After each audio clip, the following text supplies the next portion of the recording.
garage. Are we back racing? And a minute later, Texas goes, never mind. With that lightning strike, they know they're not. Yeah. Yeah, that was a big one. It was just this huge white flash right in front of us. I don't think, we hit, but it was big. And the rain's actually picking back up too. I'm explaining it to the quick. Yes, yeah. On both sides. You think he was being sarcastic? Yeah, maybe. Dana. Yeah, dead air. What else can we talk about? Yes, we are. We just make things up. 14 hours of racing. What do we talk about, Paul? What's next? What's on the list? Well, usually when I completely run out of everything to talk about, then I'll talk about me, but not until then. You just hand it over to Tiffany? There's got to be something else to talk about. No. I was talking about this video that my dad gave me back in the 80s, this VHS thing. He said, here, you watch this, you check it out.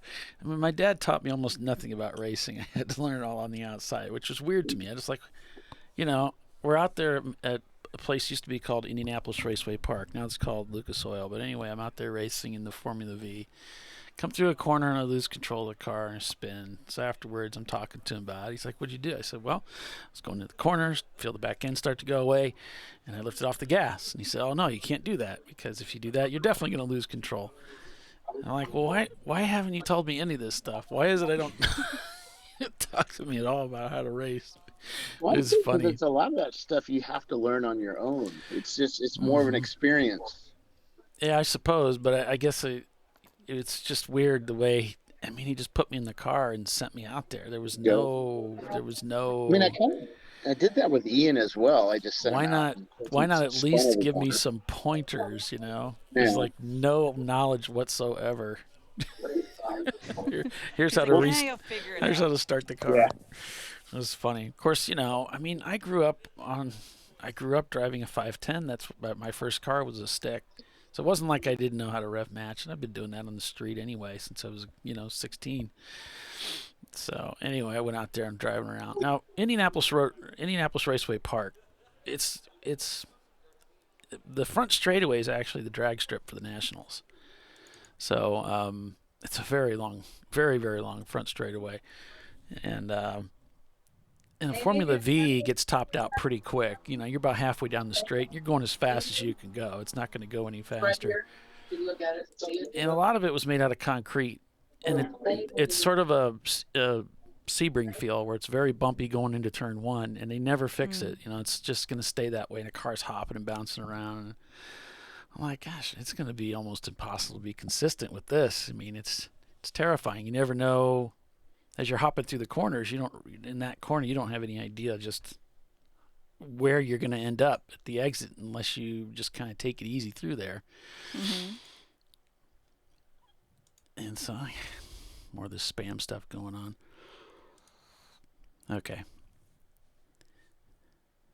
So it was just a bizarre learning experience racing at IRP. And then Mid-Ohio. Mid-Ohio was interesting because you're in a Formula V, you're so low to the ground. You're just getting used to this whole thing of being so out there in the middle of it. You're getting pelted with rubber and just little pebbles and stuff as you're racing because you're out there in the open, and as you turn into a corner, the wheel for a moment is facing you as it's rolling, and so anything on the track is spit up and it's pelting you. You can smell everything, you can feel everything. I mean, it's just all very visceral, very cool. But it's also very fast, and everything's exaggerated because you're so low to the ground, you're actually reclined in the seat. Oh, yeah. You're sitting very low to the ground, and your field of vision is low. So a blind corner that you and I would be used to in a tin top, we come up over the hill, and everything's cool. Well, in a low-lying open-wheel car like that, that brow is much more pronounced. So you're coming over in a very high rate of speed, and boy, if there's anything wrong on the other side of that hill, you're in big trouble, and there's no way you're going to be able to avoid hitting it. And I very quickly became very keen to the corner workers because, if they're not displaying a yellow, then I'm trusting that I'm going to be okay when I come over the hill. And so you're watching those guys pretty carefully. But it was definitely a very growing experience trying to deal with that and get used to that whole aspect of it. Then when I drove it, we were talking to Brian Belansky. Both of us drove at Blackhawk Farms. Blackhawk is a small racetrack similar to Gingerman, not even as much elevation change as Gingerman. Relatively flat. It's really hard on brakes. Lots of fun turns and stuff going on. So that track wasn't, it's not scary at all. It's just fun. But that was the first time where I came around turn 1 there and I came upon a gigantic turtle that had wandered out onto the racetrack, which I hadn't really experienced life forms making their way out onto the racetrack. Everybody's dealt with that at some point, though. I can remember my dad racing a dog shows up on the track, or a deer or something like that. Yeah. Have you ever had any of that going on? We've had foxes hit. One time at Barber, a buddy of mine was right behind me, and I barely missed it, and he collected it. Yeah, and then at NCM, we've had turtles and something else was on the track. Of course, at Barber, we have deer issues from time to time. There's quite a few deer out there. There's a crazy video, probably I'm sure it's on YouTube somewhere, where it's like a spec Miata race, and they're coming over turn 4, which is blind and straight uphill at Barber, and they clip a deer and it goes flying through the air. The driver never saw the deer because he's coming over a blind hill and the deer is coming a straight 90 degrees from his left, right? I was like, that's pretty terrifying, over turn 4. At Summit Point, it was a Lemons race. We had a deer hit. Made major, all the automotive video places at the time, back in 2009 or 2010. And then Chump Car held our first race there. And we also had another deer hit, a Mercedes, right through the window. It was pretty wild. As you were in the braking zone for the front straightaway. So it was pretty much a full speed impact. And we've had some, I think, ducks or some big bird hits at VIR over the years. Well, we've had some geese issues, yeah. And a goose is not small. Goose, that was it, yeah. Where the goose was? Where was that? That was somewhere.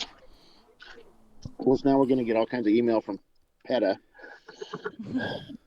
No, we don't want to see any of the animals hurt. We don't any of that stuff. It just, when nature interacts with race cars on.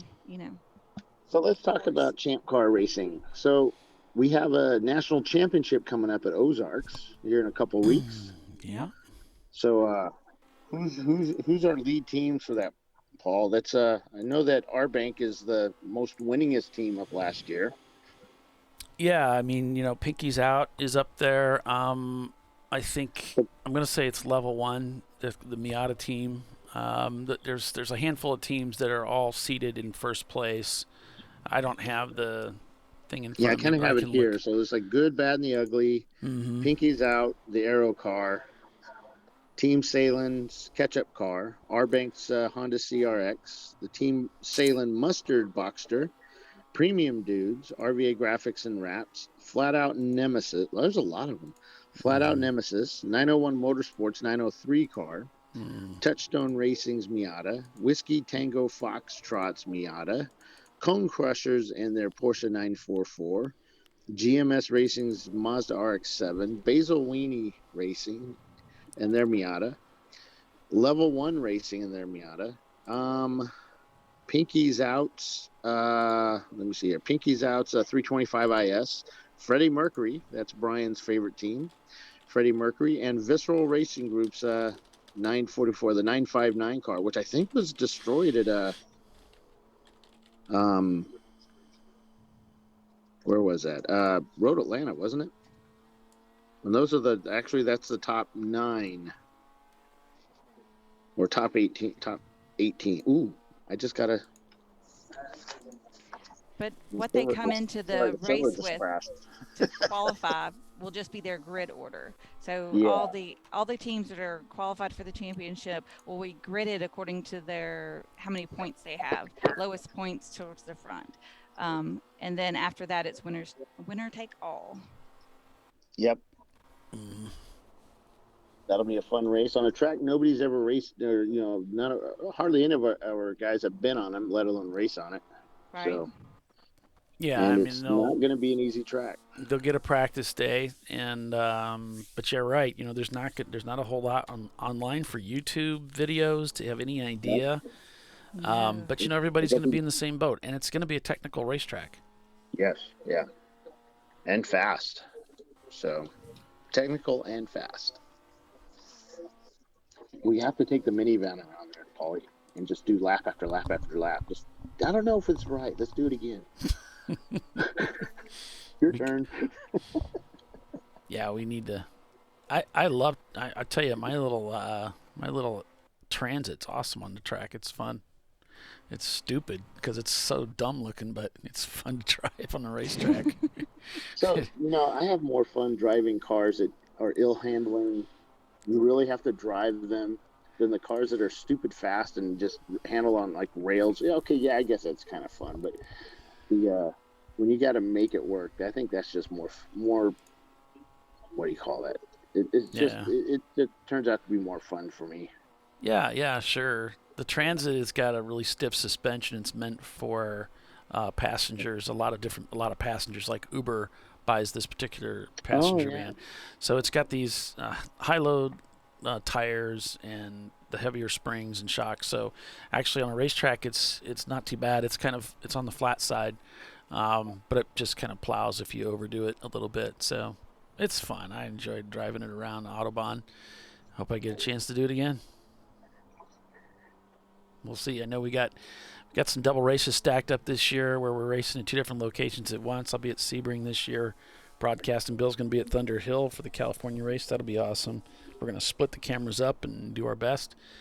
With that, I think we're doing it another time this year. We're going to do a split deal because I know we're at Autobahn and maybe it's Willow or something like that. Yeah, I think Brian and I are going to do like a radio type broadcast from Willow Springs. We really don't have the infrastructure to do video. They just don't have the bandwidth out there. But we're thinking that we can do like audio only. So, yeah, it'll be interesting. It'll be kind of a fun thing to do, I think. Brian is really, Brian comes from radio and television. So let's see if he can do that over an 8-hour period. Yeah. I think I'll go to Sebring with Polly. Yes, yeah, that's the plan. You'll be Yeah, that'll be fun. We'll team up on that place, and it's going to be like July 1st. That's my wife's birthday. She wants to come and hang out, and it's like, well, okay, hon, we can do that. So yeah, we're gonna make a week out of it and kind of hang out. Did you let her know that Central Florida in the middle of July might not be or not July? When is it? Yeah, it's July 1st. Mm-hmm. Yeah, July 1st may not be the best time in the world to do a vacation. Much like I didn't tell my family and kids that going to the Keys in the middle of August might not be the best, or the end of July might not be the best time to go because it's so hot. At least you have water there in the Keys. Yeah, that's true. That's true. You don't, and yeah, she knows. Yeah, she knows. But she wants to. It's going to be her birthday, so she doesn't want to be alone. She wants to go with. So Bernie said he's going to be at the Ozarks at the end of the month. Bernie, why don't you? It'd be cool is if you could mount up a camera in a car and take it out there and drive it around. So we've got some YouTube video. Absolutely. From somebody like yourself, that would be really cool. And you could kind of get some good evaluation, pass that along to all the members so they have an idea of, what the track's like. You think he's gonna give away all the little secrets to handling? Because he's in it too, man. Mm-hmm. Give that competitive edge away. I don't know.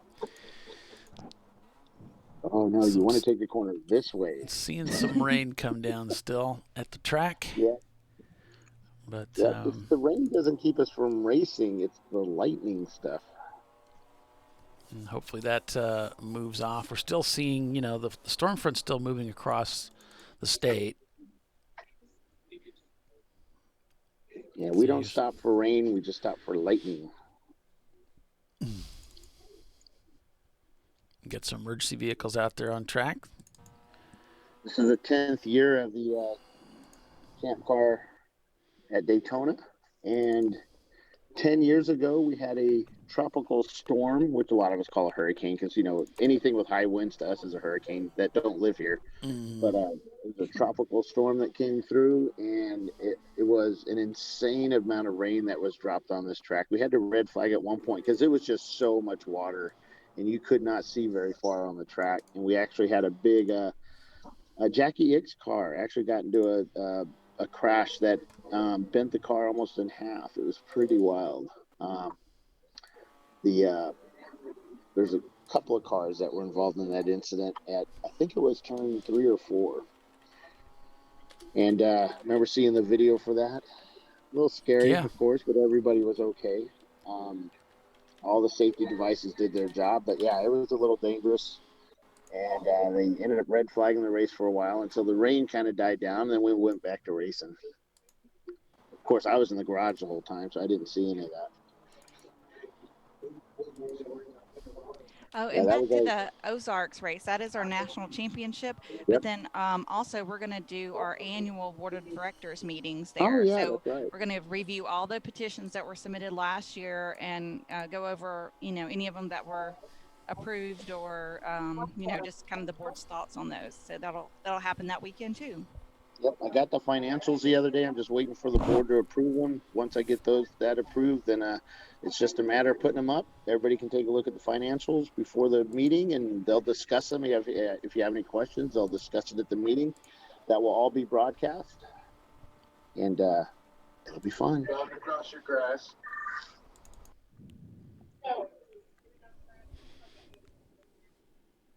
So we're seeing some cars pull out on the racetrack. Not sure what's going on, but probably hoping for that 30-minute mark to come and go. And no lightning for you. Somebody's taking a shortcut across the track, and they're all trying to decide who it was. And the safety guy's saying, "I think it's a corner worker." Corner worker chief is like, "Nope, that's not one of our guys." Like, I got him on video. Totally busted. Like Candace. Turn 6. You need somebody to be brave enough and close that 707 gate.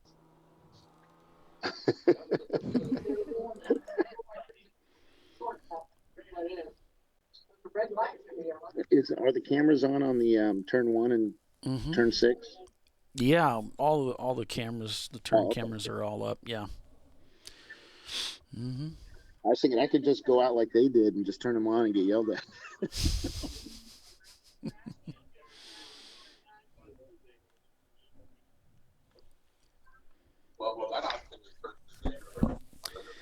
All right, so we've reached the top of the hour, so we'll take another commercial break and come back, and we'll see. We shall just see if we will go back to racing here this half hour. Time will tell, my friends. Stay with us. You're watching Champ Car Live. We'll be right back.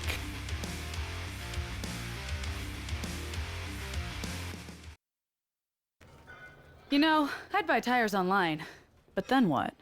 We've thought about it. We're TireRack.com. They should let you ship directly to a mechanic. Actually, we call them independent recommended installers. They should have 1,000 mechanics. Try over 7,000 installers. Then you just make an appointment. At a time that's convenient for you. This could change tire buying forever. TireRack.com, the way tire buying should be. Lifeline USA is a leading manufacturer of onboard fire suppression systems. Lifeline's continuous commitment to research and development ensures that we supply the most innovative and cutting-edge products available. Used by the majority of the world's motorsport championship-winning teams and constructors, Lifeline has a proven history of success. Lifeline offers a complete range of fire suppression systems for all budgets and needs, and we continue to push development and limits on both extinguishant materials and our patented delivery systems to make the race car environment almost as safe as sitting on your sofa at home. Every kit has been designed for a professional and simple installation. For more information and to purchase your Champ Car fire suppression system, go to www.lifeline-fire.com.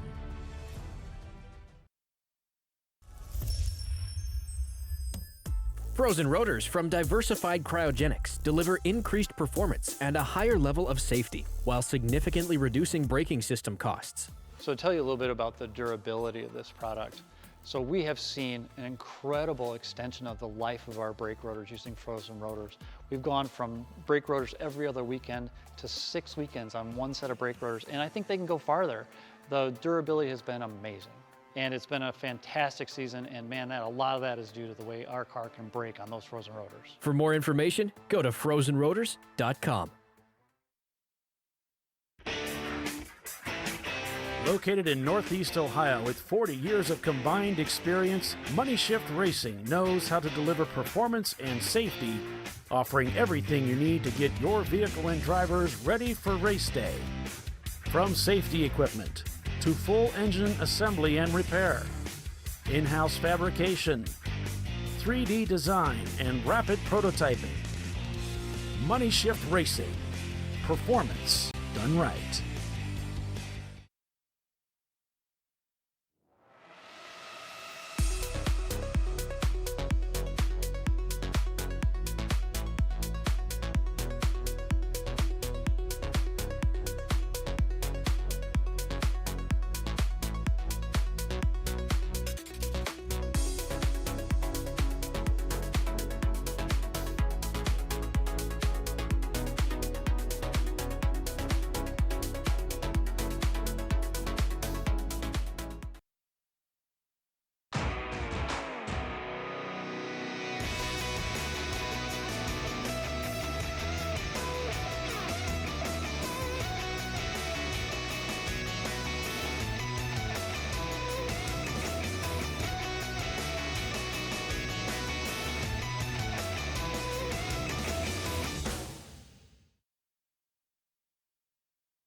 We're back here, folks. ChampCar.Live. Back at Daytona as we're waiting out a red flag condition. If you're just joining us, yes, we are under red flag right now, and it's largely due to, we're just waiting on the weather to clear for lightning at least so we can get back to racing. And that's really all we're waiting on. I did find a video on the Ozarks, and so I think I have the technology to get that. There we go. Hopefully this won't be too loud. If I can find the volume control here and turn it down.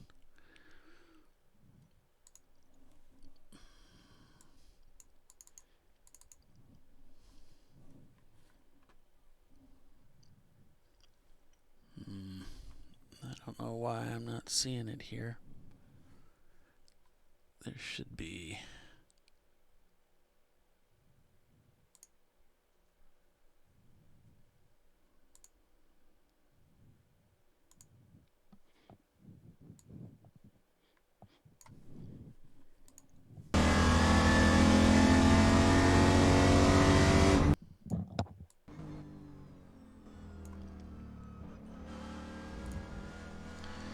The guy's driving a Ford.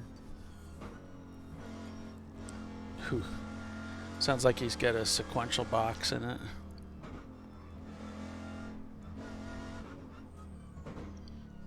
So this is on 10/30 of 2021, and it's 11:15 in the morning.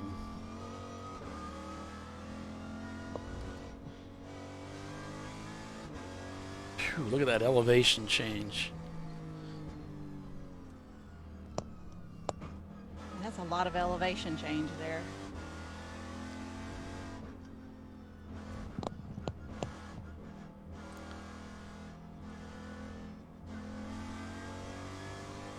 Looks like the track's a little bit wet. Just kind of taking it easy through there.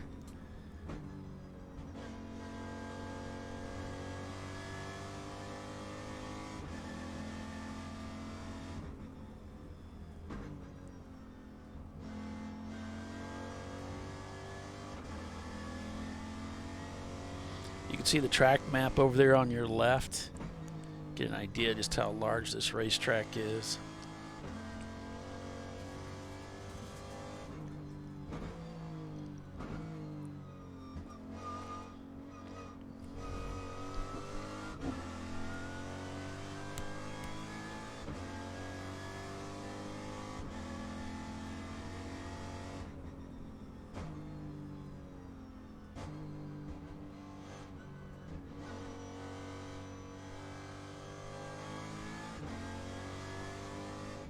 After this next session, see if we can really build up some speed here.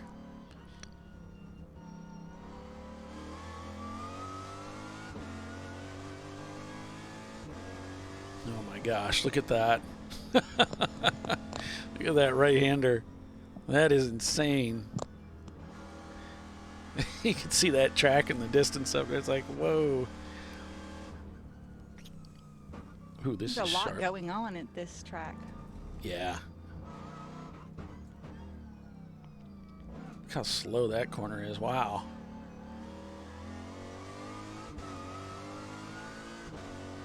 Strange you come out of such a sharp corner into a bend.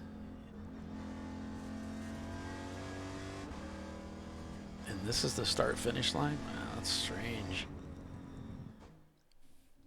That was odd. A lot going on there.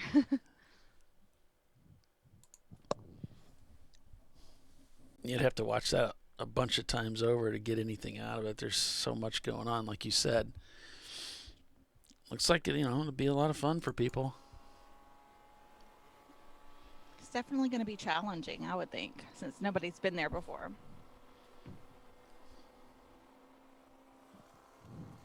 No, shouldn't be much of a home track advantage for anyone.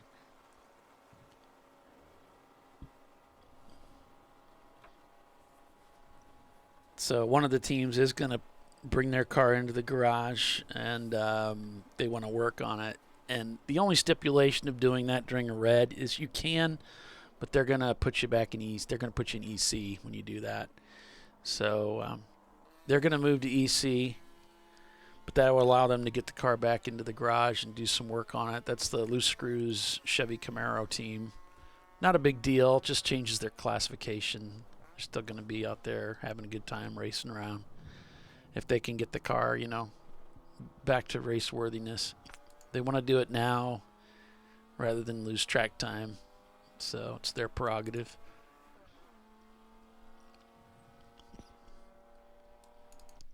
Yeah. I mean, if it's turned into just more of a track day and a practice day and a shakedown day and just time in the car, then might as well get as much as you can.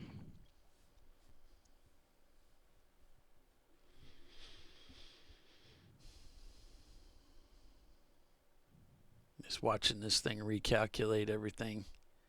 Mm-hmm. And thanks, Marky, if you're listening, for turning me on to that.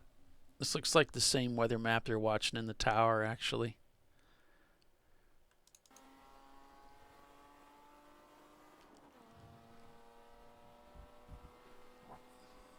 Jack R. Kling in the garage.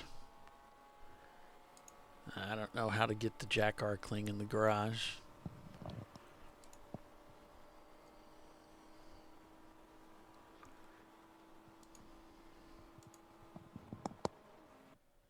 Our bot is back.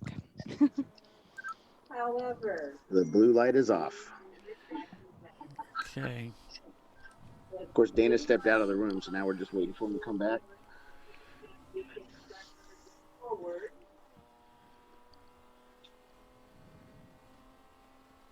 Get the corner workers out there. Takes a few. Did you hear that? No. Yeah, the lightning alarm may have gone off again. No. We'll see. Yeah, the blue lights are still off, so that's the official thing.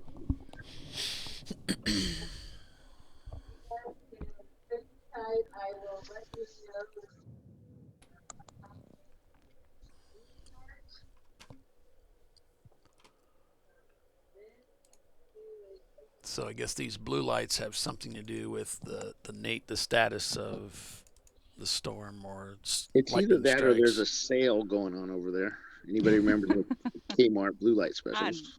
Maybe that's what it is.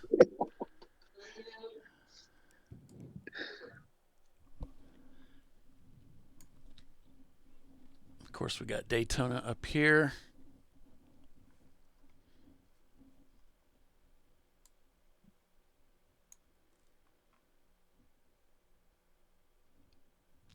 That looks like the worst of it's moved away from Daytona. Yeah, it does kind of look like that, doesn't it? Or is that just wishful thinking on my part? I don't know.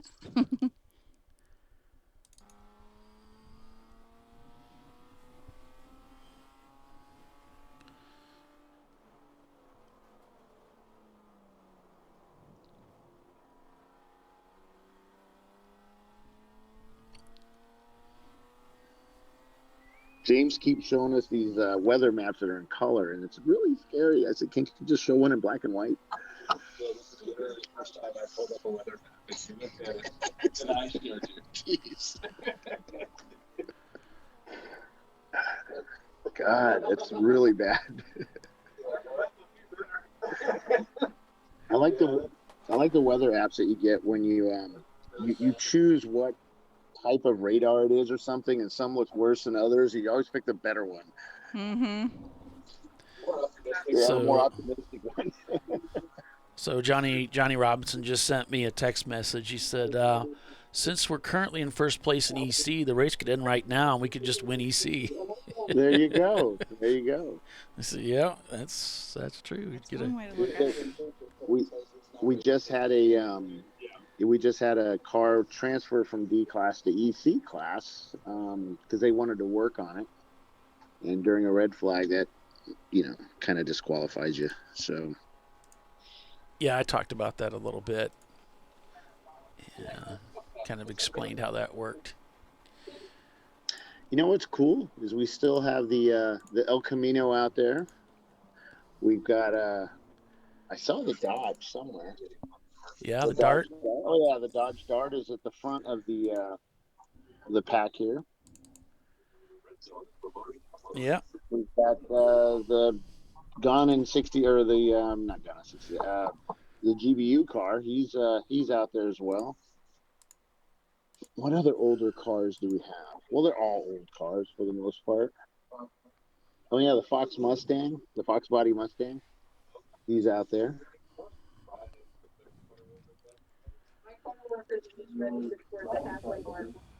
I'm sorry. Okay, all right. So we do. What do you think? Should we start trying this thing again? What that tells you about? It's kind of cool listening to the race control. Kind of discussing how they're going to go back or when they're going to go back. We got to get the corner workers out there first. Safety people on in their staging areas. Right. Because when the lightning goes on, they evacuate everybody out to keep everybody safe. Now we got some people beginning to sign in more and more, listening to the show to see what's up. Yep. We're getting ready. We are getting ready for the drivers, and the corner workers are beginning to make their way out to the corners to take their positions. So I was seeing it where he was. Hopefully we get on here shortly. It's actually raining still pretty hard out there, but that doesn't stop us from going racing. It's just the lightning part. And Dana's just said, all right, let's get the drivers out to the cars. So if you're listening to the show, all 6 of you, head to your cars. We're going to try it again. Yep, and now they're running. They better get in there and get like strapped in quick before it lightnings again. 20-minute restart. That gives the guys time to get the covers off their cars and get the drivers in. Yes, it does. Right. 1921. I kind of like it. That's your race director, folks. What did he say?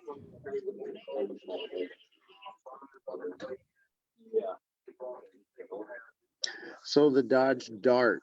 So earlier today, you probably saw the pictures of it. It caught on fire. The carburetor, they had a 4-barrel carburetor on it. It caught on fire. It burnt it up pretty good. They towed it back to the pit.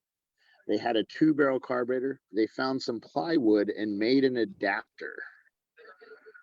All I could think of is, wait, you caught on fire one time. What are you going to do with plywood? Will that catch on fire? But they've been running for a while with just a plywood adapter and the 2-barrel carb on it, on that Chrysler 318. David Haynes says he's not here for Paulie. He says, I'm here for the hot girls and boys video chat. That's secret, man. We're not supposed to talk about that. I said you lie. I called him a liar. It's funny, man. Well, he's from, what is he from, New Zealand or Australia? I get the two confused because they're sort of on the same side of the world. He's from Australia. Yeah, Australia. That's it. Come on, Bill. Well, I have a lot of friends that are in New Zealand too, so I can't get them sure all you do. sometimes. And I know. It must be hard for you. What, geography? They let me know. Now we have a lot of Toyota MR2 folks in both countries, and yeah, they let me know when I get it wrong. Named David Haynes? Huh? Named David Haynes? No, just other folks. Okay. All right. Yeah, David's going to be with us as the 24, I think. Oh, really? Yeah, he'll be up there talking with us. Cool. You going to be with me at 24 there, Tiffany? Yes, I think so. Okay. Is it on the schedule? Schedule? The broadcast schedule?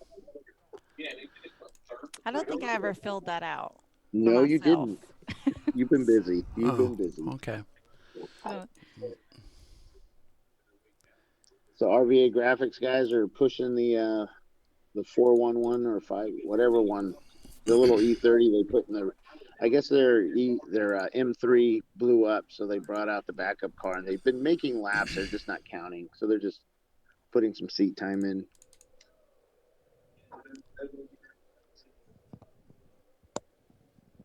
So, yeah, they don't want to destroy that car, especially in the rain.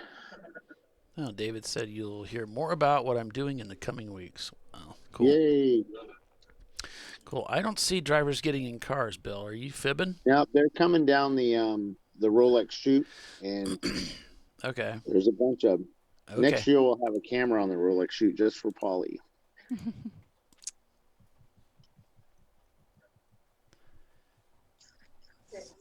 What you would notice too if you were here, that the clock is wrong. It's set at 12 still. Battery must have run out. No, big drop of water right in the middle of the screen. Yeah. Of course. If you stay there long enough, it gets knocked away or by another drop of water. And then...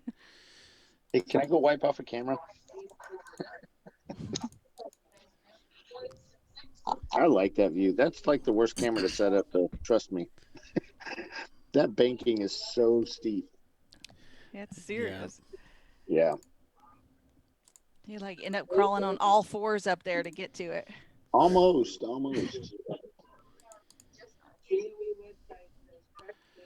Bill was not happy putting in cameras. He kept complaining a lot about heights. And... he kept saying, hey, go to the top of that tower. He knows I'm afraid of heights. That's one. And that one had one of those ladders that didn't have the circle around it to protect in case you fell backwards.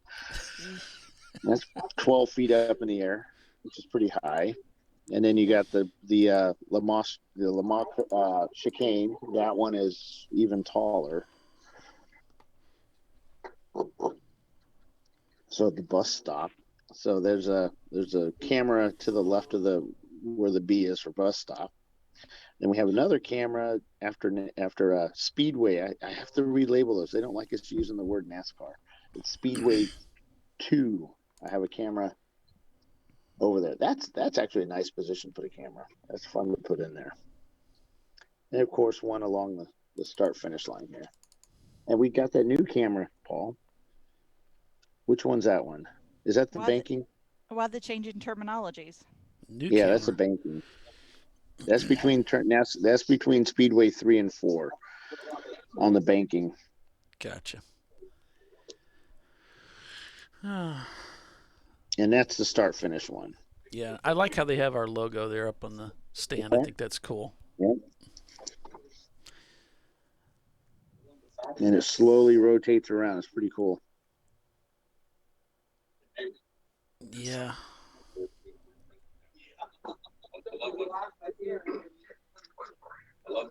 And here come the drivers. Yeah, do you see activity? Yeah. If you look over to the right of your screen there, you'll see the teams approaching the cars. So we're getting there. The middle of that building there is where the start finish line basically goes right up to the start tower there. I see. That's the building where you can see it is the winner's circle there where we do our drivers meeting there in the morning, and we also do award ceremony. Remember the winner of it looks like the one of the cars there is being pulled behind the wall, and that is our one of our camera cars. Oh no. The number 8 car. Hong North. They're being pushed behind the wall. Oh no. Well, that was the one where it's actually come loose and unplugged itself, and it was spinning and. Oh, okay. So we lost that camera anyway. But yeah, it's too bad for them because they were doing so well.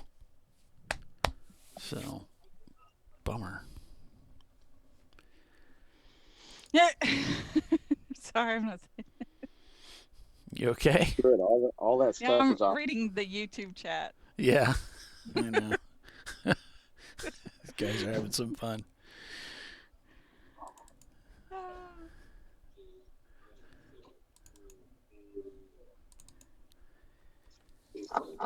The world center of racing.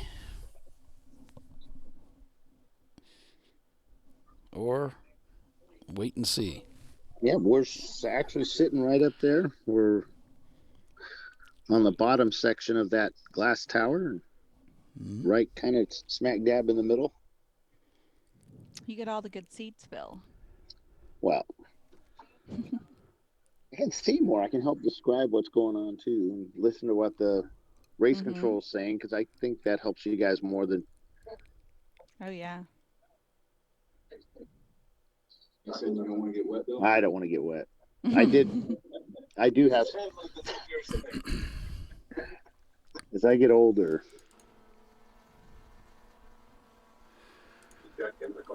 Yeah, they took the camera back out of the car in the garage. Yeah, I was just wondering if they were talking about the stadium. All right, I'm going to silence this because they're getting ready to go back, and there's a lot of stuff on here that we really don't. Oh, we're having floor jack races in the garage. I saw that. I don't want to even know. I don't want to know. You don't need to know. Racers will race anything. I'm surprised, Bill. I thought this is right. This is your speed, man. This is just your It's kind what of thing. I do. Yes, it's what I do, but we don't show the boss that kind of stuff. They signed the waiver. Yeah, they did. All right, cameras going back in the car. They had their fun.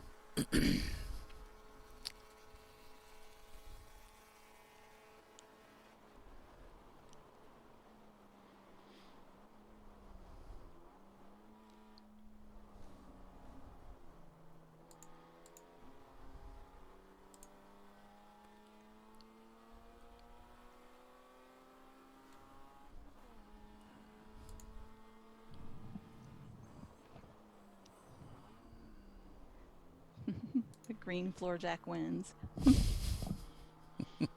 I think. Oh, I should have caught that on the replay. We could have replayed that over and over again. Too late.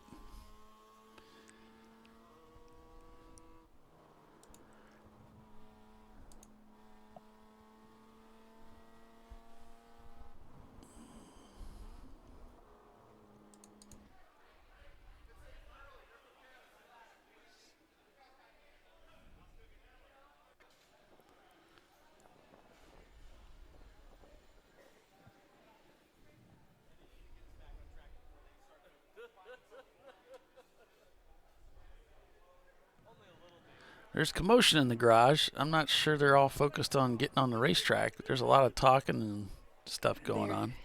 There's a lot of stuff going on, yes. I'm not sure how race car focused it is.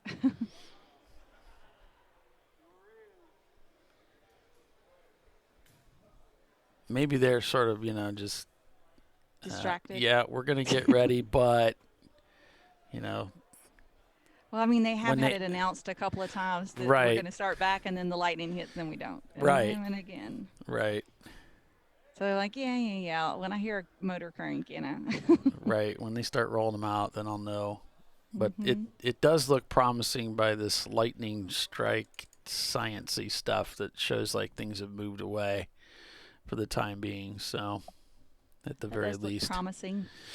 Yeah.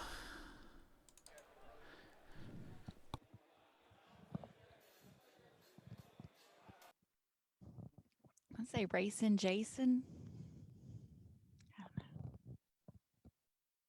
What's that? That sign on top of the car does that say Racing Jason? Oh, yeah, it does. It does say something like that, yeah.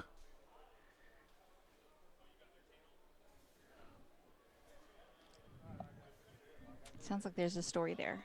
Oh, yeah, there's always a story, right? Right.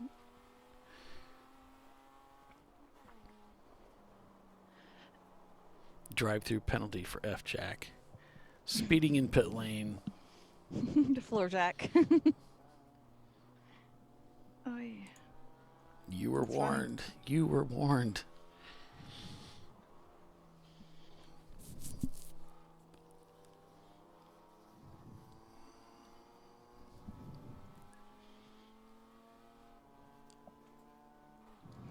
Well, we're down to what, 5.5 hours now? That's amazing. It's still a ways to go, but yeah, it's gonna be dark out before we get done. We're well over halfway into this, though. We might be able to make it, Polly. Maybe. No guarantees, but maybe.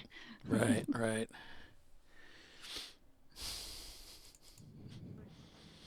Zip Tide Racing getting their driver plugged in. Yeah. He's got a yellow jacket on. Or yellow suit. I can respect that. Yellow and blue. It looks like a Turner Motorsports suit. Oh, yeah, it does. You're right. Wow, good eye there, Tiff. Look at you, the old eagle eye over here. I've got you on a big screen. Oh, okay. Well, I just remember following that team back in the day in Grand Am, too, the Turner Motorsport BMWs. Yep.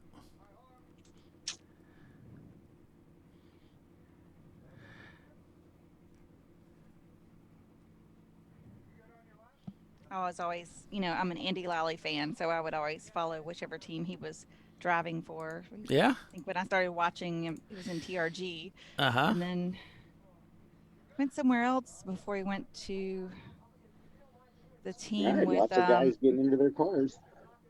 Magnus. Magnuson? Yeah. I don't know. That's an F1 Oh, driver. Riley is pushing their car back right now. Pushing it back? What do you mean? Yeah, they're pushing it back towards the chute. Or out of line. I don't know what they're doing.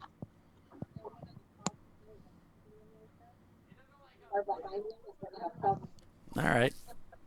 So I think, they've got those huge tires. I'm pretty certain they don't want to wad up the car because it's still pretty darn wet and raining pretty hard out there. And they might have made a decision to just save the car for the Ozarks in a couple of weeks. Which team is that you're referring to? GBU. Yeah, GBU. Okay. Gotcha. All right, so we've reached the bottom of the hour. We're going to take a quick commercial break and be back in a few, so stay with us. You're watching Champ Car Live, presented by AutoZone. We'll be right back.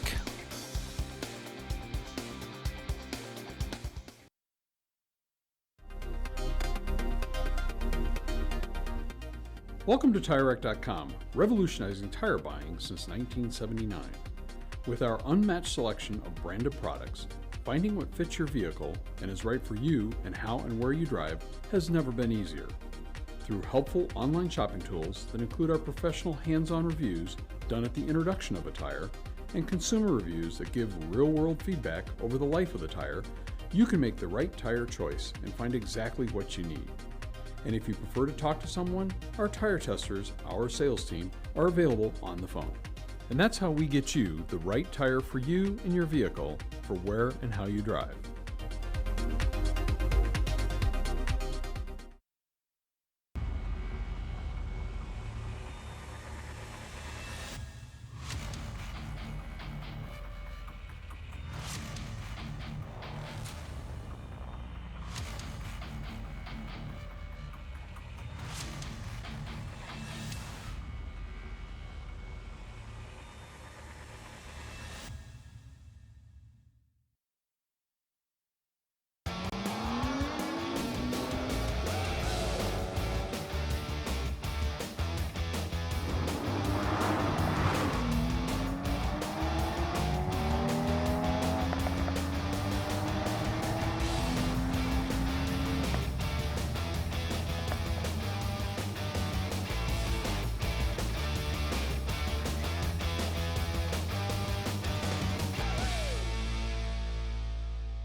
Discovery Parts is a veteran-owned racing and safety equipment company. While we're located inside Atlanta Motorsports Park in Dawsonville, Georgia, Discovery Parts can also be found at the tracks, supporting a number of Champ Car Series events. We take pride in being a reseller of the best of the industry to Champ Car teams and drivers. We know racing, love racing, and look forward to tomorrow to even more racing. Visit us at discoveryparts.com.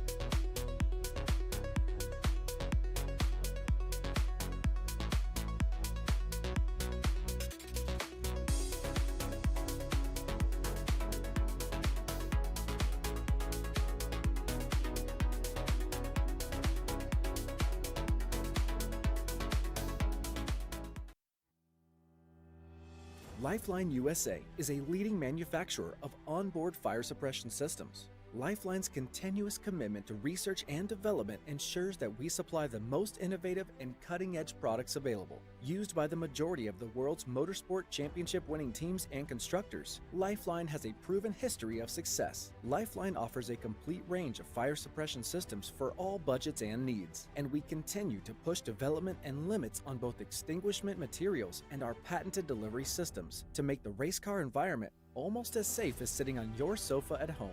Every kit has been designed for a professional and simple installation. For more information and to purchase your ChampCar fire suppression system, go to www.lifeline-fire.com. Located in Northeast Ohio, with 40 years of combined experience, Money Shift Racing knows how to deliver performance and safety, offering everything you need to get your vehicle and drivers ready for race day.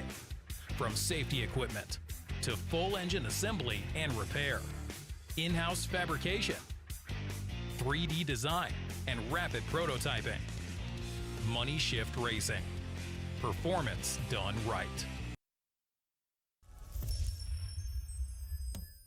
Frozen rotors from Diversified Cryogenics deliver increased performance and a higher level of safety while significantly reducing braking system costs. So to tell you a little bit about the durability of this product. So we have seen an incredible extension of the life of our brake rotors using frozen rotors. We've gone from brake rotors every other weekend to 6 weekends on one set of brake rotors, and I think they can go farther. The durability has been amazing, and it's been a fantastic season, and man, a lot of that is due to the way our car can brake on those frozen rotors. For more information, go to frozenrotors.com.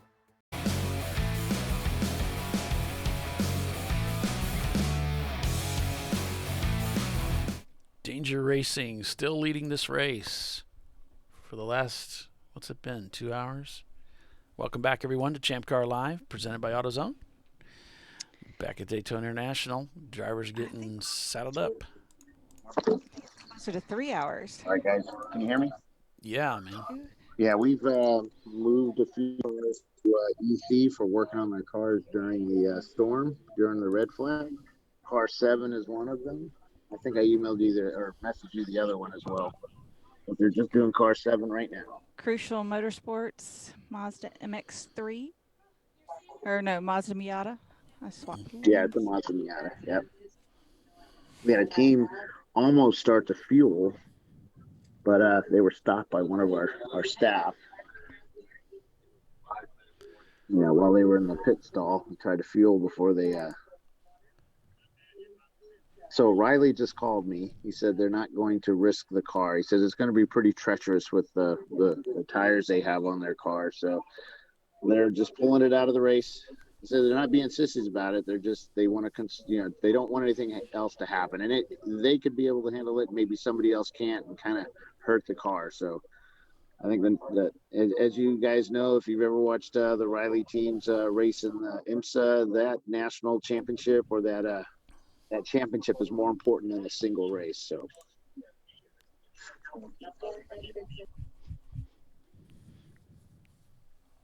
Well, they definitely have proven the car is fast today.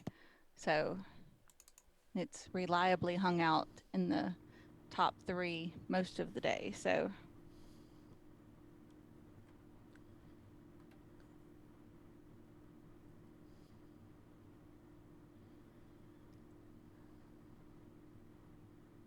I'm sure Danger Racing won't be upset about that at all. Like, they may jump for joy. A lot of teams are going to be happy with that. Mm-hmm.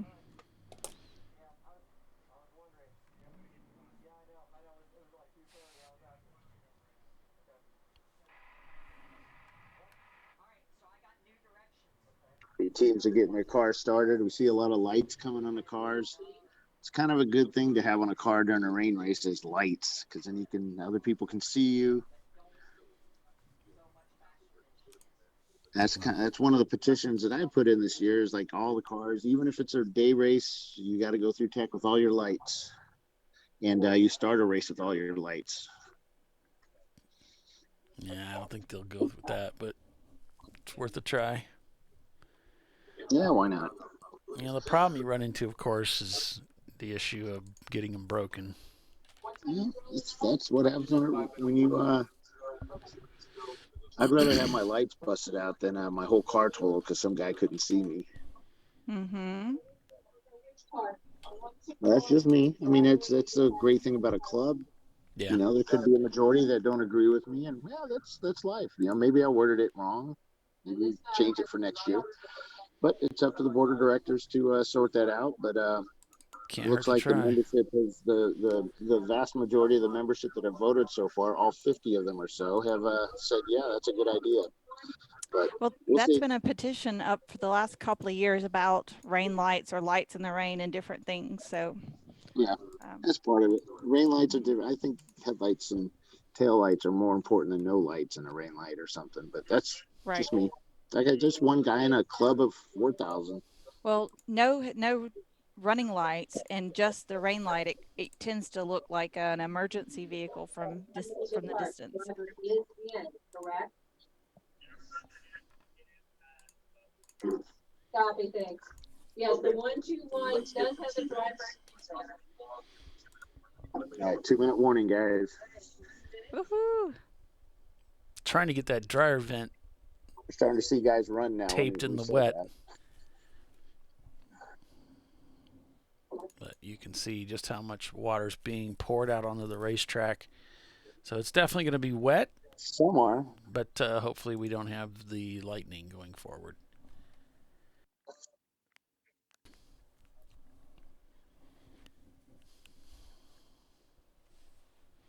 It's still raining pretty. So supposedly well. a bunch of the people went back.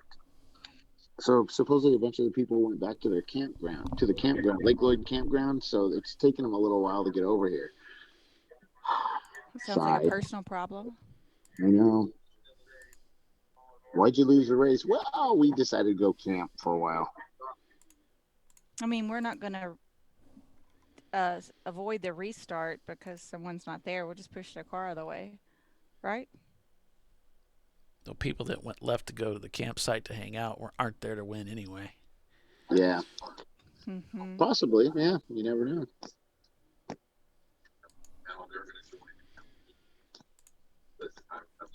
Danger Racing shown in the lead of the race here. They've completed 105 laps. GBU shown in second place, but they have retired that car from the race. Rotary Rocketeers in third. Team London in fourth.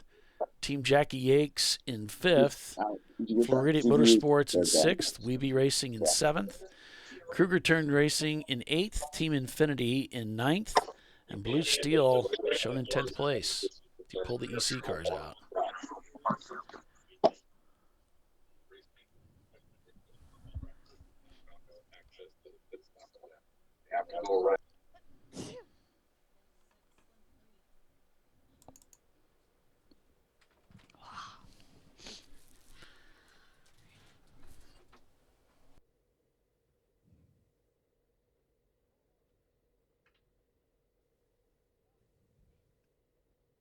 So it's still raining pretty good, huh? Yeah. Yeah, this is a pretty good shot. You can see it coming off the reflection of the lights that they've turned on there. If I remember, the what do you call it? The speedway track is, the grip is really still quite decent in the rain, but the infield is rather flat in some places, and you get quite a lot of moisture buildup on the course. I happened to do a few laps in the utter pouring rain here one time. It happened at the start of the race, which is quite inconvenient.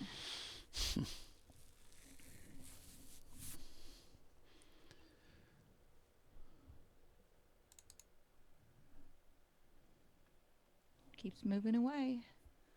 So as long as the stuff on the left doesn't come get us, we'll be okay. Maybe. This is true. So 721 is being pushed out of the line and back to the garages. So I think that's going to also be removed from the race, but I'm not the official when it comes to that stuff. Deadbrook Motorsports is 721. So they're going to release the 3 cars. Chris, go to yellow. Yellow. So the Dodge leaves pit lane. All right. Greg, we managed to roll 1 car. They're gone. They were sitting there in front of Jackie going, I could hear them revving their engine for Jackie's boat. They had to find a gear. Cars are now on track. Yep, and pace cars leaving pit lane. Here they come. Yay.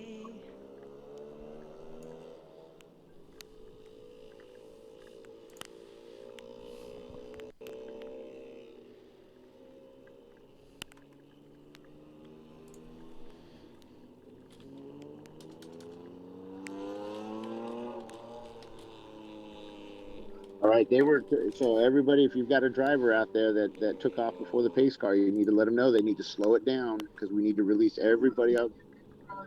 We need.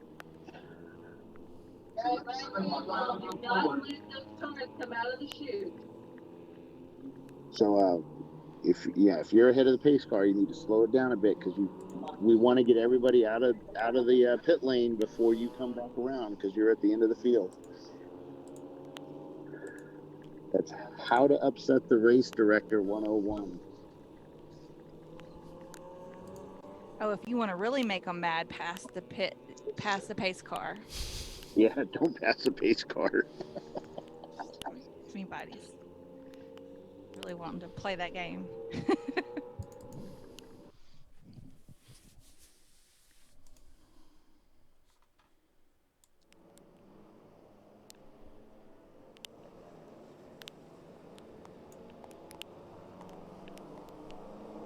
I'm just confused why the pace car isn't up at the front anyway. Why didn't they lead them out of the pits? That's typically the way it's done. Yeah, like who took off without, yeah. Why wouldn't the pace car be up there leading them out?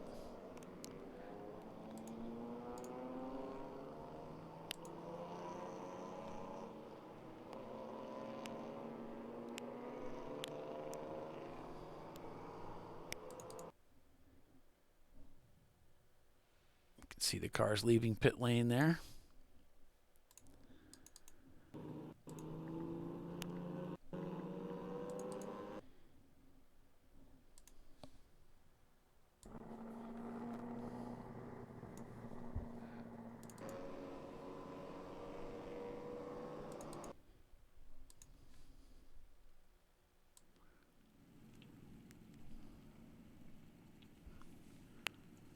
All right, so turn 7 showing debris because of water buildup. So let your drivers know. Look for turn 7 and water.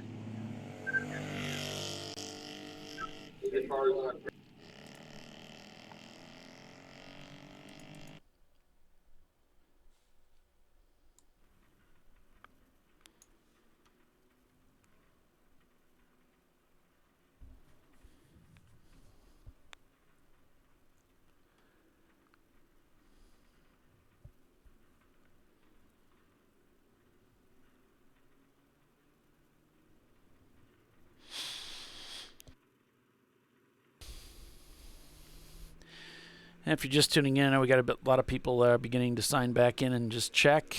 The cars have just rolled out onto the racetrack. In hopes of taking the green here shortly. Going back to racing.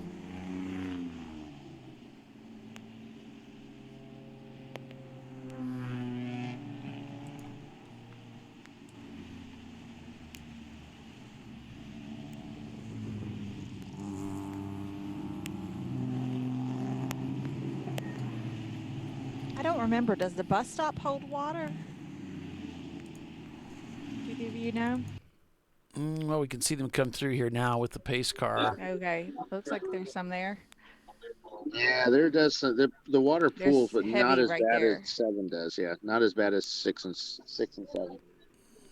It looks like the exit of the bus stop is a little deep.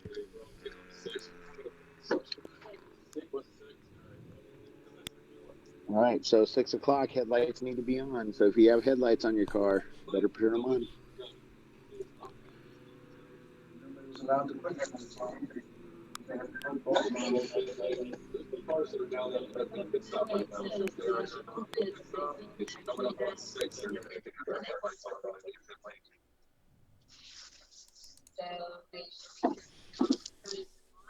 So yeah, let your drivers know they got to have their headlights turned on. Headlights, tail lights, brake lights, everything on.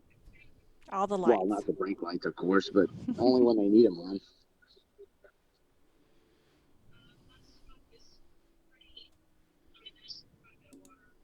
So Jackie's reporting the bus stop has a lot of water buildup in it, like you guys were talking about. Yeah. Turn them loose. They'll knock it out of there. Or they'll go spinning in different directions. I'm thinking they're going to do another lap. They're not going to send them out that quick. Mainly just to get guys used to what the track conditions are. Yeah, maybe knock some of the water out of the way. Oh, we got a lot of cars coming down pit lane right now. Our leader just came into pit. They're going to change those tires. Don't you think? Well, So the warning went out to all the pit marshals that, hey, the track's slippery out there, so these guys coming down, this concrete might be a little slippery, so watch your back. And the Danger Racing car comes to a stop at their pit. Guys over the wall. Looks like they're going to change tires. They're That's what I changing the just tires on said. that car. Who'd have thought? How did you know that? Do you have an insider? No, I know those guys, so I know that I understand what they have. Yeah, they couldn't do they're it gonna do before. They have to do it now because right. they would be put They're in gonna the go EC. ahead, but you want to do it right now, right? While the field is still yellow. So that's what I would do if I was the team captain. So they're smart guys. I'm not gonna outthink them most of the time.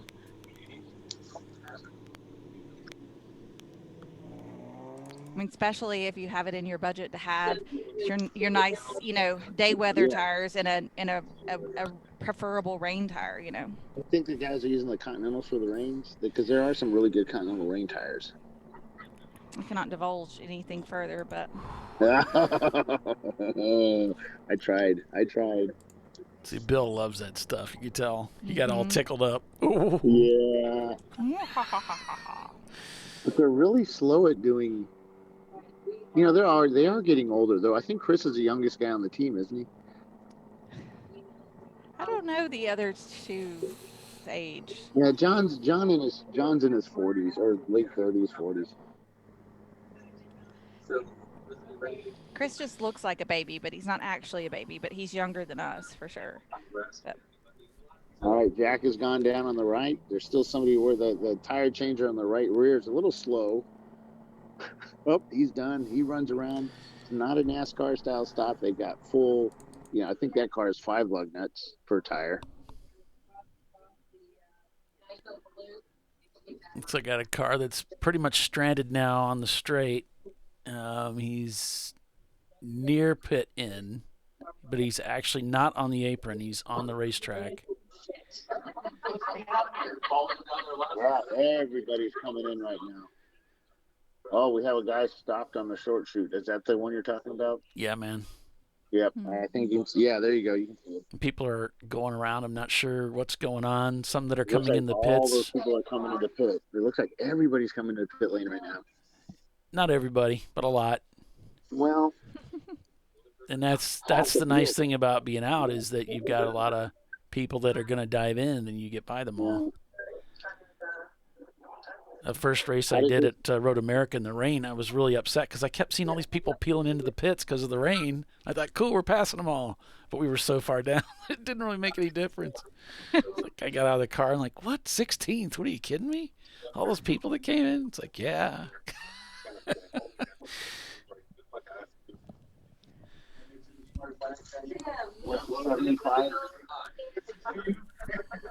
Watch the 75 on the pit lane.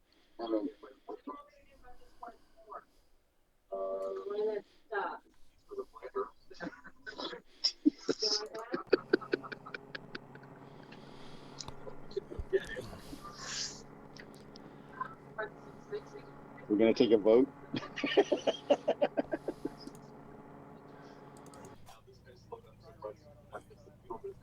Floor Idiot's getting buckled in.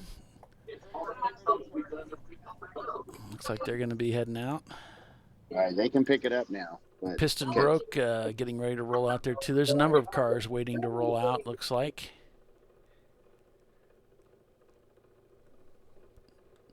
So they must be holding them back. This is old footage. It's just backed up a lot from right before they rolled out from inside the OFIC car. Tiff, I never got an updated link from Rockingham. I don't see that he's broadcasting, so I don't have anything on him. But I'll look. If you, ping him or something, I don't know. If he sent me an updated link, so let me see. Oh, he did? Okay. It says waiting for Rockingham Racing. All right, the car in the short chute is now moving. No, he's on pit lane. No, recycle that ECU a few times. Okay, man. No, Pamela, that's a different car. You can see here they're still rolling, by the way.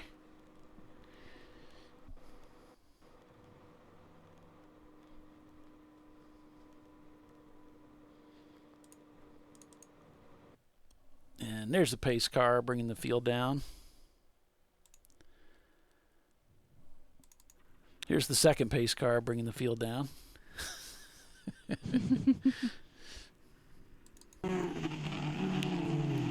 guys trying to pick up the pace here so they can get caught up to the back of the field. That is the protocol. You're welcome, Pamela.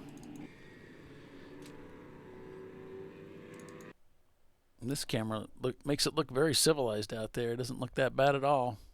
Some of the other ones make it look just awful. Yeah. Well, this banking, the water moves away, but when you get on the flat surfaces like the bus stop and the inside of the track, that course is pretty flat, so the water is just gonna hang out. Announcement. But of course, the Hong North is being reclassified as EC. They worked on their car during the flag. Right. They know better, but yeah, they know better. Bill, they pushed it behind the wall. I know they've been racing with us for a long time, so. Well, yeah, they knew. There was no mystery to that. Oh, okay. They pulled it out of line and pushed it behind the wall. That's automatic EC. You reported that earlier. Yeah. Yeah. Well, they made it official right now. They just came out. Well, we don't know if they're just pushing it back to put it on the trailer and go home or what. It's just Dana just made it official with timing and scoring. Moving to EC. So the is that the 86? Is that Blue in pit lane right now? Yeah, both Blue cars are on pit lane, putting different tires on the car, putting their lights on, fueling the car. Right where they're right down here, like 21. Looks like a lot of cars putting their lights on, doing some fueling. A couple of cars with their hoods up on their car. There's a wide range of cost on cameras and hotspots, Charles. I've seen. You got guys spending over $2,000 for a setup. You got guys that are, putting a cell phone in their car. So it's a wide range.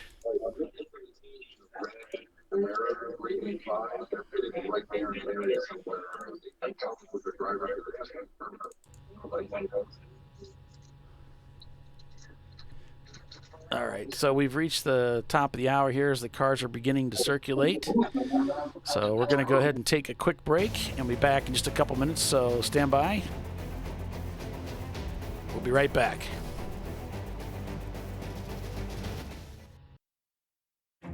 An important decision is afoot. This man is about to buy tires on TireRack.com. Tire Rack is the leading online retailer of tires in North America and a repository of advice and expert reviews. And it's done! All that's left is to arrange for safe, easy installation at one of our independent recommended installers. Well, I guess he did that too. TireRack.com, the way tire buying should be.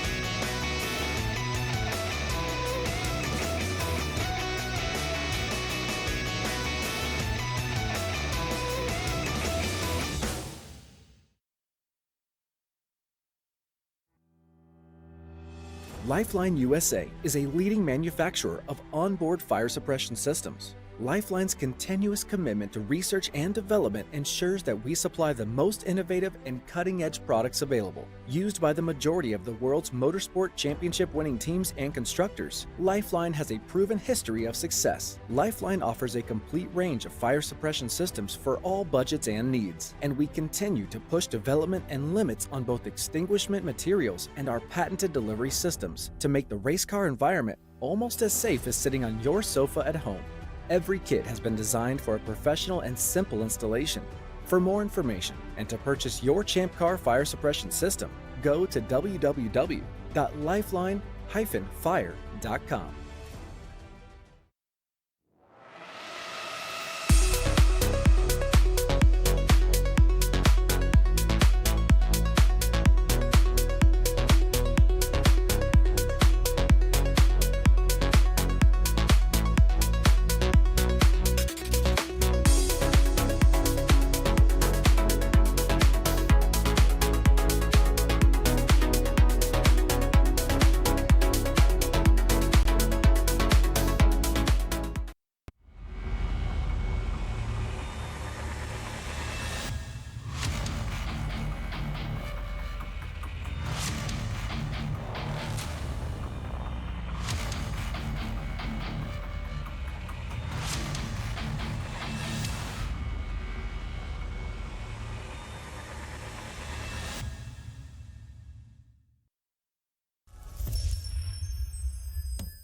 Frozen rotors from Diversified Cryogenics deliver increased performance and a higher level of safety while significantly reducing braking system costs. So to tell you a little bit about the durability of this product. So we have seen an incredible extension of the life of our brake rotors using frozen rotors. We've gone from brake rotors every other weekend to 6 weekends on one set of brake rotors, and I think they can go farther. The durability has been amazing. And it's been a fantastic season, and man, a lot of that is due to the way our car can brake on those frozen rotors. For more information, go to frozenrotors.com.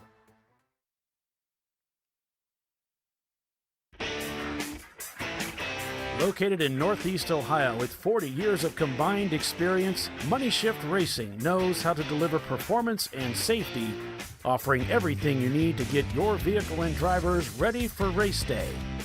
From safety equipment to full engine assembly and repair, in-house fabrication, 3D design, and rapid prototyping. Money Shift Racing. Performance done right. AutoZone.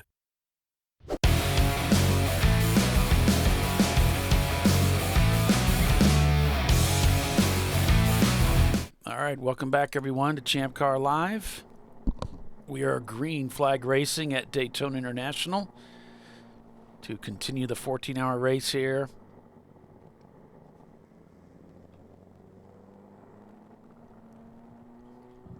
Right now we're showing 107 laps turn, Danger Racing leading over Rotary Rocketeers, followed by Team London. Less than 5 hours to go.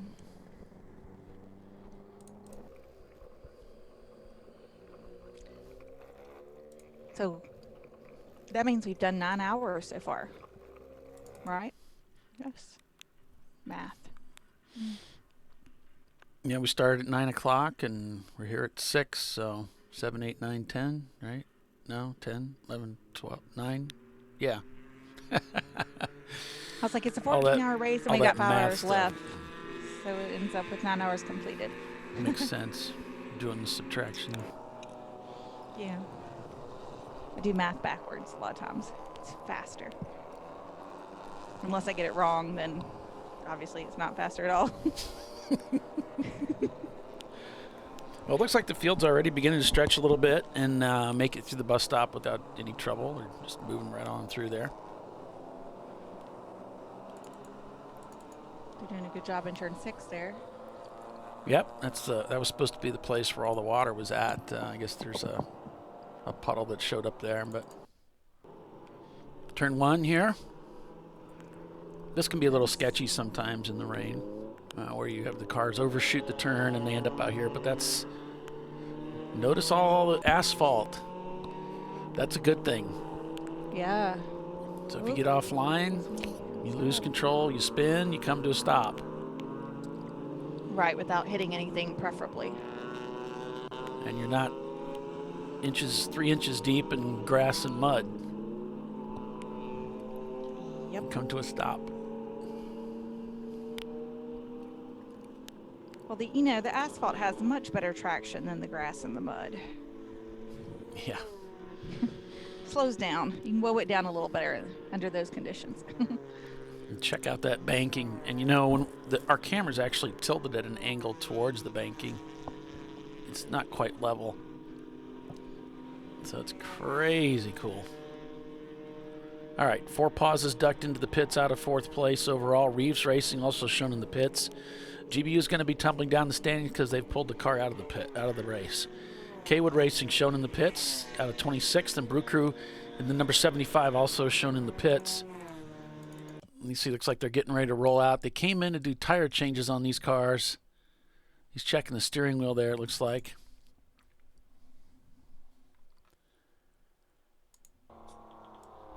Not sure what the holdup here is. Looking at that left front. Turn 3, standing yellow. Looks like he's looking at the steering there.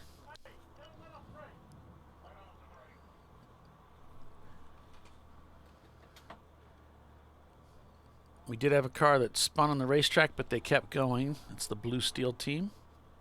That's what's being reported. Car 990. Spun, but kept going, which means they did a little loop there and kept going.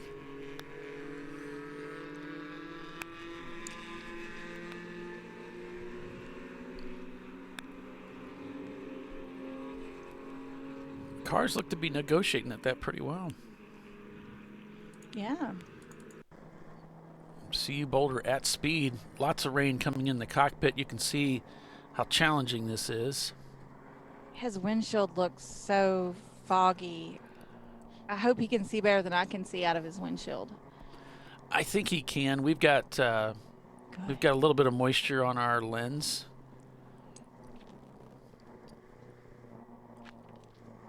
But yeah, if I was driving with that, with the way our lens represents it, I mean, you wouldn't be able to see anything there. He just about takes out some cones. Just trying to get through the bus stop here.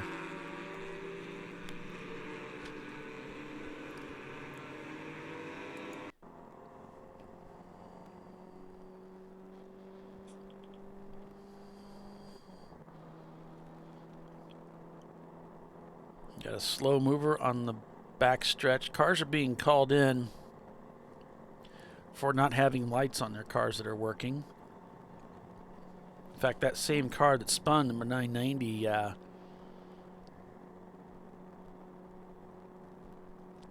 might be one of them. We do have a car into the wall, according to Bill. I don't know if that's Rossmar Racing. one of the Rossmar cars.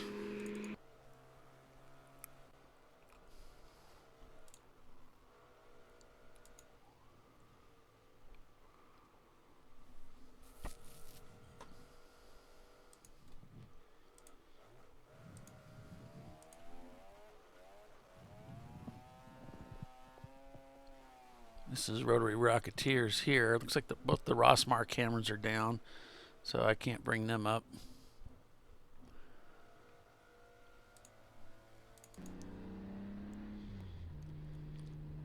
So we do have a car stopped on track over there.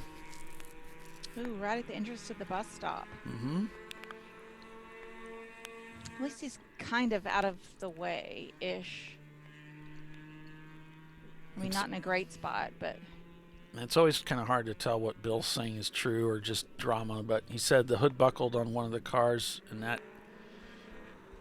that's why the 471 made contact with the wall.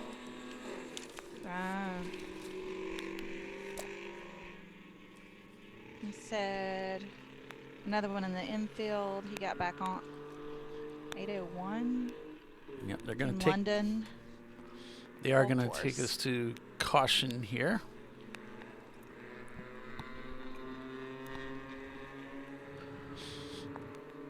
David Haynes says, damn, that Elise would be sketch in these conditions. I would have to agree with you.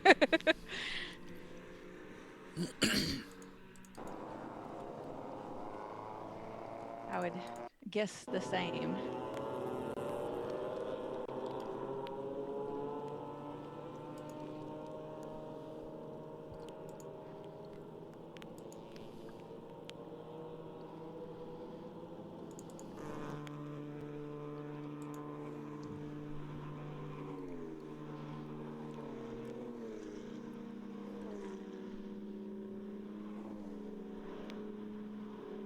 So this is a full course caution. And that car is still parked there at the entrance to the bus stop chicane and has moved it far to the left there. He looks like he rolled forward a couple of feet. It does. Maybe he's trying to get it going. But, you know, like we didn't have any moisture earlier, and now we have lots of it. So, you know, we know how water and electrical components work well together. Here comes an emergency vehicle to the rescue. Dun, dun, dun.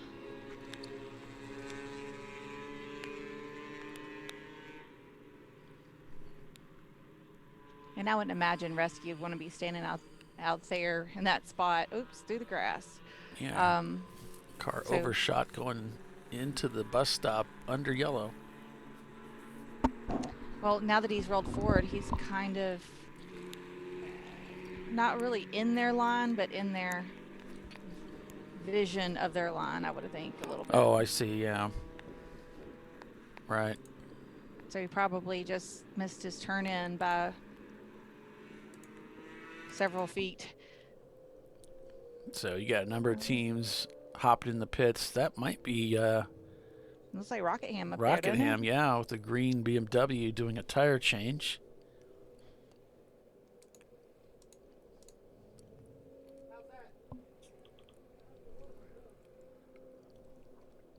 So this number 990 car, blue steel, no headlights, so they'll be brought in. Yeah, just moving forward, everybody bring headlights to the race, because when we get these bad conditions, sometimes it's just required. It's just going to be necessary to be able to, if the corner workers start telling us that they can't see cars, then you're going to be brought in if you don't have lights to turn on, and then you're not going to be able to be let back out without being a visible car on track. So it's just better to always have headlights that are an option, that you can, like Polly was saying, you don't want them to get broken, but have something you can at least mount on the car if the conditions get bad, even if it's not a night race. This is just one. I bring it up only because it's an argument I've heard. I don't really have an opinion on it.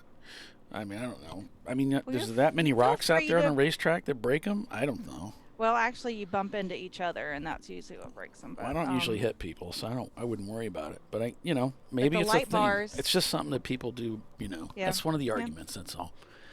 But you got to err on the side of safety too. Absolutely. How likely are you to get hit because someone doesn't see you beside them and turns in on you? So, I'd rather be visible. Some teams choose to run all races, day or night, with their lights on just to help their visibility, which I think is just safer. Anything that makes you more visible to your competitors, especially if you're doing a lot of passing, Man, what is the noise in the OFIC car? Holy smokes. It's kind of pitchy, huh? What is that? Maybe it's a fan or something? That's annoying.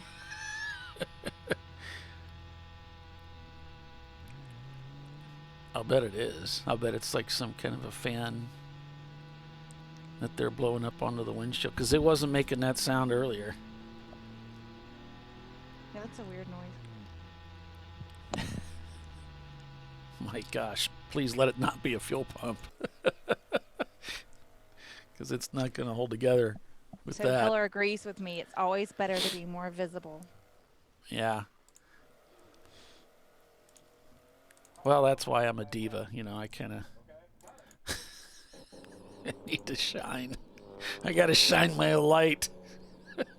We'll be fine, Polly. We're going to put lots of lights on the car. It's going to be set up like a Christmas tree. Is it? Chasers. Ding, ding, ding. Oh, boy. Tiffany got a hold of it. Oh. Every once in a while, I like to be purposely obnoxious. Just a little bit out there. I have this Christmas sweater, and it's not that bad, but it has some little bells on it. I only wear it on a rare occasion.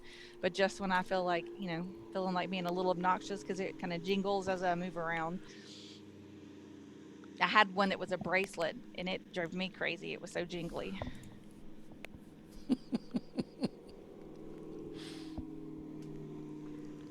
So it has to be just annoying enough to annoy other people without driving me insane. Gotcha. So I can enjoy aggravating the other people. Otherwise, it's just not quite as fun.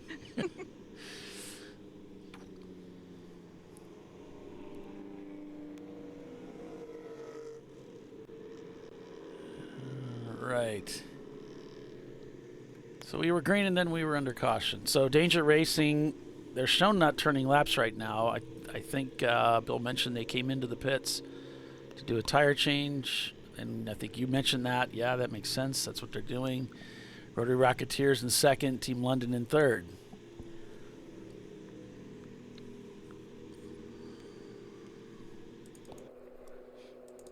I love the comment somebody said, show more zip tie. They shred in the rain. I'm sure they do. Well, we'll be sure and keep an eye on these master shredders as they work their way around the track.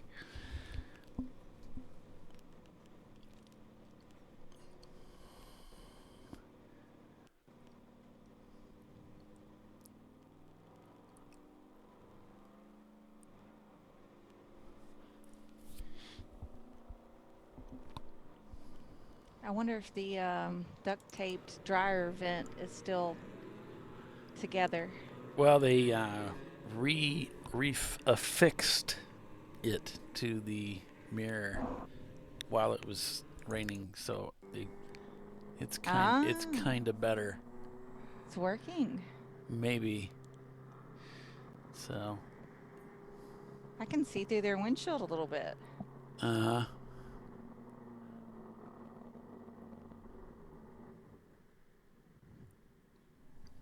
Oh, they're all but stopping, huh? I guess we're still under caution there, so.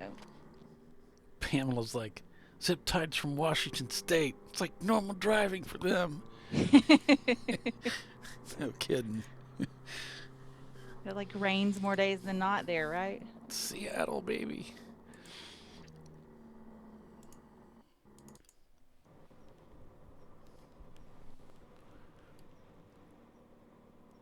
Nope, I'll put up with the humidity of August in Alabama to get all the other nice months with. All right. Well, they've cleared the track of the car that was over there. This thing about the car that was stuck somewhere, or their hood's buckled or something because they hit the wall. I don't see them anywhere, so we should be good to go here. So maybe looking for a restart soon. Well, girl can always dream, right? Yeah, I mean, the only thing that, and we're not getting anything else from Bill, but just no headlights. I would imagine if there was like a wall being rebuilt, we would know about that. That's the only thing that holds these things back is once they get the track clear, they can send you back to green. Part of it, too, is that we have to deploy the safety car, and then that means that car has to come all the way back around in pit before we can go to green. Mm-hmm. Even if you clear the track just after it crosses, pit in, then you're committed for another lap under these conditions. So.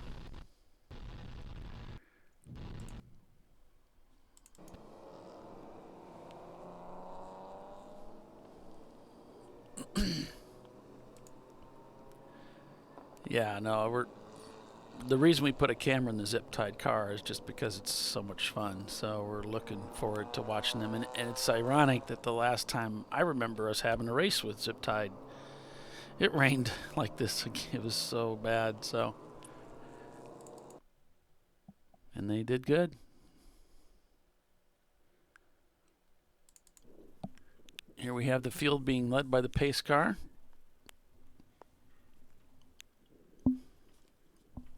Down to the bus stop.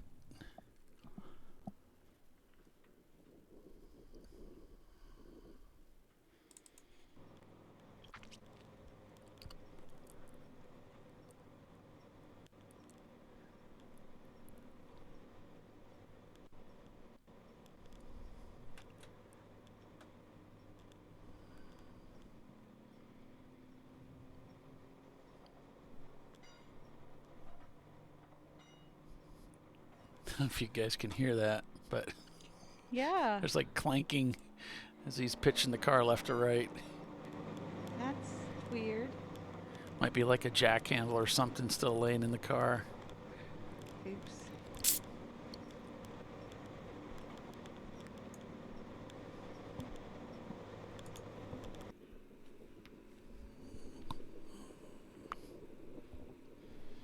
Race control dictates to the pace car driver how fast to go. So they give you a mile per hour, and it often changes on the pace lap. They're watching the whole field, and they're controlling the field with that pace car. So it's like, geez, why are they going so slow? Well, there's reasons behind all of that. The pace car drivers just taking direction, whether they want you to go 40 mile an hour or 45 or 25. Yep. Taking direction directly from the race director. Yeah, they're just talking to you on a radio, and you're just doing whatever they tell you to do. But sometimes they'll do that. They'll slow you down. And usually I think it's just to get the field to bunch together. Mm-hmm. They're trying to get a gap established.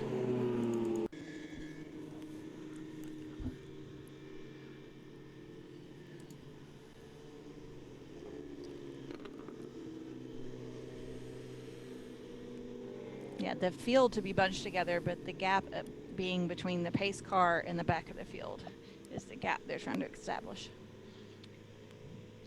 See how that could be misinterpreted. I was just clarifying. Yeah, it's kind of the other way. It's from the back of the field to the pace car, from the back of the field around all the way around to the. Yeah, you guys get it. She said it right. Yeah. That is. It sounds like a 1980 Oldsmobile that left the door open. Remember that buzzer? Yes, that's what I was thinking. It would just go. Eh. I'm like, it sounds. I was thinking in my mind earlier. I was like, it sounds like an older car that the door is not shut all the way.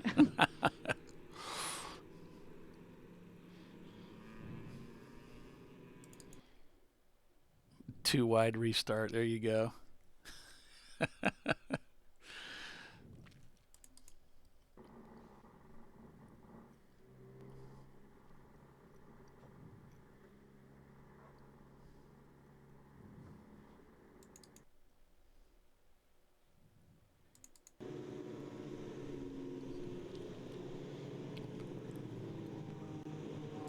We actually used to do stuff like that. Okay.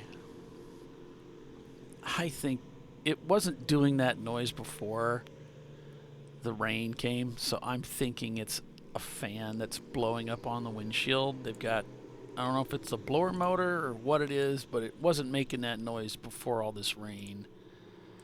So I'm hoping it's something not really important. It's just a fan that's making all that racket. I mean, that'd be the best possible scenario, right? I'm hoping so. Yeah, because the car is, Rodney has just combed that thing. I mean, it's so much, he's so meticulous at preparation. I would be surprised if it was anything important.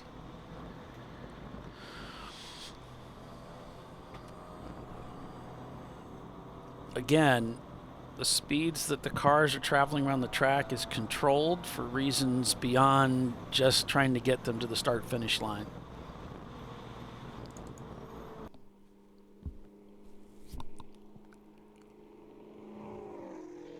And see, we got cars trailing around behind trying to get caught up yet. This is old footage here, so don't put too much stock in the UFC camera.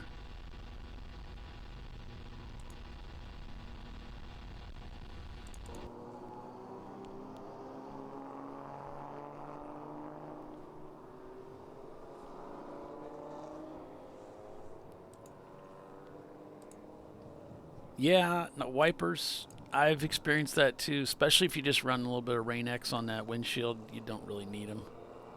You don't need wipers. But I've also had experience where we treated the windshield and it made zero difference. Like, you needed the windshield wiper. The Rain-X seemed to do nothing. So It's weird when it does that. But I've seen it do that too. Just like nada.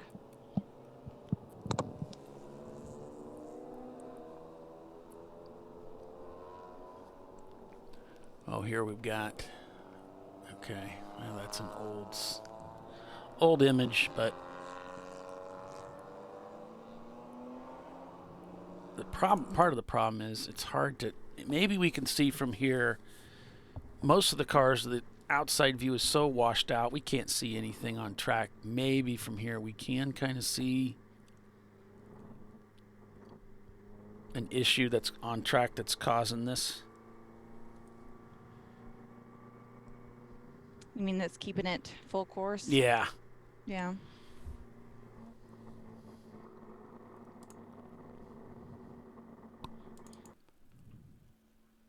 So here's the situation. That's why they're moving so slowly, because the pace car is dictating the pace. He's backing them up so that they'll move slowly through there.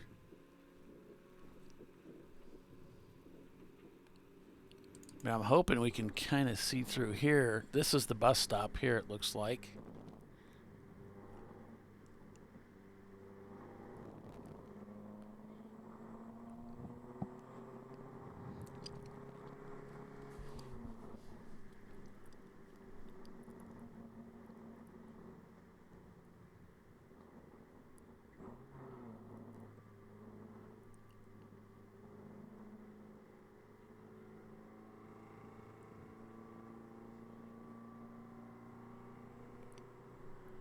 And this pace stuff it's weird when you're at Daytona, because you're feeling these loads of wanting to push you down and just ride on the apron, but there's usually a lot of garbage down there too. So you really don't want to be on the apron. You want to be up here. Because the water will run off that. It's so banked. All right, now we're back to green, Tiffany. Yay! So there we go. Let's see what turn 1 looks like. Let's see if they can make it through here. See if everybody can make it through. It'll be challenging. Happy campers. Happy campers, everybody. They're taking it nice and easy down there.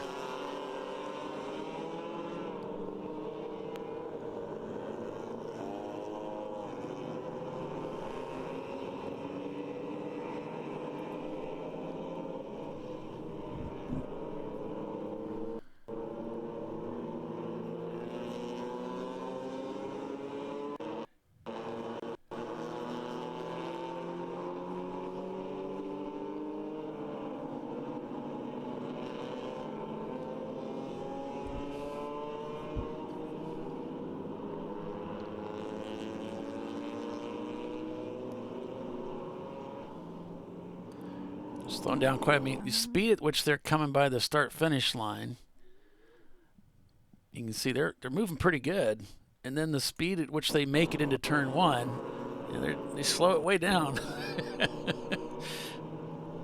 So they are taking that turn 1 nice and easy. Looks like everybody got through there pretty much unscathed. Yeah. Good job. Now turn 6.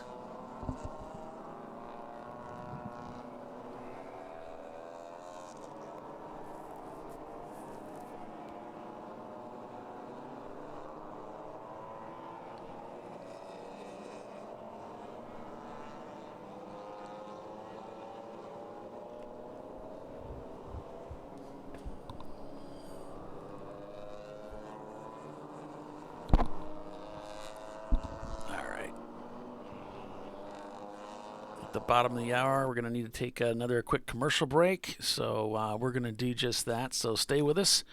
You're watching Champ Car Live. We will be back in just a couple minutes. Stay with us.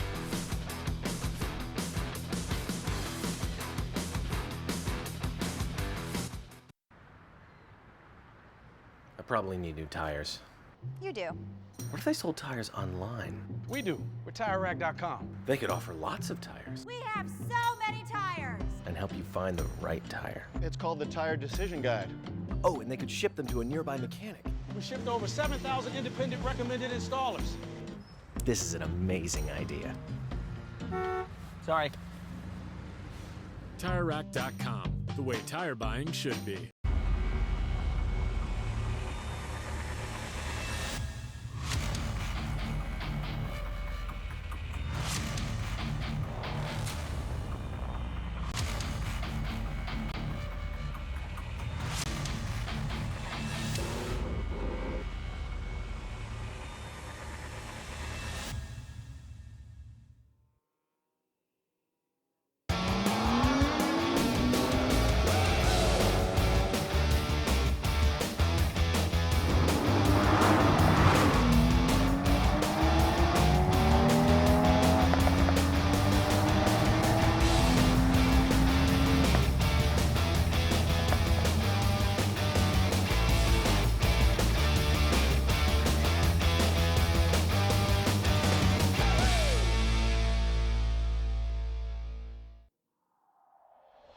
Discovery Parts is a veteran-owned racing and safety equipment company. While we're located inside Atlanta Motorsports Park in Dawsonville, Georgia, Discovery Parts can also be found at the tracks, supporting a number of Champ Car Series events. We take pride in being a reseller of the best of the industry to Champ Car teams and drivers. We know racing, love racing, and look forward to tomorrow to even more racing. Visit us at discoveryparts.com.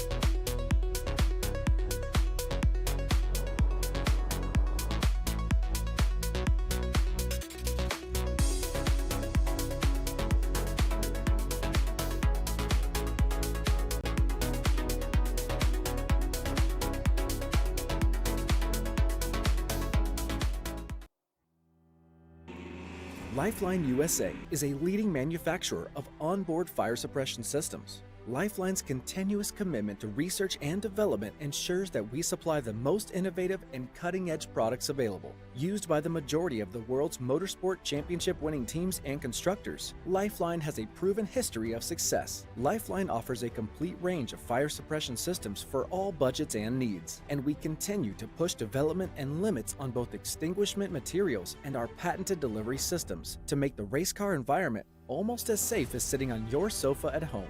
Every kit has been designed for a professional and simple installation. For more information and to purchase your Champ Car fire suppression system, go to www.lifeline-fire.com. Located in Northeast Ohio, with 40 years of combined experience, Money Shift Racing knows how to deliver performance and safety, offering everything you need to get your vehicle and drivers ready for race day. From safety equipment to full engine assembly and repair, in-house fabrication, 3D design, and rapid prototyping. Money Shift Racing. Performance done right.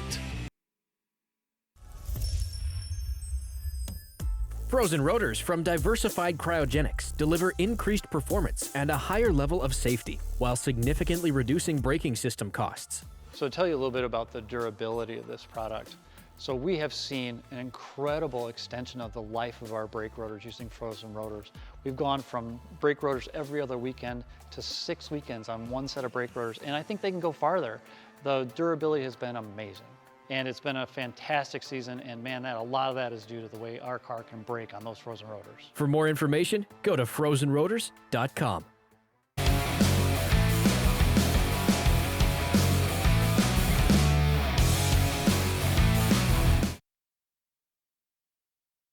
All right, back at Daytona here. Back underway under green here at Daytona. Did get a message. We've got a standing yellow in the infield there, 3 and 5. But the cars are out there turning laps. Oh. Got a little crossed up, got into the pylons there. Looks like that's the bus stop area. Those aren't pylons, they're cones. I just call them pylons. So it seems like the Tater's Garage and the 900 Motorsports car maybe had some interactions of the physical kind. Tried to occupy the same real estate. Gotcha. 891, not 981. Well, maybe maybe I said the wrong one. Hold on, let's see. Him and his dyslexia. I don't see an 818. There's not a 981, is there? Yeah, there is. There's 900 Racing. Okay, so if it's... So it's 900 Racing, even though the car number is 981. Well, that's what I'm not confused. 981. I'm not confused at all.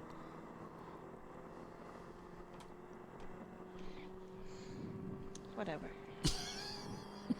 Somebody hit somebody. It's somebody's fault. And the race director will be speaking to them. As my friend Ken used to say, somebody make up my mind.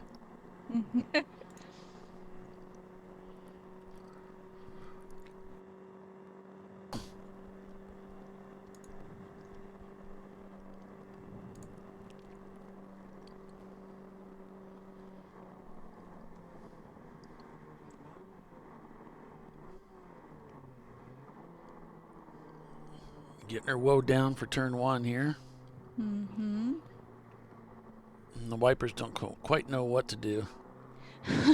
They are struggling.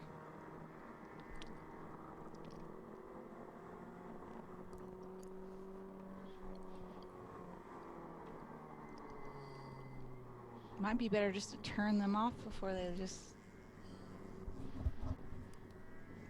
stop together, all together.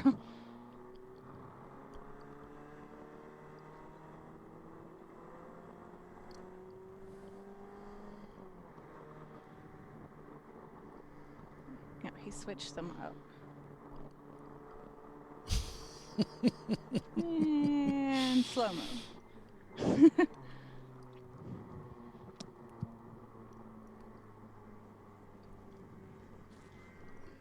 Gonna ride through the horseshoe here. Okay. I'm looking for cars off to the side. I don't see anything. So those cautions must have been short-lived if they're in the infield. I think that might have been the Mini Cooper that came by. As they head out of 6 back onto the front straightaway, 116 laps turn. Danger Racing leading over Rotary Rocketeers. Team London in 3rd. Marathon Coach in 4th. Weeby Racing is 5th. Team Jackie Yake 6th. Blue Steel is 7th. OFIC Racing 8th. Floridian Motorsports 9th. Kruger Tune Racing is in 10th. C-Class led by Danger Racing. B-Class Rotary Rocketeers.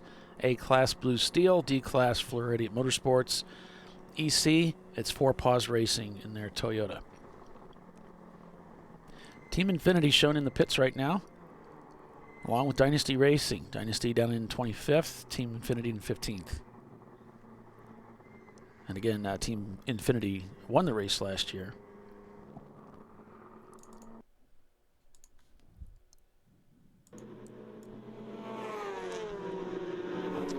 I mean, Danger Racing has 2 laps on the field.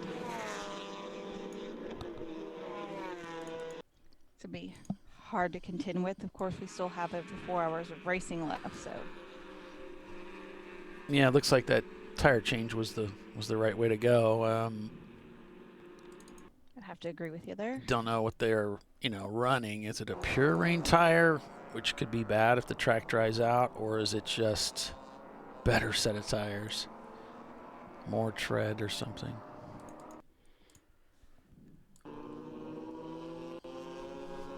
Got a car kind of stopped up there at the median there that separates the main speedway from the infield. Really just looks like they're looking for a clean spot to get back in.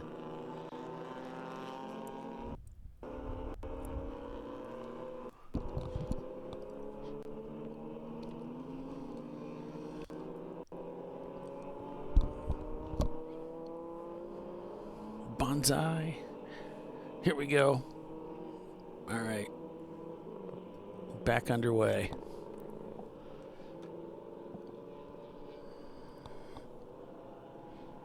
I mean, whatever tires they put on, it doesn't look like it's anything that's incredibly faster than the rest of the field. Actually, several other cars are putting down some quicker laps, but they're in a better position currently. Well, and everybody does that for different reasons, right? And sometimes you're riding on tires that aren't that great, but you're okay with it for the rest of the race. But then if it's going to be really wet out, maybe somebody's nervous about racing in that condition, and so they're like, let's put the best tires on that we have. Yeah. Zip Tide doing a driver change already.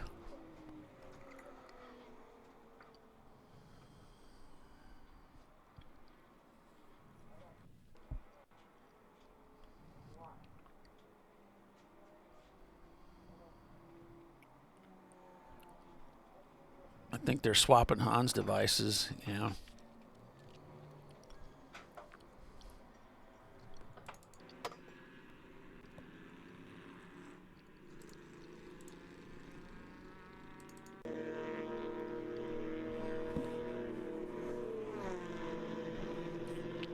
Really able to carry a lot of speed around the banking here. like you said, Tiffany, it's when you get down to the flatland areas that's where you got to take it easy and kind of gently roll through. Do the best to stay out of trouble.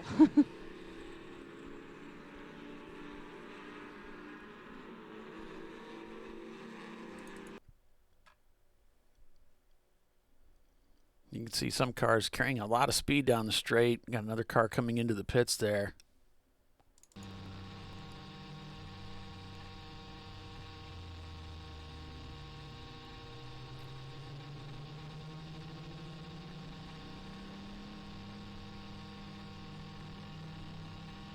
Shows you how kind of messy it is. Troy Isidore said that Rodney's car has that noise because he's running a fan.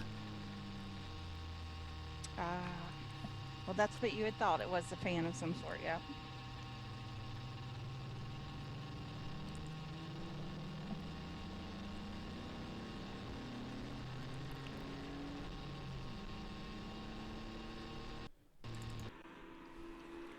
Oop. Was he on track there? Was he kind of... he was in the grass. Agging it, yeah.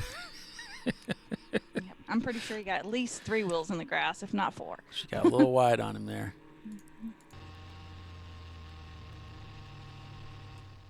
May have turned a little bit more than he thought it was going to. Thanks for that, Troy. Appreciate it.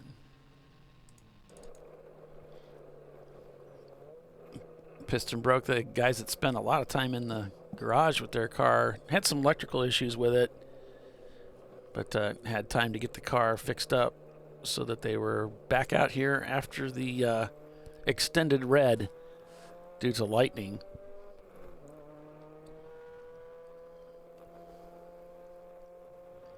Yeah, that red flag lasted a long time. It did, but it had to it's happen. still Daytona, man. It's still awesome. Yeah. I know it sucks. I know. I mean, at least they didn't have to drive in the monsoon. Yeah. They came through.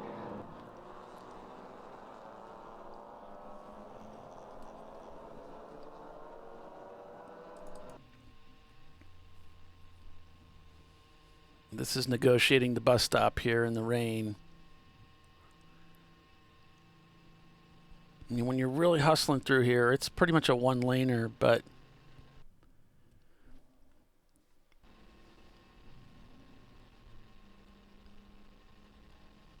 they're working their way around. OFIC is shown in 8th place right now.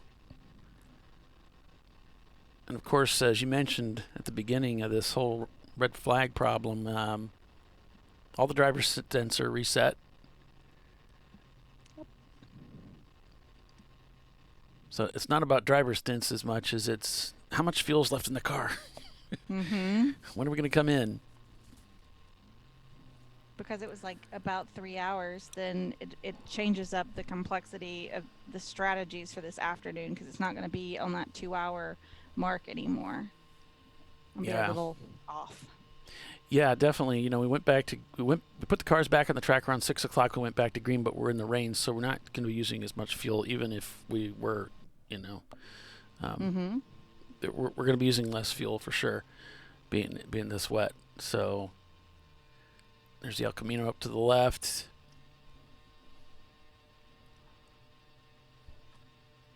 Okay, Zip Tide, they've put their Dodge back out on the racetrack.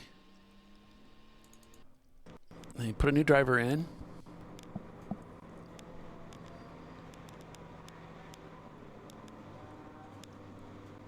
Looks like they got a YouTube channel they're sporting too. So you've got a smoking car in Speedway 1. Okay.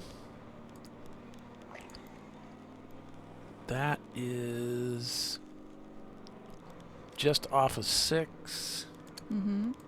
Here, be up on the right. I don't see any smokes. Eventually they would end up down in the bus stop area for that camera. Whoa. Oh man, I just got really dizzy. Okay. Don't do that.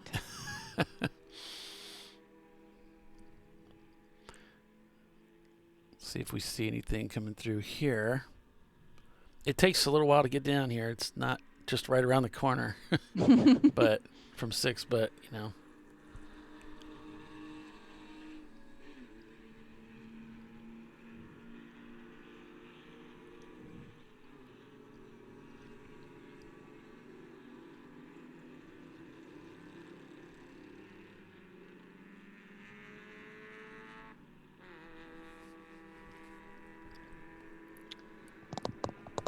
Looks good. I don't see anything bad there.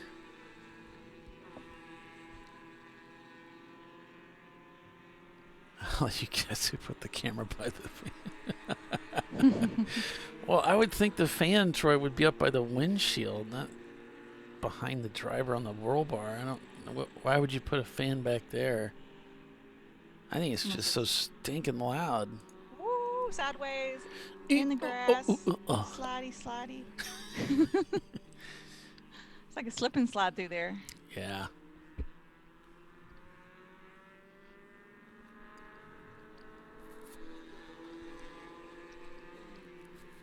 Here we got 3 cars coming down. 2. Oh, we're going to go full course caution here. See what happens here going into this corner. So Nabil, he's driving in the Hung North car. He said that they are back running now. Their O2 sensor broke and melted the rear motor mount, and then followed by the left front axle failure. So they've gotten that fixed, and Kevin Boswell is in the car now. Okay. There's oil down in turn 6. Ooh, that's what you don't want in the rain. Oil in rain? Mm-mm. That'll make slippery. Hmm.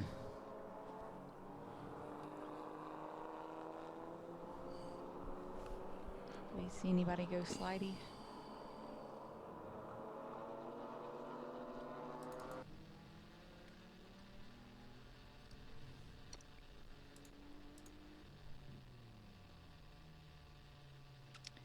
What does OFIC stand for?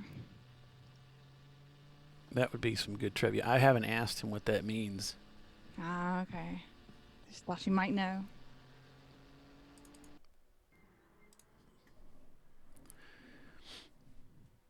So, see you, Boulder, coming in under this full course caution. Yeah, I don't know what the... I don't... Okay, they're waving yellow there. Bill said it's because of oil down. That would mean there should be a debris flag. I don't see a debris flag, but... You know, it is a long way away. It just looks yellow to me.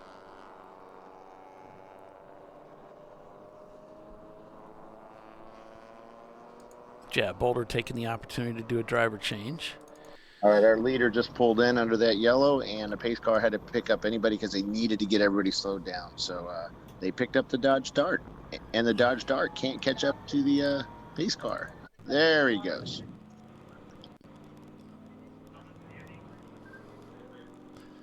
The Dodge Dart. So not so technically, but appearance-wise, they are leading the race, but they're not. Appearance-wise, correct. Yeah, that would be great to catch on camera, you know, that they... See if I can get that. How about that?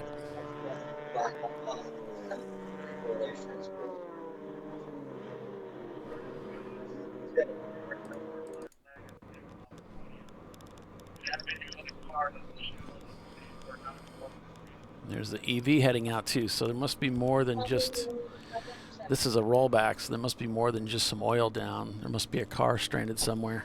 Well, that's that Camaro. That's the, sorry, I don't know if it's Camaro. I assumed a Camaro, but it's the car stuck at a NASCAR 1 on driver's left on the concrete part. Gotcha. He dropped oil down there, so they're going to flatbed him off the area because of the oil. Roger, roger. They don't want to spread the oil anywhere else.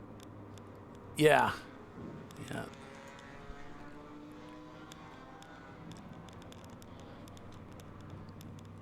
somebody's saying that they can tell me what OFIC stands for, but not sure if it's appropriate. Oh, that makes it even better.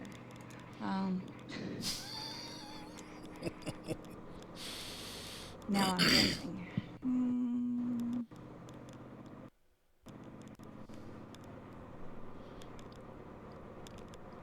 So there's their broke down car. Okay.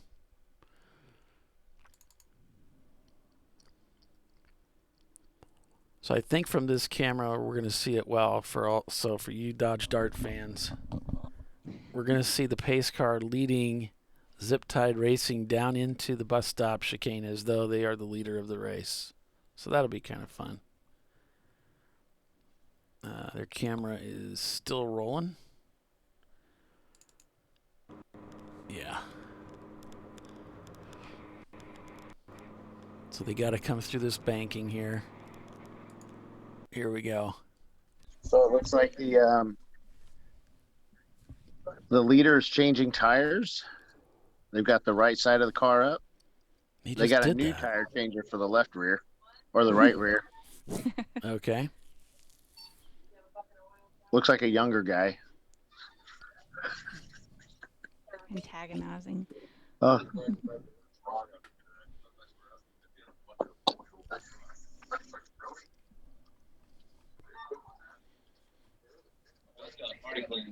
Party plans.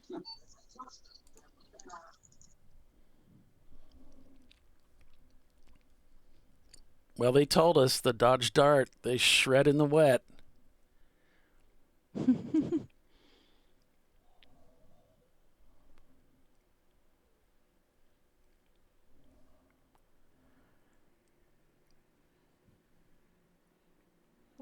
What is that on the rear of the car? Is that supposed to be a wing or like a push to start?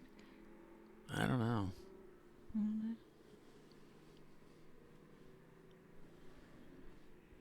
I thought it was green. I didn't know it was blue.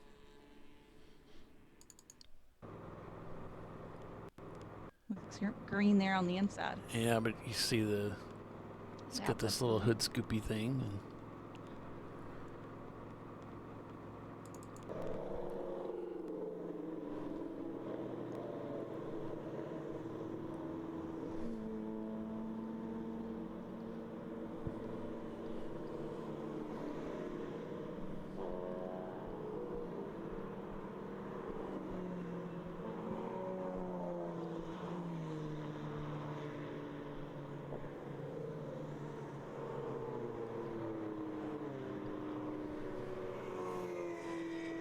So I'm guessing those cars that were way down on the apron were probably about to come to the pit end. Maybe. is it not updating? Could be. Sometimes that pylon will just get stuck, and I have to refresh it. That's really all it is.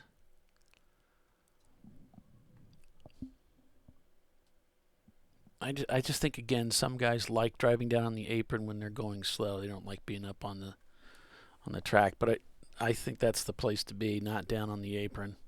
It's dirty down there. Wow. Yeah, let me refresh this.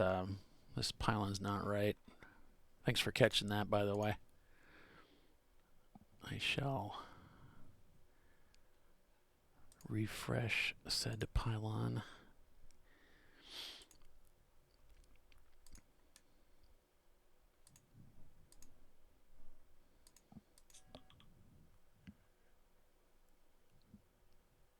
Any idea why it says 6 hours in when we're clearly 10 hours in? Where does it say that? Up on the scoring thing? Timing and scoring, yeah. Maybe they paused it. Did they pause it while we're under red? Yeah, maybe.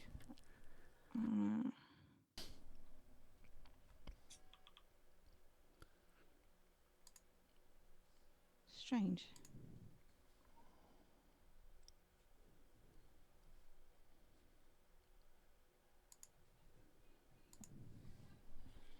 All right, so I'll go ahead and take us out to commercial here, folks.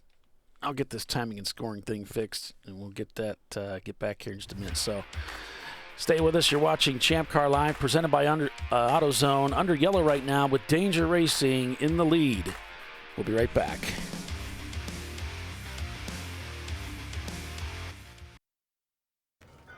You know, I'd buy tires online, but then what? We've thought about it. We're TireRack.com. They should let you ship directly to a mechanic. Actually, we call them independent recommended installers. They should have like 1,000 mechanics. Try over 7,000 installers. Then you just make an appointment. At a time that's convenient for you. This could change tire buying forever. TireRack.com, the way tire buying should be. Lifeline USA is a leading manufacturer of onboard fire suppression systems. Lifeline's continuous commitment to research and development ensures that we supply the most innovative and cutting-edge products available. Used by the majority of the world's motorsport championship-winning teams and constructors, Lifeline has a proven history of success. Lifeline offers a complete range of fire suppression systems for all budgets and needs, and we continue to push development and limits on both extinguishant materials and our patented delivery systems to make the race car environment almost as safe as sitting on your sofa at home. Every kit has been designed for a professional and simple installation. For more information and to purchase your Champ Car fire suppression system, go to www.lifeline-fire.com.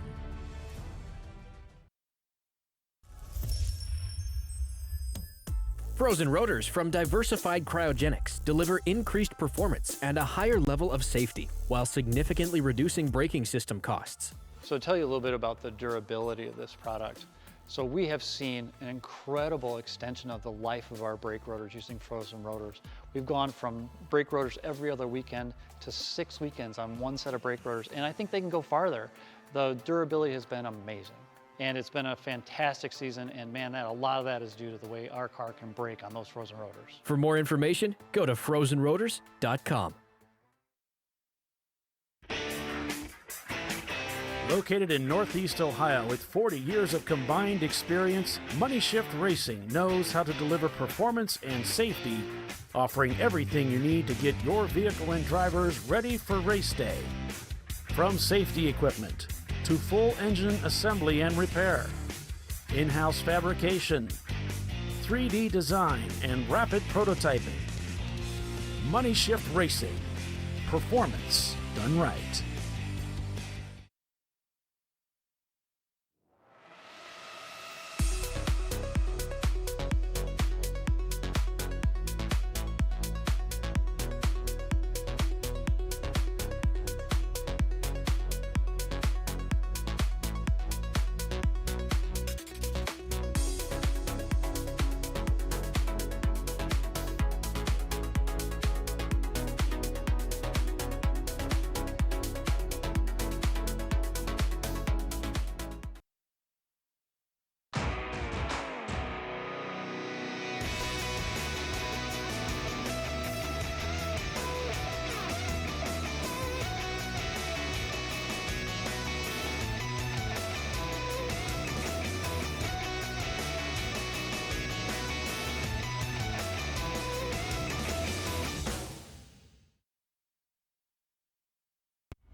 Welcome back, everyone. Champ Car Live, back at Daytona, and we're back under green here.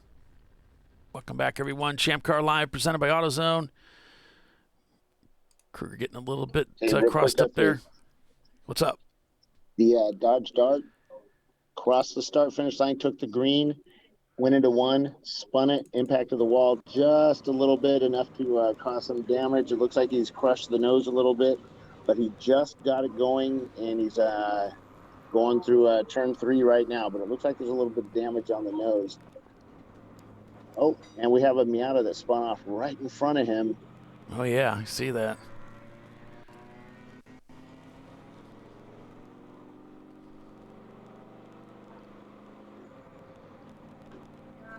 That steering wheel knocked askew there.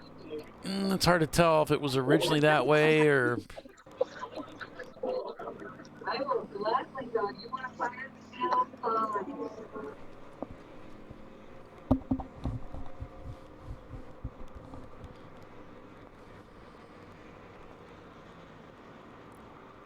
He's doing a lot of steering. Oh, he's in the grass. Oh, he gets turned around. Oh, he bends up back on the racetrack. Whoa, he crossed over. Wow, that could have been a disaster right there.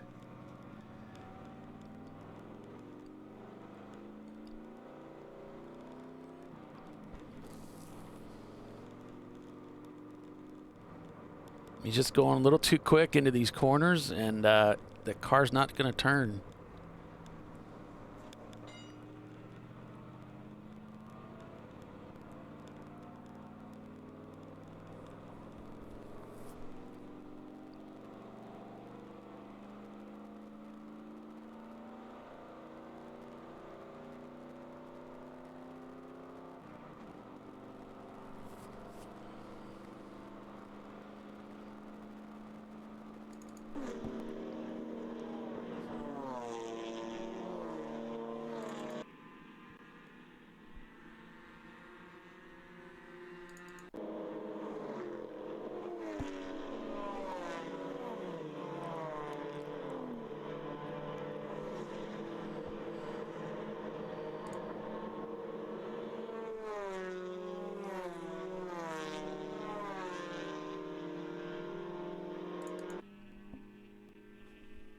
Looks like he's heading down into the bus stop with it and see how he handles through here.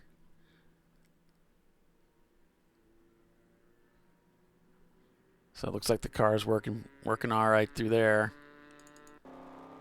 Now they do have lights that they use here at Daytona. You've probably seen, you know, in the Rolex they get really bright.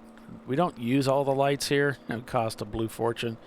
So they use some of them, and I think it's like 70% is about where they run. So you almost don't need lights here, but they will run lights. Headlights, I mean.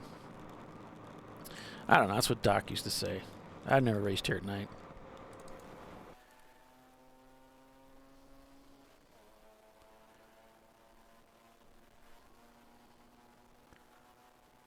Needs more angle of attack. There you go. I like it. Attack.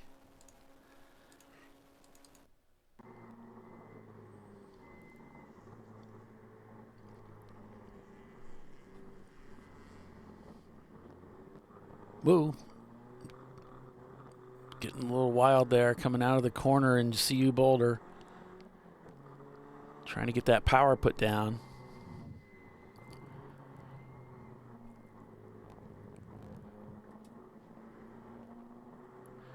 Now that paint that they have on the side there, you got to be careful not to get your wheels there. That would be pretty slippery. I think this is their hot shoe driver guy. Although he doesn't have yellow gloves, so that's a mark against him right there. Yeah, he's got the momentum. With the yellow gloves. That's right. He's got the momentum. He's easily coming around some of the other cars here that probably just taking it a little more careful, you know. Might not be real comfortable driving at high speed in the wet.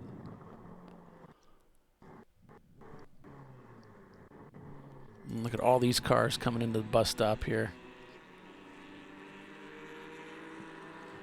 Racing is our business, and business is good. A lot of cars.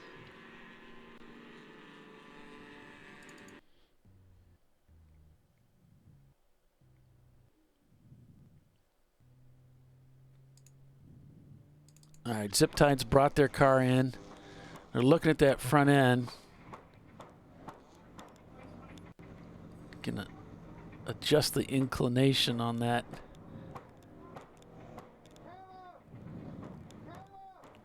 So now Danger and Rotary Rocketeers are on the same lap. We got a car off track here, driver's right coming out of 1. Doesn't show Danger has pitted, but they did have a 10-minute lap back on lap 122. So maybe it just didn't trigger the little pit icon. Yeah, it must be because Bill reported that they pitted, so it just didn't trigger it for some reason. At least we're looking at, Race Hero. We're not really getting what the officials see. So Danger over Rotary Rocketeers, Team London, Marathon Coach, and Team Jackie Yakes are top 5. Who is this spun off to the right? 246, is that Atlas Welding? I'm not sure, Tiffany. I'm having trouble seeing it. You got my screen's pretty big too, but I'm not sure who that was. It started with the number 2. Yeah. And it wasn't an Elise. And it didn't look like a BMW or Camaro. Maybe the 233 never start racing, the 350Z. That could have possibly been a... I couldn't see the rear end of it, which is... Anyway, they're back underway, whoever it was. Yes. And yes, Pamela, when I say Dodge Dart, I'm talking about Ziptide. Okay, we got another car stranded, turned around there in turn 6 this time. That's a Boxster, isn't it? I think you're right. No problem, gets back underway. He's like, oh, that was fun. Not.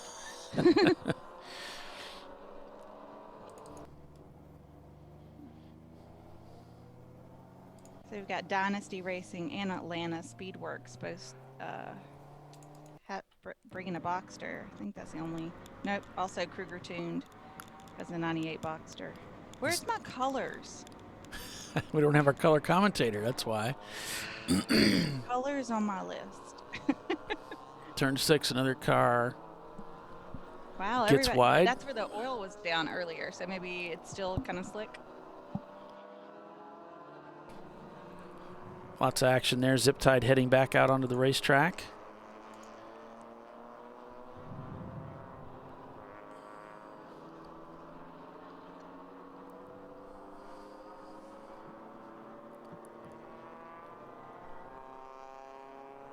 Those guys seem to be able to get through there all right. Rotary Rocketeers takes over the lead of the race from Danger Racing. 2.9 seconds is the gap. Danger turning about a 5-second lap difference. It's getting crossed up. Ziptide doing a full 360. Oh, now it's a 180. Looks like the car stalled. They're in the infield. It seemed to be where they're having the problem, is in the infield there. Well, it's still raining too. Yeah, the infield's going to struggle with grip, for show.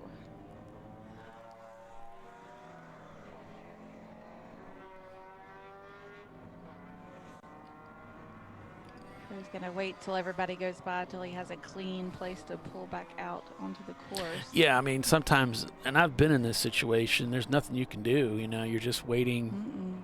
You just got to wait till you have that spot. Yeah, and you don't want to force it either. You don't want to jump out in front of a car that's moving at a race pace. You cause an accident, so just got to be patient, wait for a good spot. Oh, I think he could have grabbed it there. Or try to pull out and stay kind of offline a little bit so, other traffic could easily pass you, while you get up to speed again.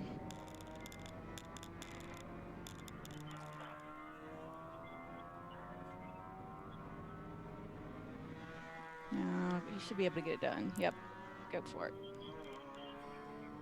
There you go. You also don't want to get too overzealous, right? And then whip it around and lose it again trying to get out there too quickly. Yeah, being that he's in the wet, that could definitely happen. Mm-hmm. A little too much juice, and then you're doing another spin. Mm-hmm.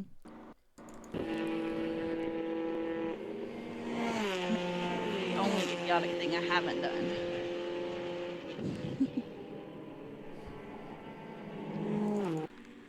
We got a car sliding off into the grass in the bus stop there. Nothing too serious, though.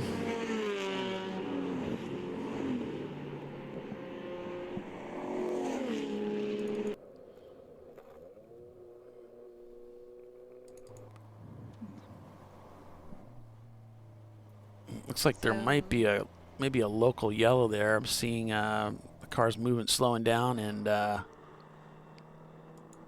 Rotary Rocketeers have passed Danger Racing for the lead of this race now. All right. Here we got Rotary Rocketeers. Now, this must be a backdated camera feed because there's no way they'd be down on the apron right now. So I guess we're not going to be able to rely on that guy's camera. But, and OFIC. That looks like a lot of them on the apron, right there. Well, that was also OFIC, and they're behind too. Okay, well that makes sense then.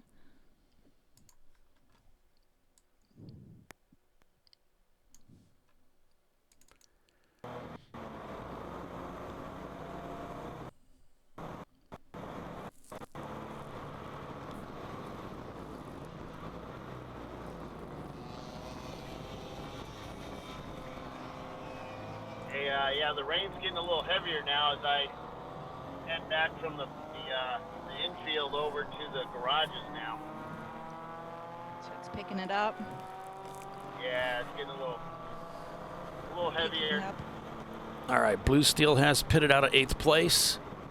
126 laps turned. Rotary Rocketeers leading by almost 3 seconds over Danger Racing. Team London in 3rd. Marathon Coach is 4th. Team Jackie Yakes is 5th. I think there's a high likelihood that this is going to be our conditions till the end. People like flagging for no headlights or tail lights on the car. No headlights or tail lights. 148. Roger that. CU Boulders moved into 27th. Okay. Still waiting on 651. Yeah, we're putting in.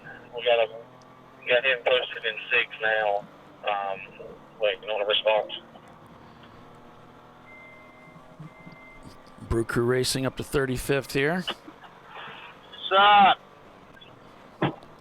You got one pissed off motherfucker right here. What'd you do? Thanks. Yep. All right, sorry about that, folks. Got it muted.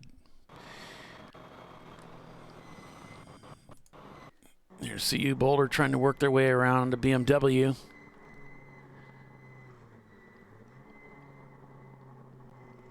He's got that is the car we were just on. Mm-hmm. UUC Motorworks there, sponsored Brew Crew car. It is so tight through there. Sideways-ish. Yeah, trying to work your way through that part of the track is crazy when you're side by side like that.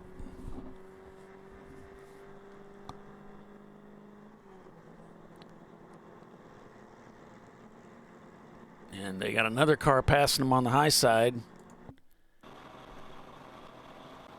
So there's Colorado Boulder going by.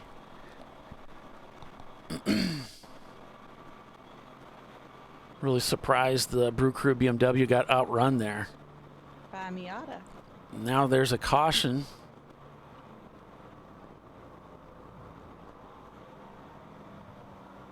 It's local, I guess. Oh yeah. See it on the Flagtronics unit on the dash. Yeah. Let's see if it clears in a sec. There's the car. The camera just stopped right there.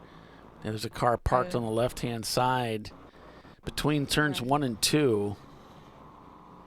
Right at the pit out.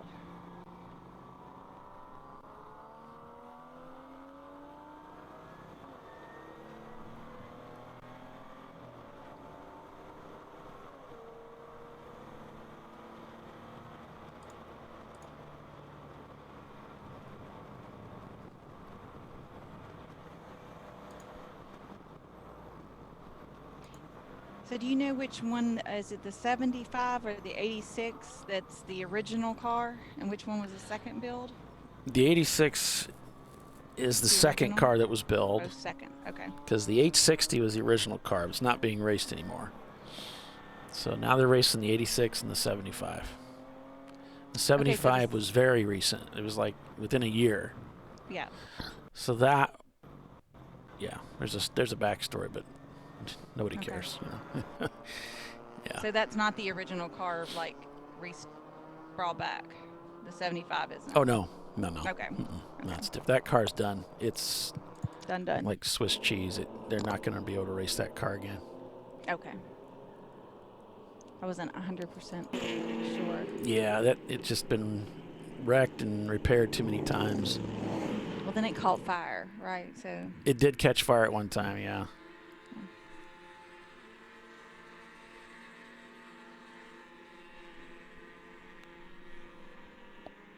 So the Team Octane, the Mini Cooper, just comes out of the pits in their EC car.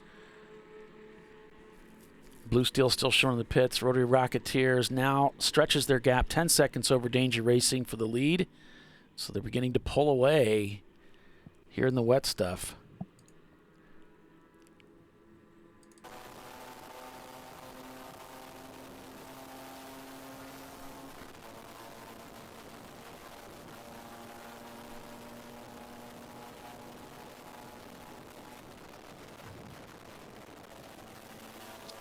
Rockingham up to showing 12th, but actually pull those EC cars out, and they're in the top 10. They're in the top 10 now. Yeah. Good job, guys. Yeah. There's Rockingham there. They're kind of single filing, and he's like, what's going on? Well, they're under caution. And that's why they're all lining up like that.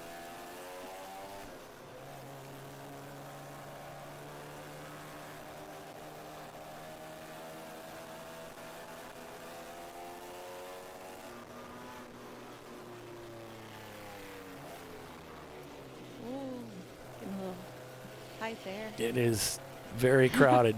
You got people coming out of the pit out, then you got people passing you on the right, and then you got traffic in front of you. Ouch. A little busy. Yeah.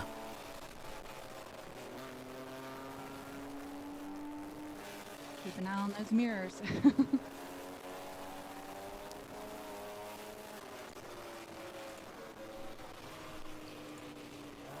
I mean, they're in first place. The last thing they want to do is be taken out by a competitor who's in the 30th position, you know, but a fast car. Right. Team Infinity is pitted as well. They're down in 39th now.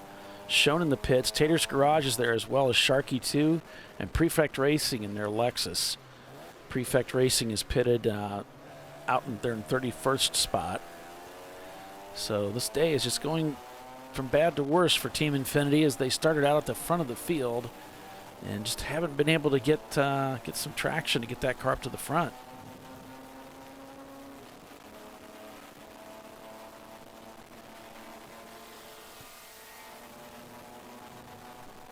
And Prefect hadn't had a great day of it either.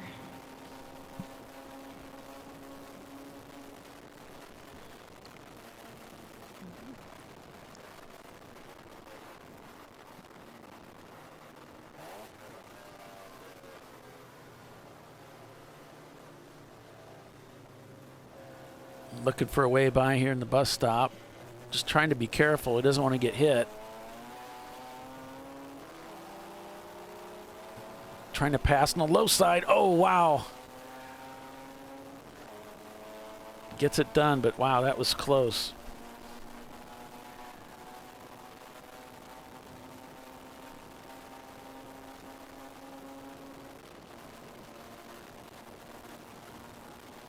Trying to grab a little bit of the draft there, staying low and then swinging up high for the pass.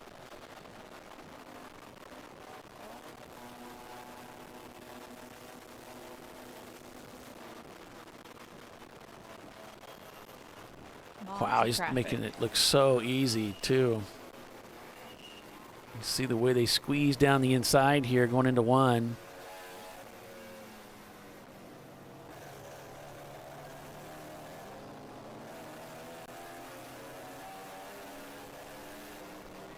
Trying to find a way by, but there's not a lot of real estate out there.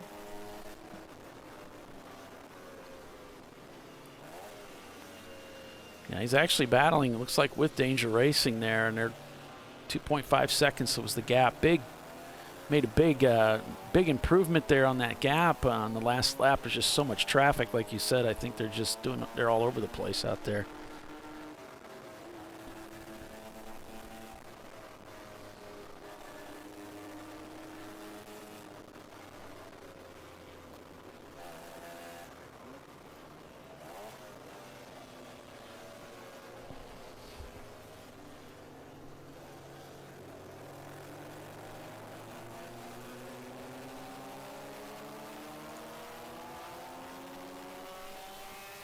So they're coming down to turn 6 to make their way onto the banking. On board with the leader of the race here, Rotary Rocketeers. 129 laps turned so far.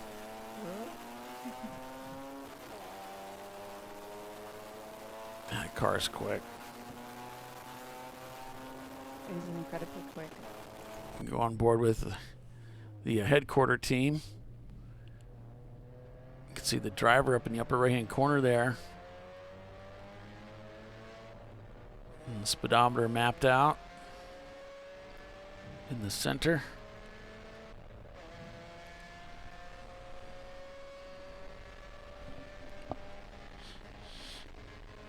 Krugertoon now in 8th place right now.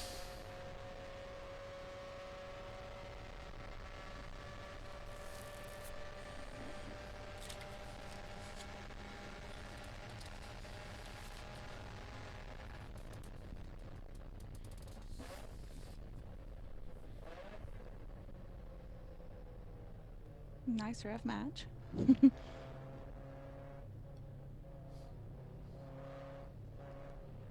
Yeah, just trying to be patient through here.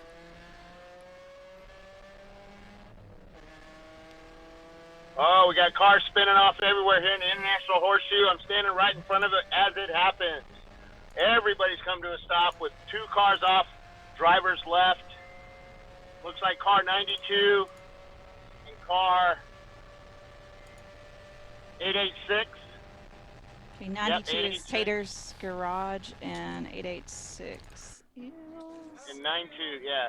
Lemon Tea Party. And what Yeah, was the they other are one? they're still sitting there. Like they're trying to get it restarted. There's a lot of traffic coming at them too. Mustang got going. Honda's still sitting there, or whatever it is. Okay. A lot of smoke from inside the zip-tied car, but they're in the pits looking at it. Didn't mean to interrupt you guys, but it happened right as I just leaving registration. Don't lie, that's your favorite thing. Oh, it's always good to hear from you, Bill. Sorry, I'm doing some Recon. things for the boss and the other folks up there. Yeah. Oh, black flag. So they're black flagging a bunch of people. Black flag go. They got a list. Okay, man. The latest one. So we're gonna have a black flag on car 970. He spun and then backed into traffic to continue. We cannot have him backing up the wrong way into traffic on the racetrack. I don't have a 970. Yep, that's bad. Yeah, I don't either. Yeah, the rain's picked up a little bit here in the center of the track as I head back over. The water is pooling again. So I wonder how that's going to affect the guys that switched to rain tires and came back in as the track dried out. Came back in and put the dry tires on, and now it's starting to pick up again.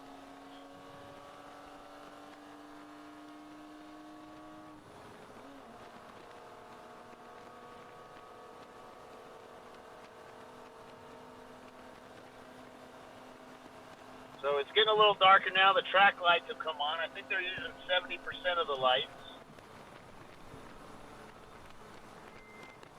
Yeah, we got the lights on in the banking, which is always good, except for the center section doesn't have that great of lighting, but it's okay. Unless he said 570 instead of 9. 570 is family tradition racing. It's a Corvette. Jonathan, I don't know if Team Octane has a camera or not. I do not. I haven't seen one from them, so.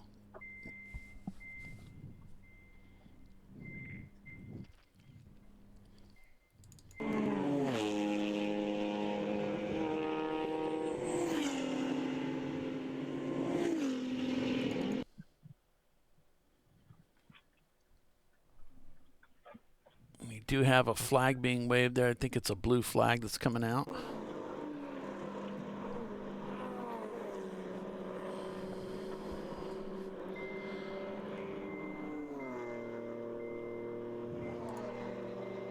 Got a full course caution coming out according to Race Hero. And with that... Yeah, I think they called the pace car to position. I don't really know what's going on. Okay. So after 131 laps of racing, Rotary Rocketeers leads this race by just a little over a second. There's a lot more racing to come, so stay with us. We'll be right back.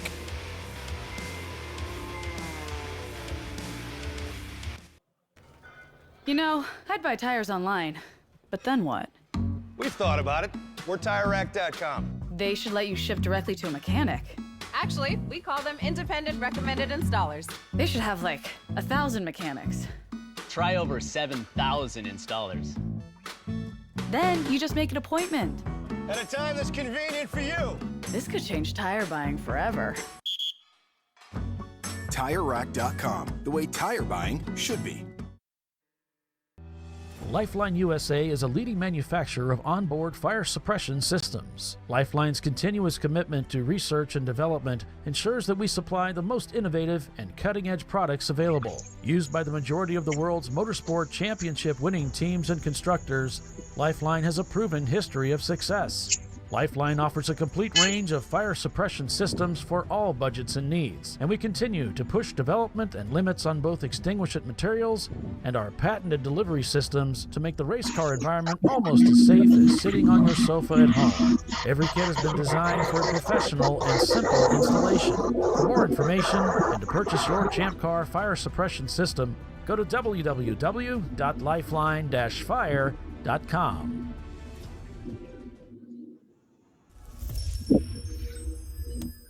Frozen rotors from Diversified Cryogenics deliver increased performance and a higher level of safety, while significantly reducing braking system costs. So to tell you a little bit about the durability of this product.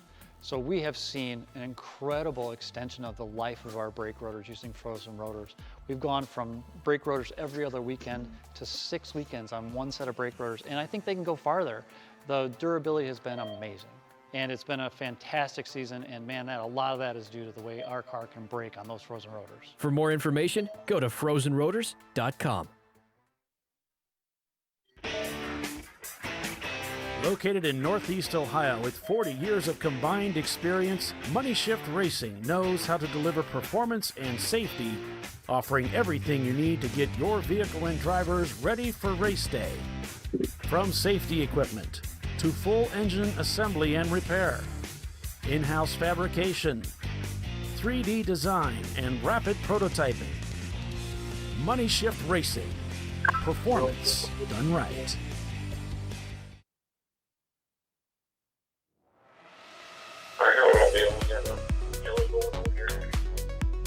Right.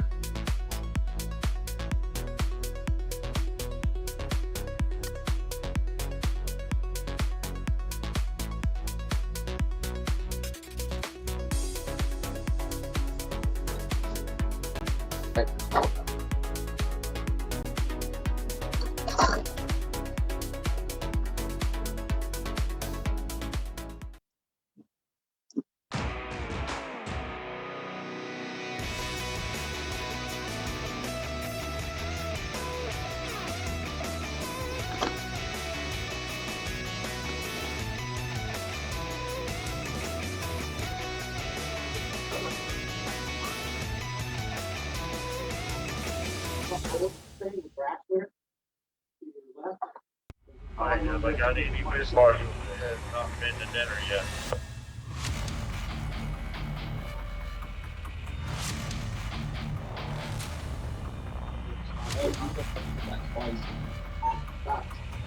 Here's a big Drake. Have I got any pit marshals that have not been?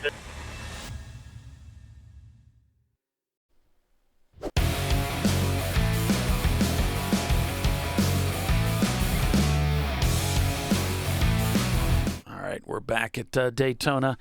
Obviously, full course caution. The field being this scene being cleared. Not sure what's going on with the driving through the grass here, but they're working on getting things sorted out.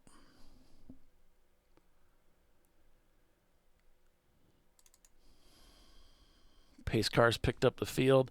Some cars are moving into the pits. Take advantage of that yellow. Get that pit stop done. Get out of the way. Get some fuel. Maybe do a driver change.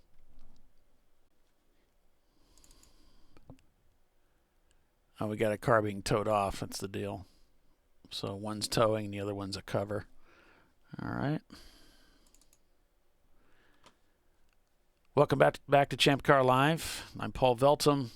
Tiffany Alexander calling the race with you, along with Bill Strong.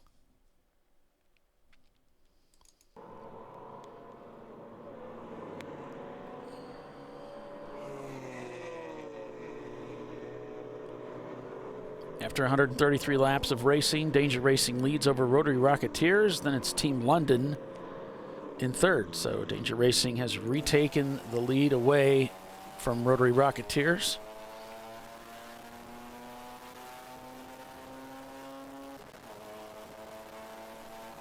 And this is in some delay, so let's see if I can get that up to speed somehow.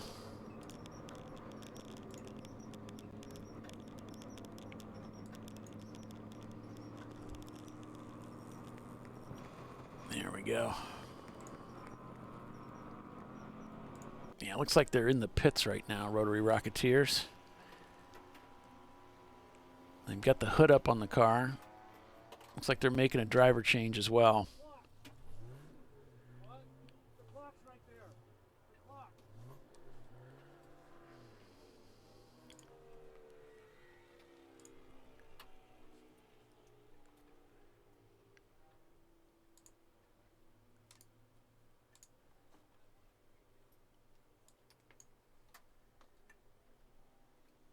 So it appears as though perhaps it was Infinite Loop Racing that was towed in. Yes. So that's the car that's being pulled in, number 808. So most unfortunate for those guys. It's a shame.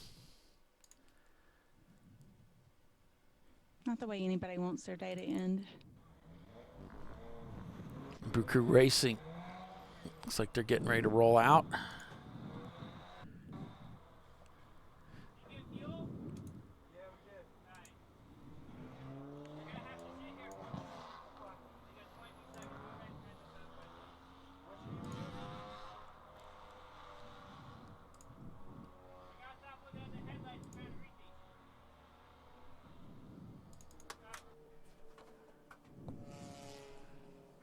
Kruger Tuned also in the pits. Should be going back to green here shortly.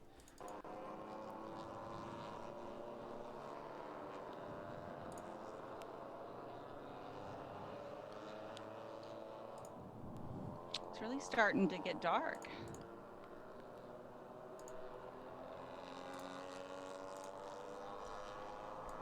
A little bit of light that was left in the cloudy sky seems to be dissipating.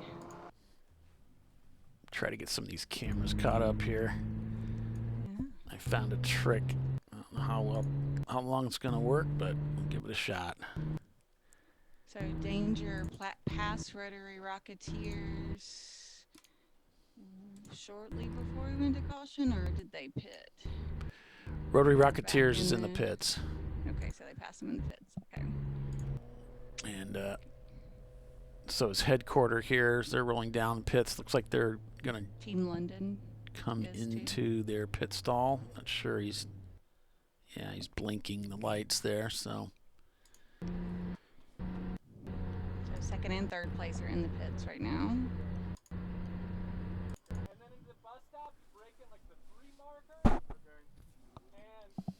Okay. giving them instruction about how to get around the racetrack. Then you have to decide whether you trust your buddies or not, or they throwing you out there. Oh, you can take that one flat out, and you're like, oh god.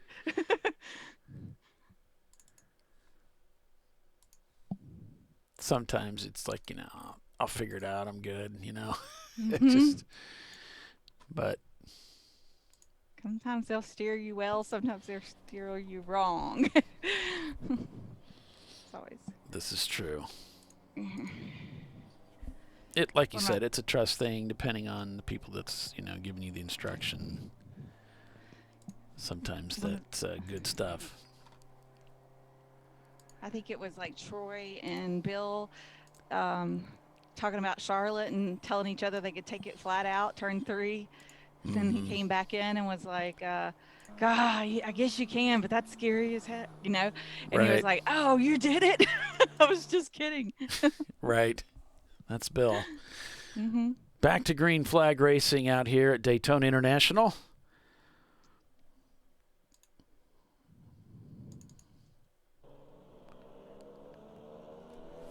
As cars come across that start-finish line to retake the green.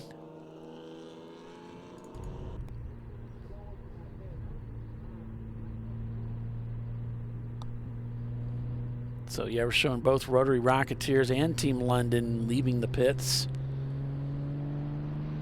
Well, it was Infinite Loop that they were pulling in just now. Yeah. Okay.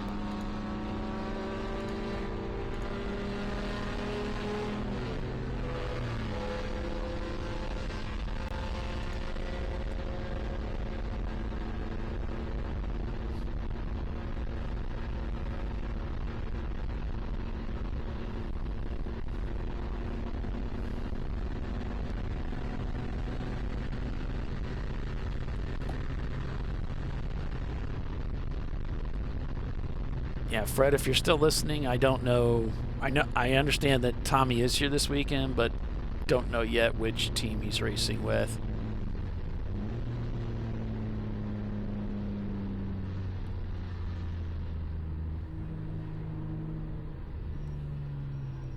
So OFIC in 11th right now when you pull the EC cars out. Rotary Rocketeers taking advantage of that caution to get into the pits, make that driver change. Probably took fuel too.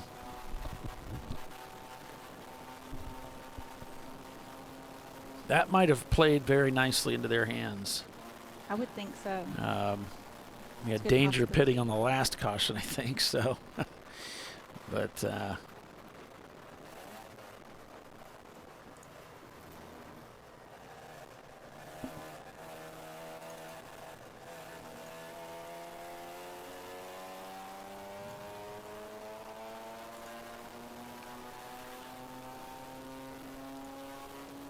the Zip Tide Racing Dart is back out on the track. So we got Grit and Grind shown not turning laps right now. That's the team that Johnny Robinson's driving with this weekend. From 10th place, second in EC. Rotary Rocketeers clears that pit loop. Shown back a lap on Danger Racing with 135 laps into the race.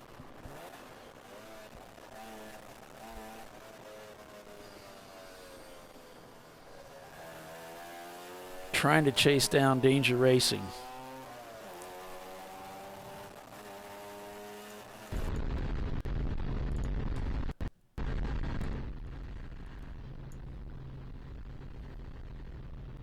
See if he can swing out and keep a couple, pick off a few cars going into the braking zone.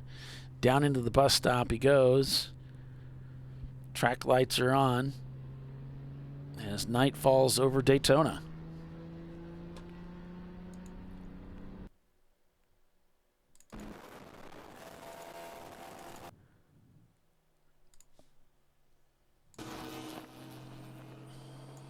Kruger Tuned racing south in their Porsche.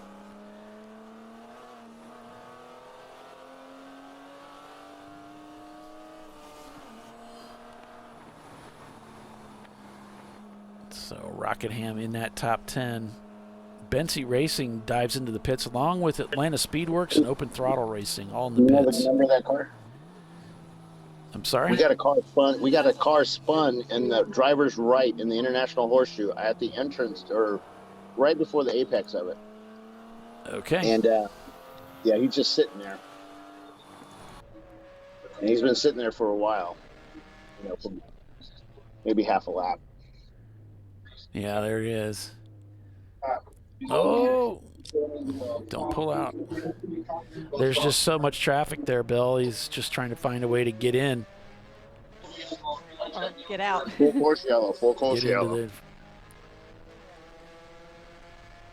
So another full course caution. These are coming quick. What's it saying? Cautions breed cautions? It could be for that Miata that's there in the horseshoe, and that's going to help Rotary Rocketeers make up this gap. You know, they need this to get caught back up.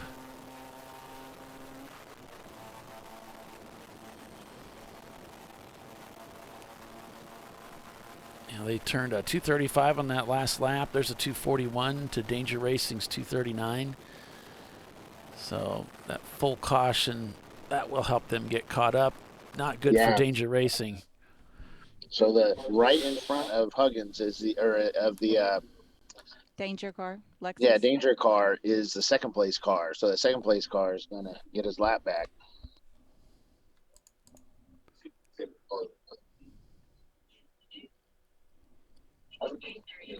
So that's gonna help number 2.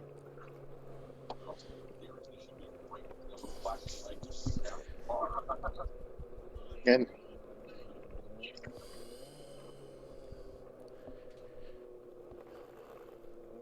Lots and lots of yellows today.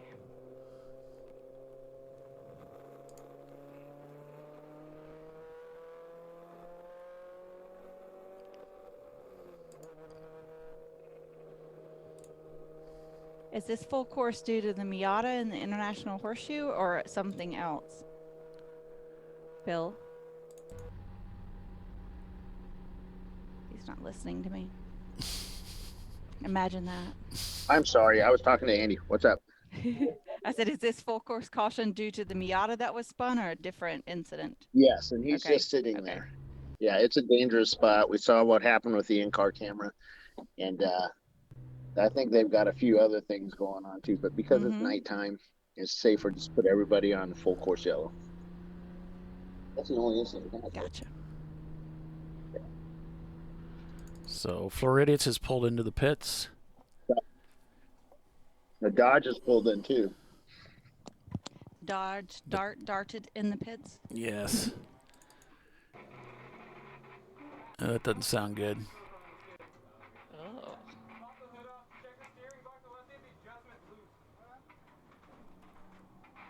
One of the hamsters gave up. Yeah. Ouch.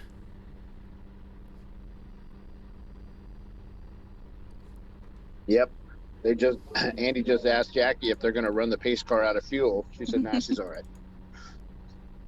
She's turned quite the laps.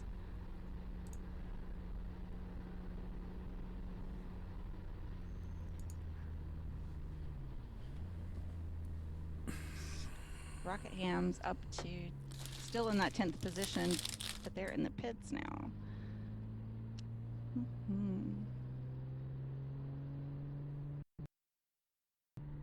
All right, pace car is coming up on Speedway 2. Benover Racing also in the pits right now. All those teams in the top 16. Benover Racing, Grit and Grind, Rockingham, and Florida Motorsports. 136 laps turned here, full course caution at Daytona. Team Jackie X has just stayed up there in about the 6th place with the Floridians. Just kind of hanging out all up there. Day. Yeah. Being super consistent. And that's often, that's the car that ends up doing really, really well just by staying, not necessarily overachieving, just being there when the other cars drop out or falter.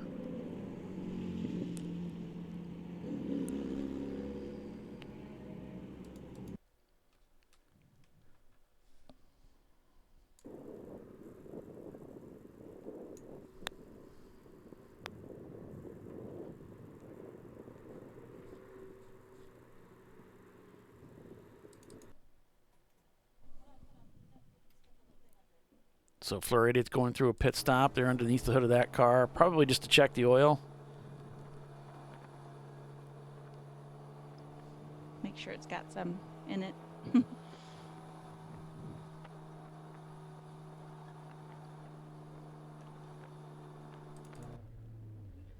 So speaking of the Jackie Inch car, they've been in this position before here and just suddenly come out at the end and boom, there they are in first place.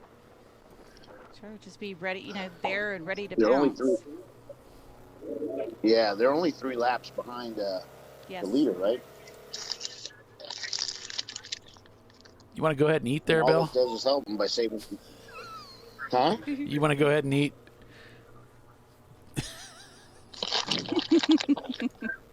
Jerk.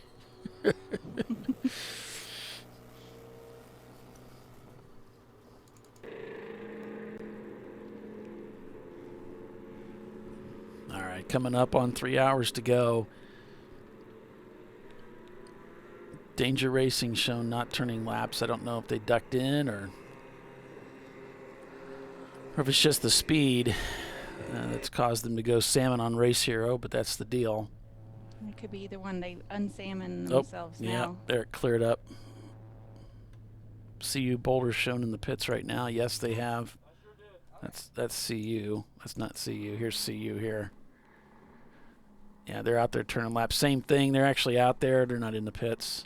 But Bensky has come into the pits. Fat Crack's come into the pits. Atlanta Speedworks and Open Throttle crossing the pit loop. All right, Team Infinity still shown on that pit loop. So down in 48th spot. All right, Brack Racing in 53rd shown in the pits. Haywagon Express and that Chevy El Camino down in 56 also shown in the pits. So a lot of cars either crossing the pit loops in the pits right now or they're behind the wall working on their cars. The El Camino seems lost. The El Camino seems to be lost. He doesn't know where to go. Yeah. And he's on pit lane right now, but he doesn't know where to go. Is he trying to get back to the paddock? Maybe he's looking for his pit stall and just doesn't know where it's at. That happens. There's a million pit stalls out there. You don't have something, and now it's gotten dark, right? So if you don't have something distinguishing or your team's not flagging you in, everybody standing at the pit wall looks the same. At least that's how it happens for me. I always try to, like, when I first go out or, I'm getting ready to go out, like, look and at race control or the, what other fixtures might be larger, and I can, see that I can say, okay, my pit stall is near this gate or this tower or off this, one side of it. So I kind of have a clue. Sometimes that works, sometimes not. But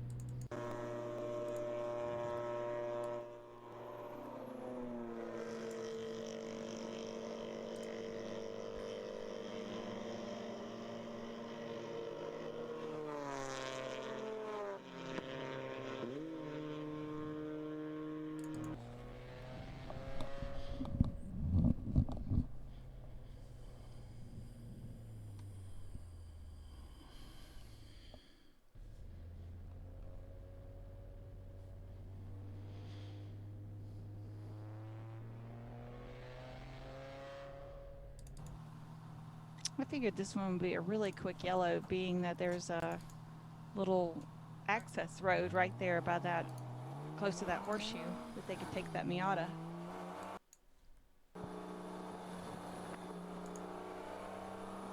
Well, Bill did mention they were going to do some other things too. Okay. So that might be why. Lights are out on the pace car. Yeah, so the lights are out on the pace car now. So, guess they're done now. Yeah, that would mean they're going to bring the pace car in this time by into the pits, and they'll send the field back to green.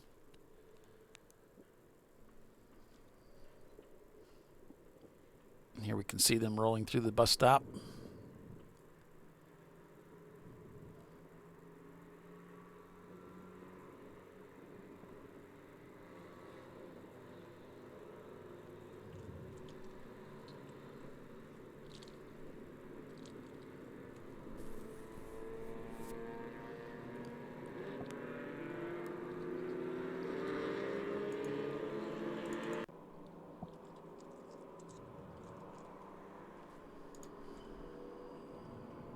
We should be back to green shortly.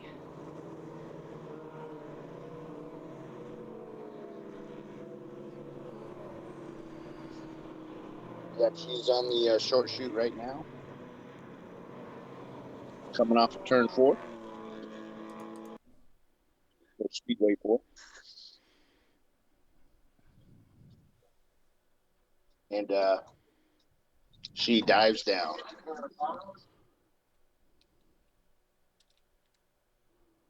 And there she goes.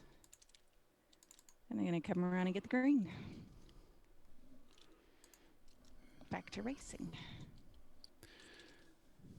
Yep. Little balls of light go flying by.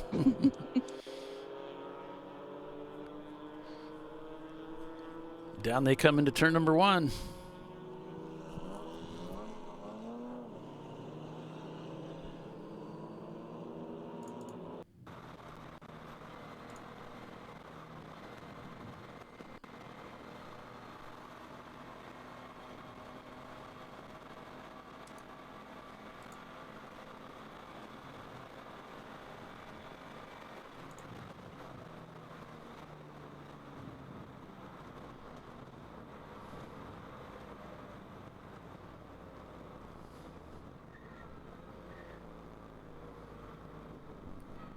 All right, Danger Racing still retaining the lead of this race over Rotary Rocketeers, shown back about a lap. We got a couple. With Team Got London a couple in of cars third. going too hot into. A couple of cars going too hot into 3 and getting spun around, so they got to turn back around and head it back out. All right. The little Lotus Elites, man, he was making some killer passes going down the front straight, or the between 2 and 3. Passed probably about 8 or 9 cars, and then continued on. Good braking on that car in the wet. OFIC Racing in the pits. They've shut their lights off, shut the car off, so it looks like they're going through a standard pit stop right now. So we'll go ahead and take a commercial break here and be back in just a couple of minutes. So stay with us, everyone. You're watching Champ Car Live, presented by AutoZone. Danger Racing is your leader. We'll be right back.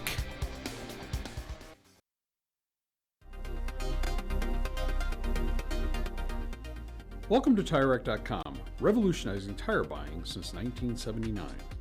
With our unmatched selection of branded products, finding what fits your vehicle and is right for you and how and where you drive has never been easier. Through helpful online shopping tools that include our professional hands-on reviews done at the introduction of a tire and consumer reviews that give real-world feedback over the life of the tire, you can make the right tire choice and find exactly what you need. And if you prefer to talk to someone, our tire testers, our sales team, are available on the phone. And that's how we get you the right tire for you and your vehicle for where and how you drive.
Discovery Parts is a veteran-owned racing and safety equipment company.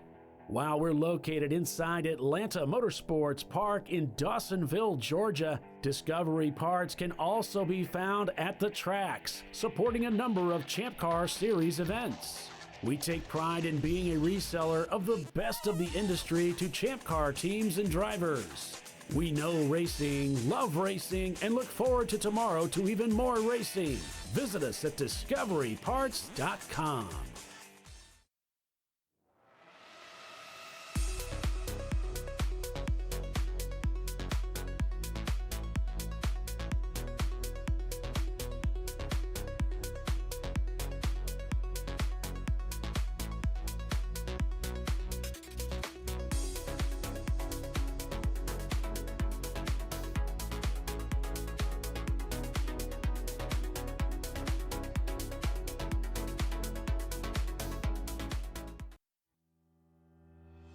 Lifeline USA is a leading manufacturer of onboard fire suppression systems. Lifeline's continuous commitment to research and development ensures that we supply the most innovative and cutting-edge products available. Used by the majority of the world's motorsport championship-winning teams and constructors, Lifeline has a proven history of success. Lifeline offers a complete range of fire suppression systems for all budgets and needs, and we continue to push development and limits on both extinguishment materials and our patented delivery systems to make the race car environment almost as safe as sitting on your sofa at home.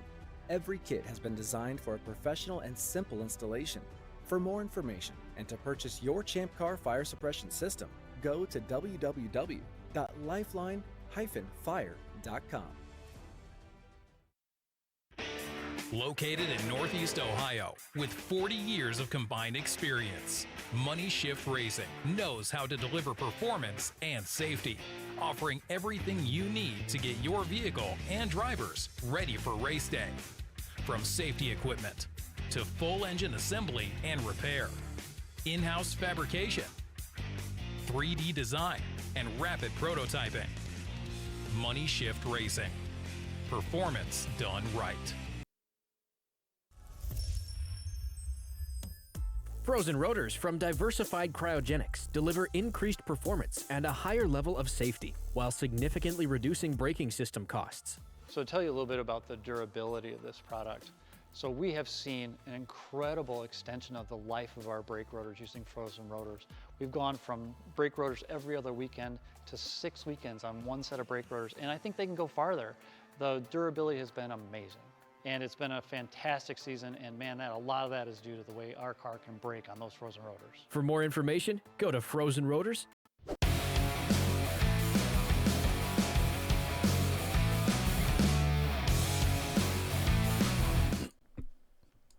Back at Daytona International,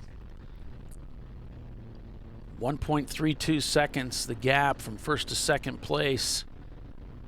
We're seeing a 28-second gap from Four Paws up to Floridian. A 1.6 second from ninth place Kruger to Weeby Racing, and a 14-second gap from Legally Auto to Grit and Grind. So still some close racing out there. 16 seconds from 900 Racing to Rockingham right now. And it looks like on that last lap, we got Danger Racing turning some better laps than Rotary by quite a few seconds. We'll see if they can turn that around.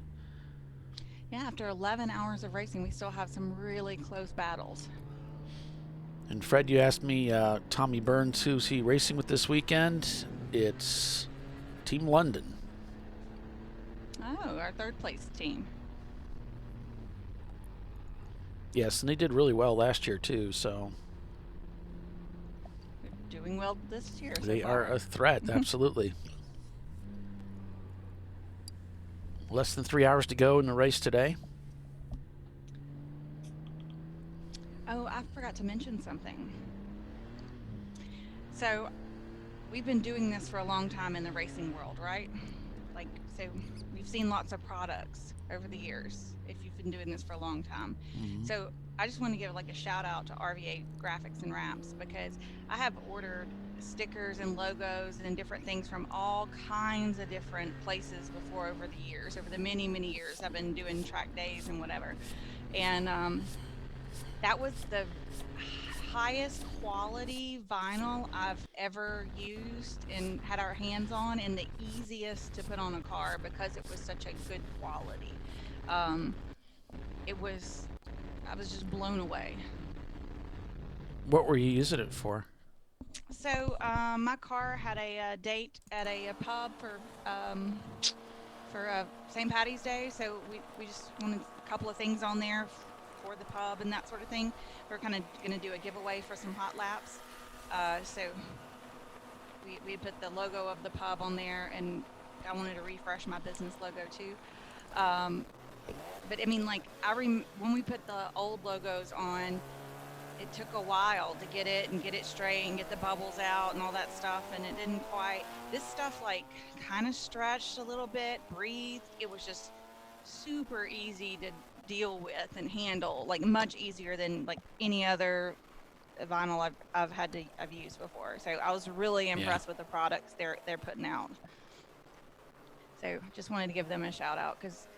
And the logos look amazing. I mean, they're beautiful. The color in them and everything turned out really nice. And then, on top of the quality. So, big thanks to them. They did. That was just amazing.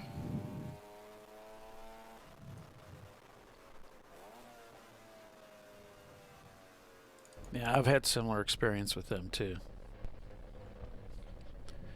I mean, other than the stuff that we put on the cars that everybody has to put on there, and it's been a couple of years since I've had to put it on my car. I haven't used their product in quite some time, but I've used some other, a lot of us cut our own numbers out. A lot of us have those cutters at home where we can make our own numbers and change it up real easy, but nowhere near that. I mean, that is, amateur for sure compared to what they got going on. Kruger Tuned overtakes Weeby Racing for 8th place. Moves their C-Class car up a notch. Floridian there holding on to D-Class in their Porsche. They're in 6th place overall.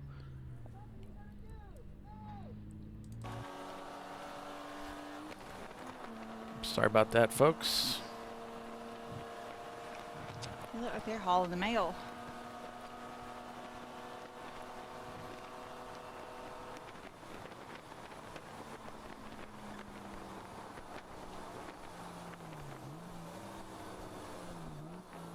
Polly, have you driven a Boxster in the rain? No, I haven't. Okay. I know how you like rain driving, so I was wondering how you like that car in the rain. I don't have a terrible ton of experience in the rain either. In the Boxster. Got a car that went. What? We got a car that went off way into the middle of the infield, driver's right after turn 2. He's got it going, and he's rejoining now. He slid a long way. Okay. Just going through 3 now. All right. Well, thanks, Bill.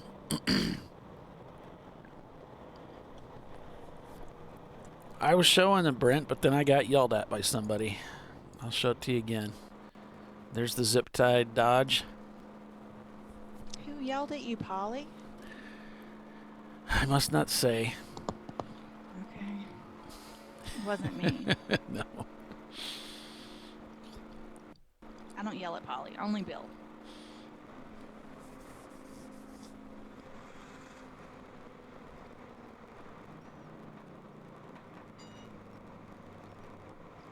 I don't think you've yelled at me because I would never let you yell at me.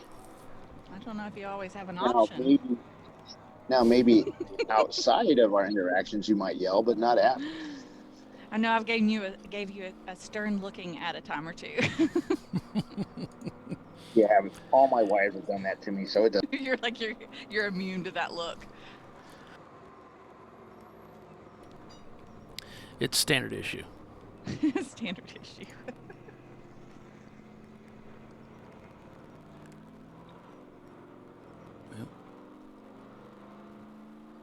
So zip tide's out there doing all right.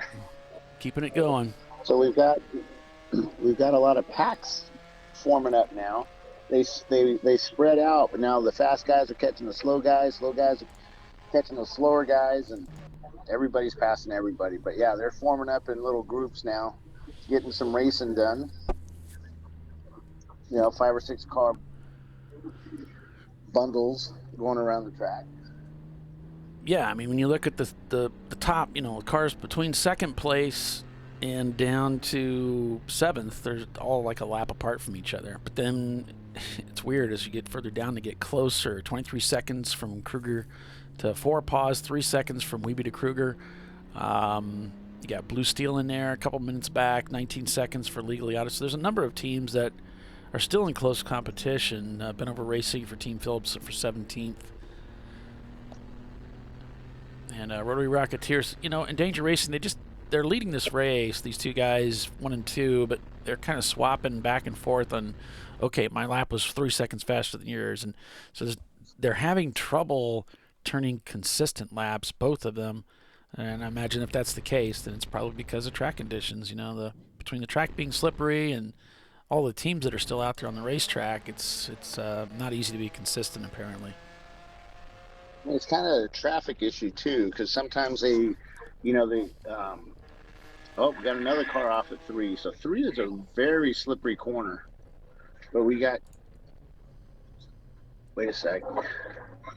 No, I was looking at, there's a red car that kind of looks like Danger out there, but I think it's a Pontiac, and it confuses us up here. We got another car off at 2, out in the mud.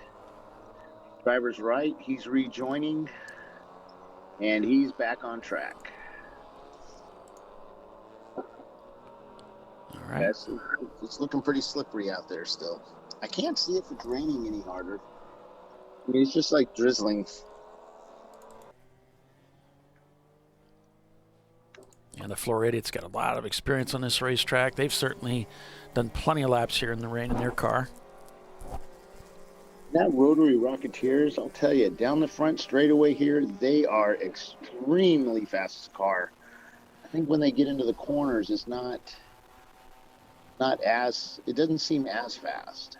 But he's just weaving through the traffic going down the tri-oval.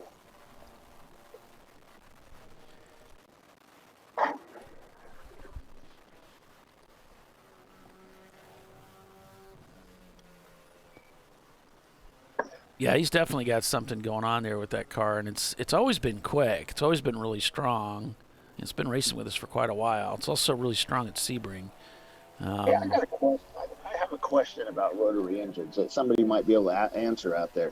So somebody posted up a build of their 3-rotor engine or something. I don't know. It's whatever they're putting in there, the rotary engine. And somebody said, "Is that a Bridgeport?" What's a bridge? What's a Bridgeport rotary? What is that? Yeah, I don't know. Could probably Google it. Probably could, but my internet's running a bunch of other stuff up here. Beesball, I'm 142 laps for the leader. I don't know what you're asking. It's reporting 144. I just think he thinks that's low. It's because we were under red flag for like 3 hours, dude. Today. Yeah. Yeah, and one of them for over 3 hours. Yeah. Maybe that's what you mean. I don't know. It looks like what we have between Race Hero and Race Monitor are the same, so that's what I've got. Yeah, 144 is the official count. Oh, okay.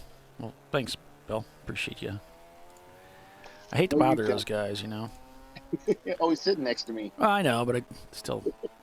See, I want him to be a friend of mine, whereas I know with you, it's not really important. So, oh yeah, we got another car off. Driver's left, going into 3. I heard you. Seems to be one after the other here. Yeah, turn 3. Mm-hmm. Yeah, Jackie, our pace car driver Jackie commented about how slick it was down there in 3. Of course, that led to Jackie, don't spin the car off it. That kind of stuff. course, I said, Bill wouldn't have done that. Paulie wouldn't have done that.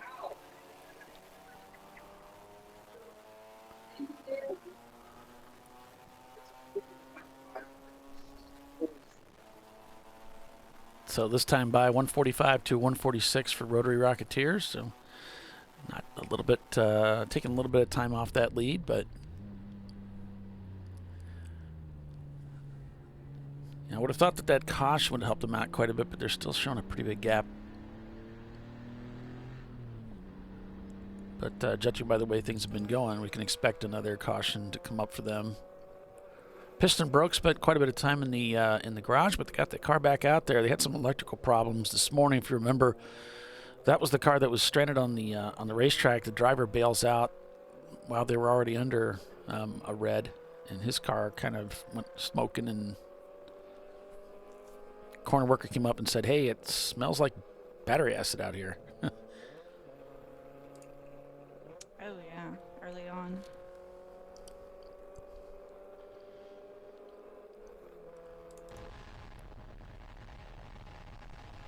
The headquarter automotive team is one of those teams that was really, really quick and just whipping through the field this morning when we got started.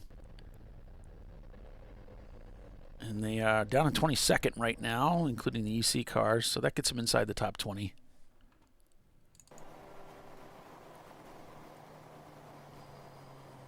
Florida Motorsports, they're doing really well. They're up in 6th place, and they are the lead D-class car in that Porsche 944. Not sure how they ended up in D. Maybe it's because they got a turbo. I don't know.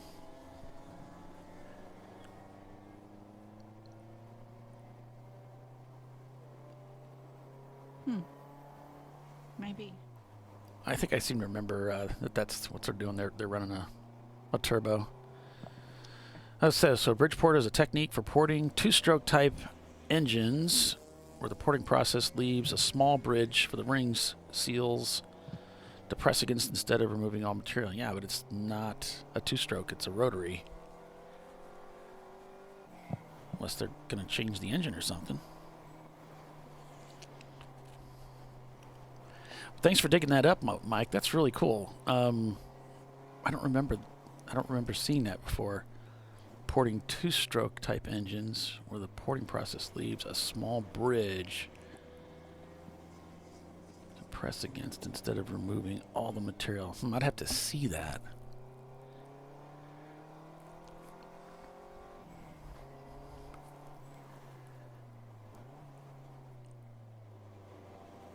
Okay, I see what you're saying. Yeah, so that makes sense. It's the same type of technique. Okay, only in race engines, really. All right, cool. Thanks for looking that up, guys. It's awesome. It's always fun to learn some things about that.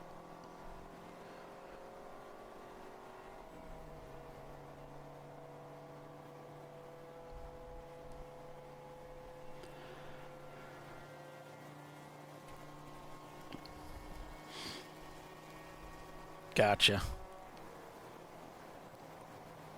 I remember learning about two-strokes when I went to school. I used to be an auto mechanic. I never really opened up one and worked on them.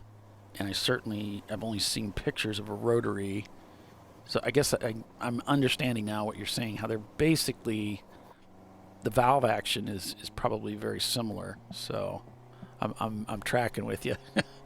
I am somewhat picking up what you're putting down. Somewhat. Thanks, guys. We've got Legacy Autosports and 900 Racing shown in 12th and 13th, but actually in 10th and 11th, trying to get into that 10th spot. They're just 12 seconds apart. And then just 6 seconds behind them is Rockingham Racing. Okay. So cool. I think those guys are really battling, trying to get into and stay in that top 10. Yeah, I'm showing Kruger pitted, but I'm seeing them on the track. Let me check something here. Oh, yeah, he's showing them in the pit. So maybe they rolled in and then back out pretty quickly, and they just haven't tripped it back. So Kruger tuned Racing South in 10th place. Showed that they did dip into the pits, but I've got a track camera has them on track right now.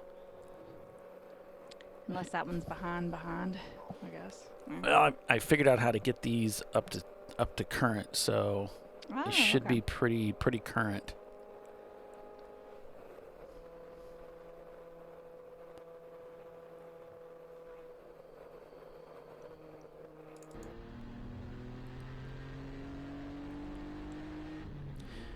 Guys, this looks so much better than it used to. In previous years, this was like, oh, I mean, almost useless to watch. It's so much better. It's so much better than it used to be. The pinwheel show. It was just really, 3 or 4 frames per second. It was just so frustrating.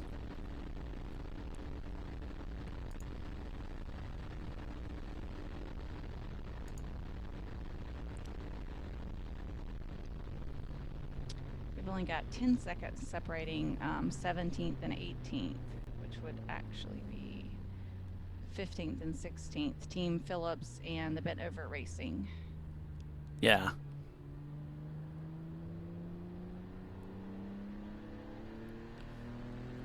Garage 65, pretty close. They're kind of pinned in between 2 EC cars, but just by a few seconds, they can get around them. They'll move up a bit. Rosemar Racing, 6 seconds. The gap up to Team London in 27th. So there's 2 Team London cars. There's an 801 car way down in the field, and then there's the 804 up in 3rd spot.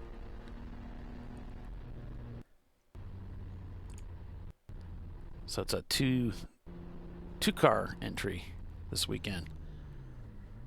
Yeah, and Rossmar had like what, 3 cars, 3 or 4 cars? There's a bunch for them.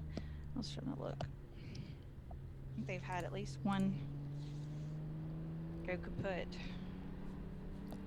At 3 entries, Rossmar did. Oh, I see. All Miatas. Okay. Okay. Yeah, they. As well. I was playing around with their cameras this morning, and I did notice that.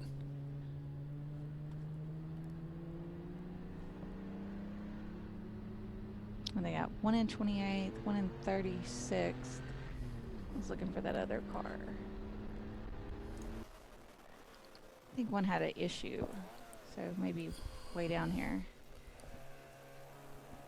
Yeah, they're back in 71st. That one seems to be out.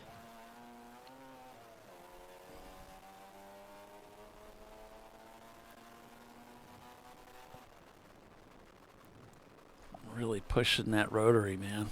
Just trying to get everything out of it handling wise.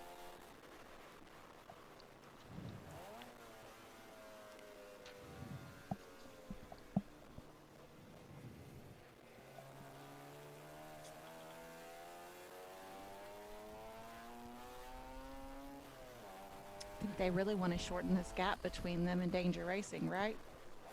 Definitely.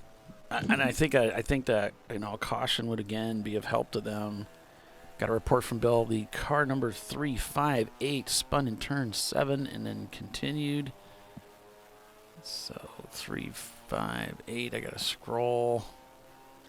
Oh, that's the the Piston Broke Racing team. And we got a car that needs a tow over in turn 6. And that's car 651, which would be Veterans Motorsports.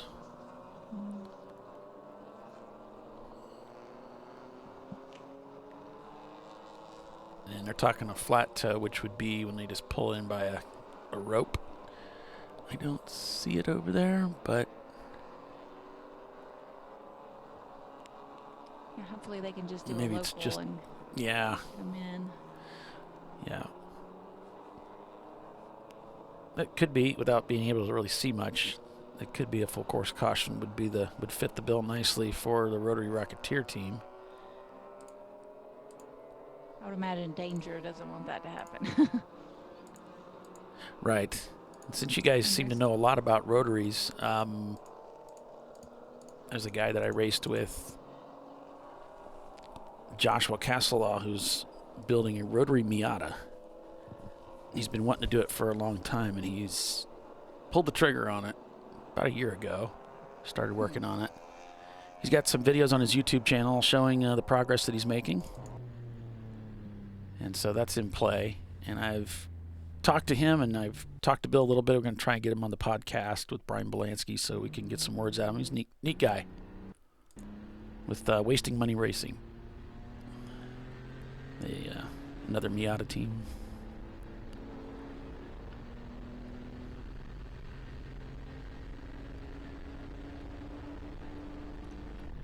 little BMW is scooting it. Yeah, We Rodney have needs to put a car. we have another car sliding through the infield. Coming out of 2. He's kind of trying to get it going, turning around. Looks like a Mustang, but I can't tell. Well, there's not even a crowd over there. You really had to go there. I did. Did she say something about a crowd? Yeah, she did. It was quick too. It just came out. Yeah, they're back. They got back on track and they're back underway. Just looking across the field here. Wow, the top 35 cars are all out on the racetrack, turning laps. You got the Crash Team and their Celica in the pits, along with Low Percent Pass. That's a funny name, yeah. Mm-hmm. Clark Motorsports in the pits, Crucial Motorsports, and Triple R as well. I think the Team London is the one with Tommy Burns in the car. Tommy Byrne in the car. Okay.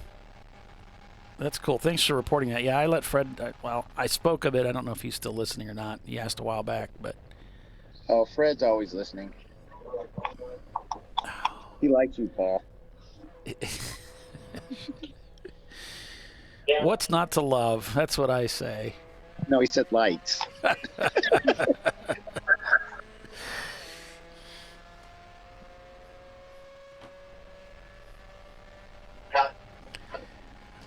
right. I don't know, man. I'm looking at Jackie Hicks. Yeah. They've been in this position before, and just, we got another pit stop to go, maybe. Mm-hmm. And they find themselves right up there. Yeah, it's cool. I don't know. They're like 5 laps back though, so I don't know, man. It's because a pit stop here is 5 minutes, so you're looking at 2.5 laps. Yeah. Well, I mean, actually, the laps are slowed down right now, so maybe just 2. The problem for Team Jackie Yakes is they're about 10 seconds a lap off the pace from the 2 leaders. Yeah. But with the track changing, maybe if the changes, you're right, it could totally whip things back around. But danger's fast in anything. I mean, I see water. It's still drizzling out there. So yeah, so maybe it's not really going to change matters any. But we do need to take a commercial break here. Tiffany, would you like to take us out to Merschel? Sure. You're watching the 10th annual 14-hour running of Daytona. This is ChampCar.Live, presented by AutoZone, and we'll be right back.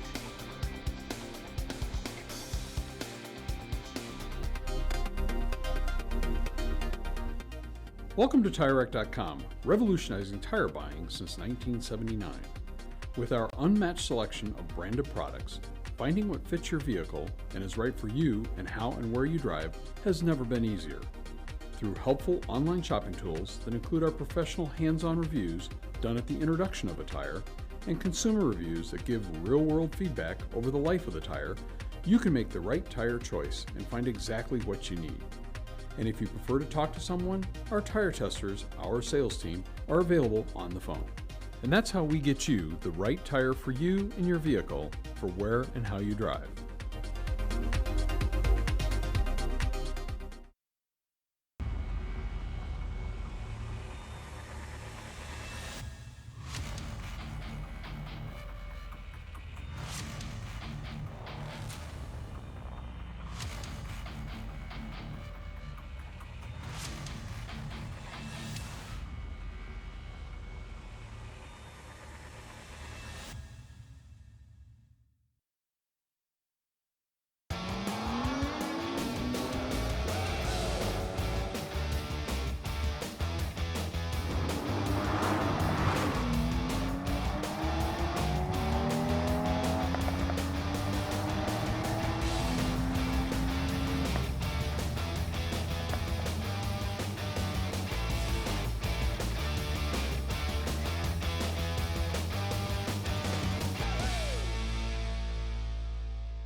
Discovery Parts is a veteran-owned racing and safety equipment company.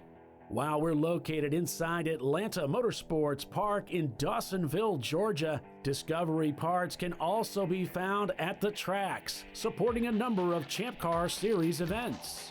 We take pride in being a reseller of the best of the industry to Champ Car teams and drivers.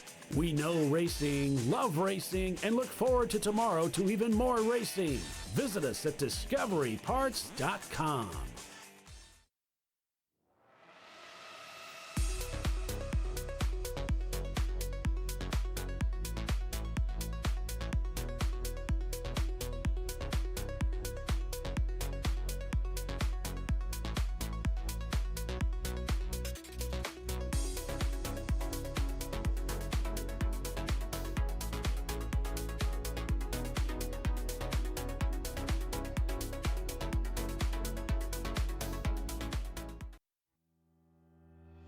Lifeline USA is a leading manufacturer of onboard fire suppression systems. Lifeline's continuous commitment to research and development ensures that we supply the most innovative and cutting-edge products available. Used by the majority of the world's motorsport championship-winning teams and constructors, Lifeline has a proven history of success. Lifeline offers a complete range of fire suppression systems for all budgets and needs, and we continue to push development and limits on both extinguishment materials and our patented delivery systems to make the race car environment almost as safe as sitting on your sofa at home.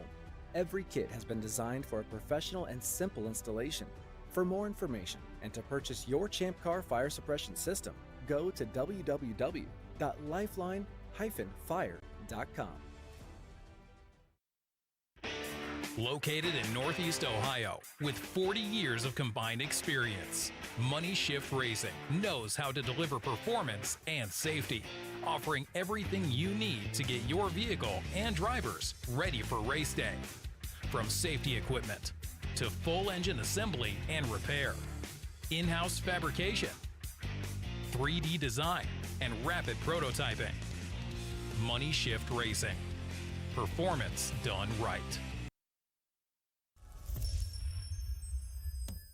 Frozen rotors from Diversified Cryogenics deliver increased performance and a higher level of safety, while significantly reducing braking system costs. So to tell you a little bit about the durability of this product.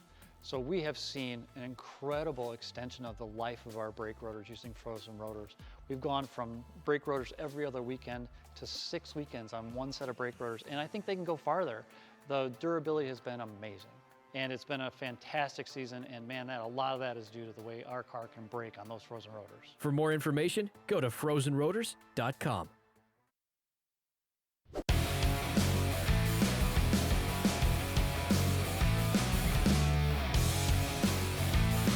All right, welcome back everyone to Champ Car Live as we're on board with Brew Crew Racing, the team that brought 2 cars out to the track this weekend, as that seems to be their new power play, their 33rd position in that BMW.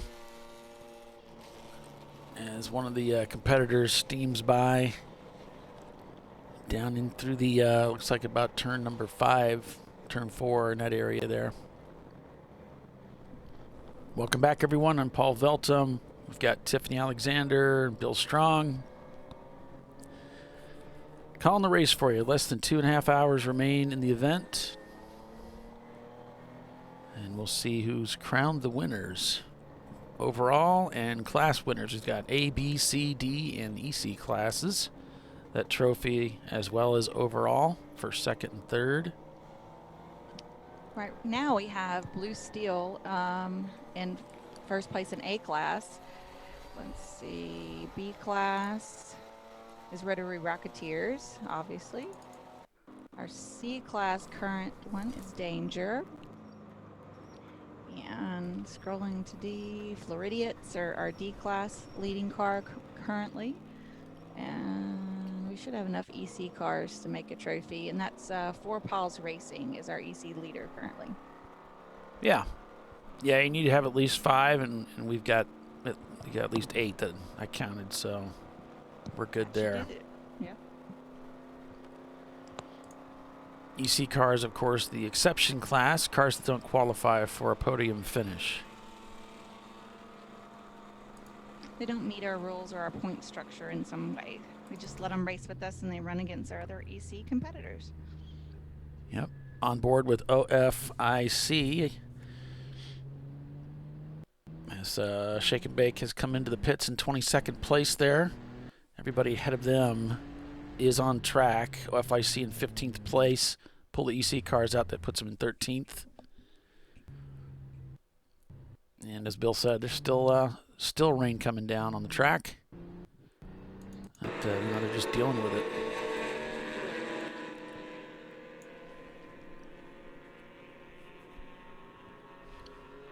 Yeah, that big storm system is just kind of hovering over the area. I don't see it clearing out before the end of this race.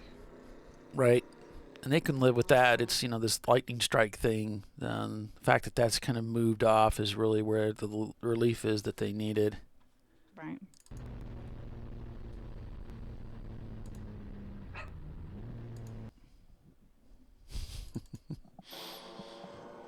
The ankle biters. Hear them? Yeah. She waits till I take my hand away from the mute button to bark.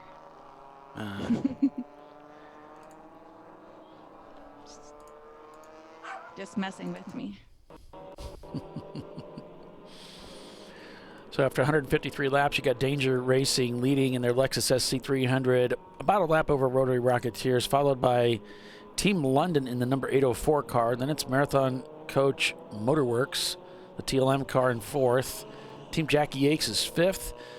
By the way, Team Jackie Yates has passed 100 cars for position, outpacing everybody else out there. Floridian Motorsports in 6th. Then we've got Weeby Racing in 7th, because we got an EC car in there.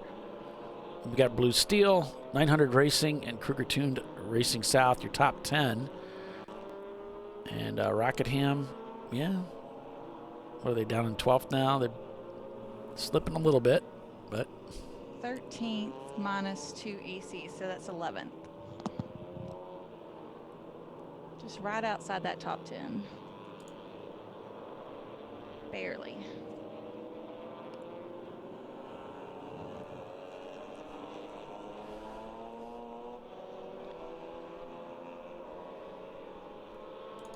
They're going to have to get past Kruger Tune to get into the top 10. we were showing CU car's Boulder. fast. Yeah. We were showing the Boulder team earlier today. Again, college students that put this whole program together and campaign a couple race cars. So cool.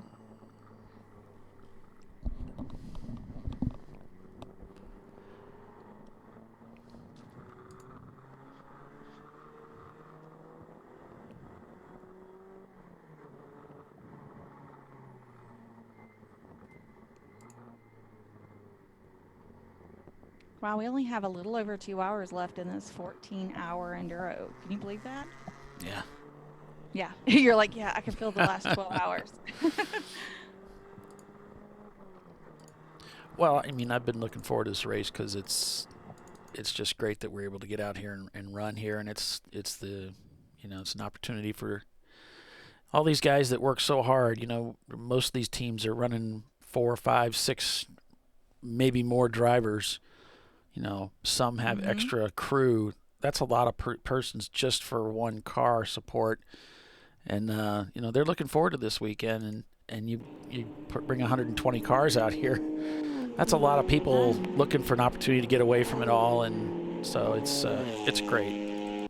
Makes It's just for great. very exciting racing. I wish we had a little bit better weather for everybody, but unfortunately, we can't do anything about that. Yeah. What did Doc say? Everybody always complains about the weather, but nobody ever does anything about it. Yeah. That one's quite cute. It's very Doc, isn't it? It is.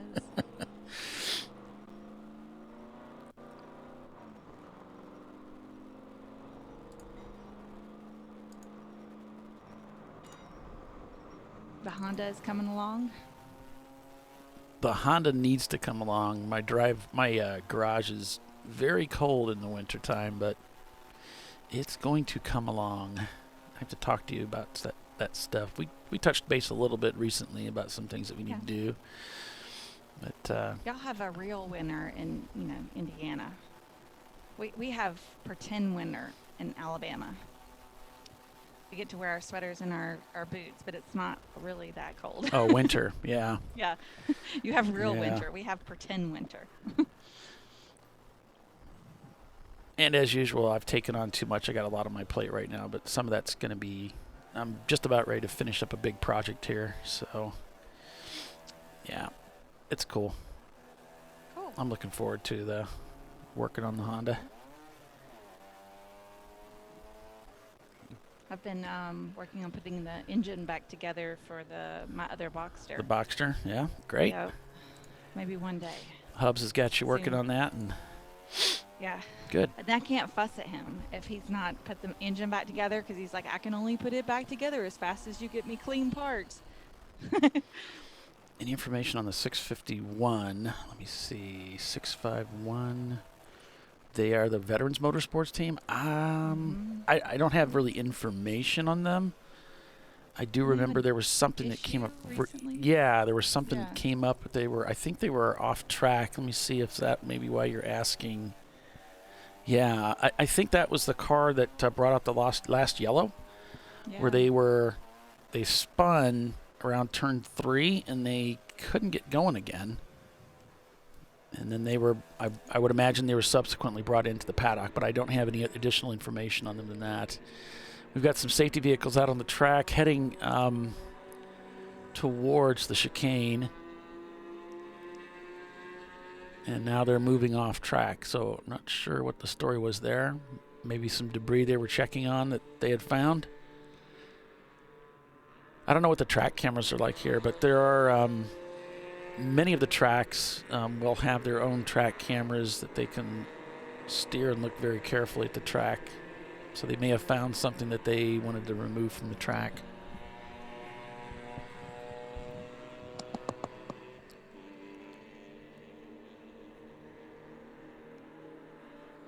I want to know why the lemon tea party is called the lemon tea party. What will you want to know about the track cameras in the tower? I was just wondering, you know how Barber has those steerable cameras and they're all really awesome. They can. Wondering if Daytona had the same thing. Oh, is that? Hold on, I'm trying to get the info. I think the Camaro just spun, or number 6 just spun out of 2, like spun big time. And almost got collected by a few cars, but got it going forward again. And all right, so yes, they have some monitors up here. The lightning storm took off the bus stop one, but they haven't been able to get that back up and working.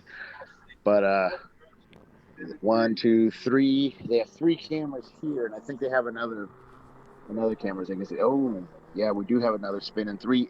There's like a traffic jam as everybody's trying to get around there very slowly. The driver's trying to get back on, but he's having a hard time getting out there because of all the cars come around the corner. You can't see with with these race cars out the side very well because you got your Hans device on and for the seats and all that. Window net and all of the things. Yeah, but you got it working. You got it going again. All right. There's a lot of cars spinning off on 3. I don't know if it's raining harder or because I can't tell. So 46 had contact. Okay. So that was the one that just spun in 3. Yeah, the ZR Nunn team. Nunn. Okay. So they had contact with another car and they don't know which one though. There was a whole bunch of cars together. Well, we're heading down to that area here, so we'll see if we see anything in the piston broke team. Yeah, they're gonna black flag number 6. It's a Reeves Racing Firebird.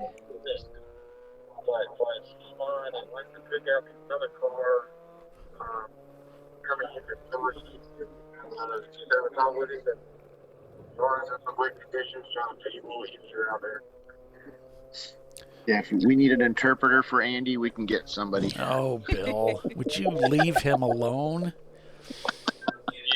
He's gonna jack slap you, man. One of these days. Just make sure somebody's rolling camera when it happens. And we'll get one for Tiffany too. She has one of the Maxiant. Do not sound like that. So, Bill, when you're down there talking to Danger, James Albert's saying they only had 3 drivers today. Yep. They might be the only ones driving that car, so. For a 14-hour, that's pretty good. That is incredible. That's a lot of seat time. Yes, it is. So I think it was like John Hurley, Chris Huggins, and Alex. Yep. The former Hold iRacing on. champ. Yeah, please, Lord, let it end. Okay, we got more black flags. Yeah. 486.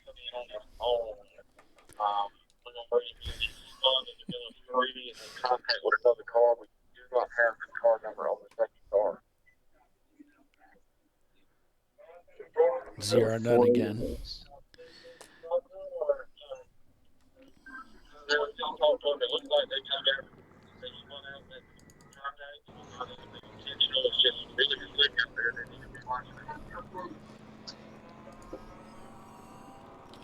Nope. Yeah, somebody over in the bus stop might be stuck.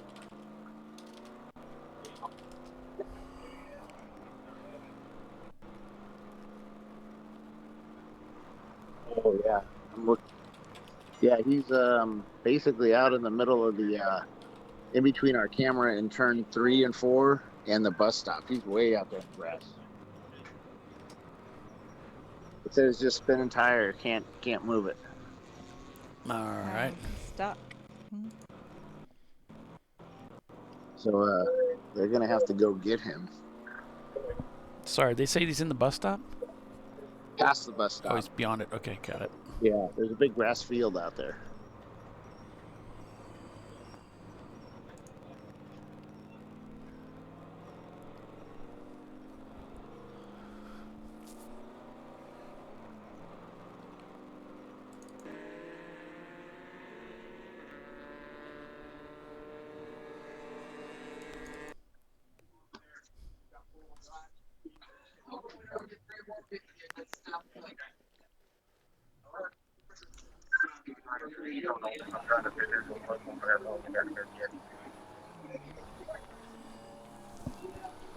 All right, Four Paws has ducked into the pits. The lead EC car, the Toyota, is in the pits at an 8th spot overall. And the gaps look pretty similar here. It's going to grit and grind. Is going to end up getting a little bit closer than to the Four Paws team if they have to continue pitting. Reeves in the Pontiac Firebird has pitted the car. We understand they were black flagged in for contact. So Rocketham's passed that EC car, so they just got Kruger tuned in their sights, and they're turning better lap times. Just, a little bit better lap times. So we've got 2 hours left. I mean, that's they could get that done. Yeah.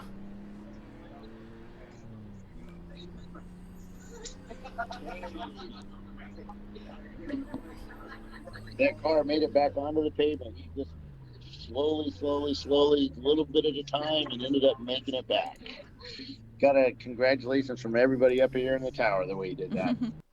The little train that could. Yep. Anybody know what car number that was? I think I can. It was my favorite book when I was a kid. Or one of them.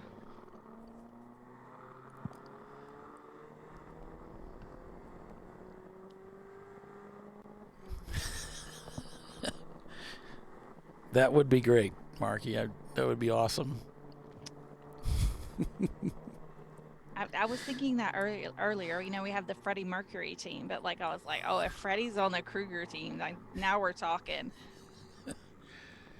It's Halloween all the time. I guess that would be Nightmare on Elm Street, but.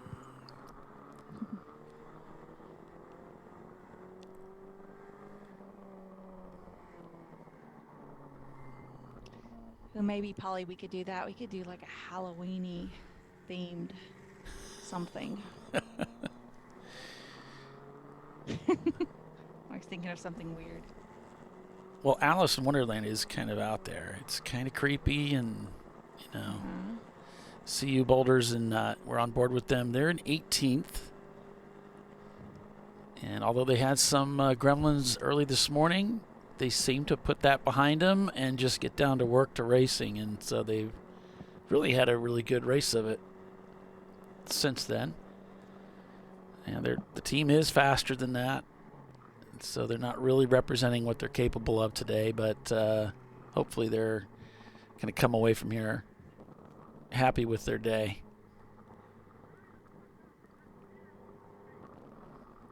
And he's talking to his crew right now, in fact, as he's in the bus stop.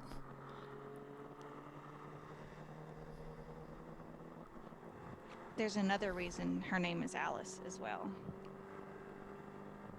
You want to know the other reason? Sure. Because in 1909, Alice Ramsey was the first female to drive cross-country. In 1909, okay. In 1909, she drove from one side of the country all the way to the other. Right, okay. I think that's pretty cool. It is. Back then it was very difficult. Very, very difficult. We didn't have the roads that we have now, so it was quite a challenge. Nice pass by CU Boulder. Oh, here. It's going to get a little twisted up there. Manages to gather it up. Might have slowed him down more on his entry than he wanted.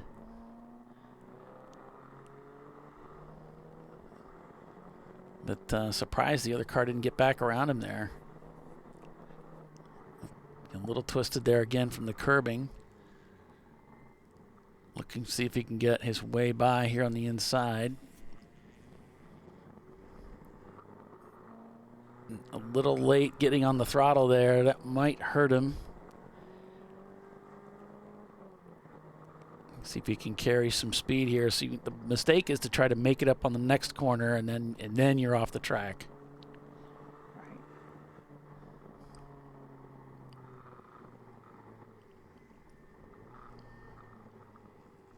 Yeah, they got that Miata working really well. Ooh. A little wiggly there. What's her husband's name? Freddie.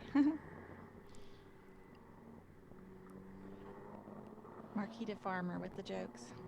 Oh, we had to lift a little bit there. That's bad.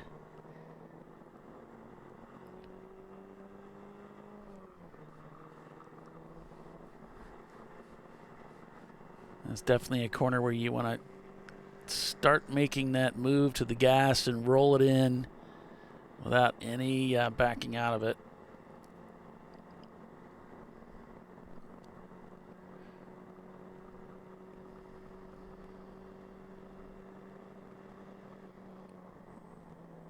Now to the bus stop.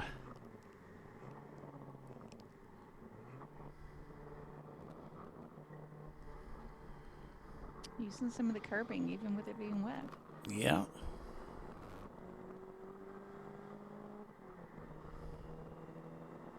Like he did that pretty well. Mm-hmm.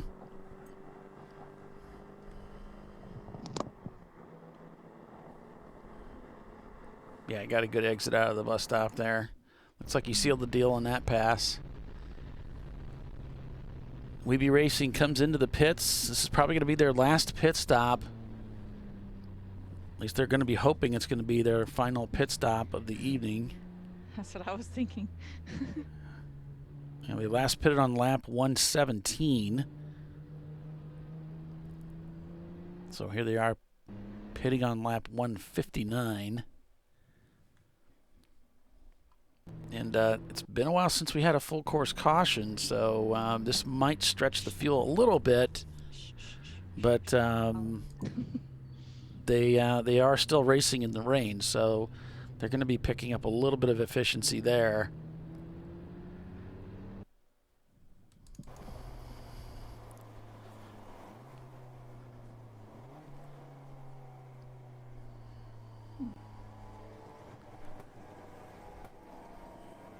On board with the Floridiat racing team here in 6th place. Good show of it for that team, leading their class. And the lead A-class car just behind them, Blue Steel.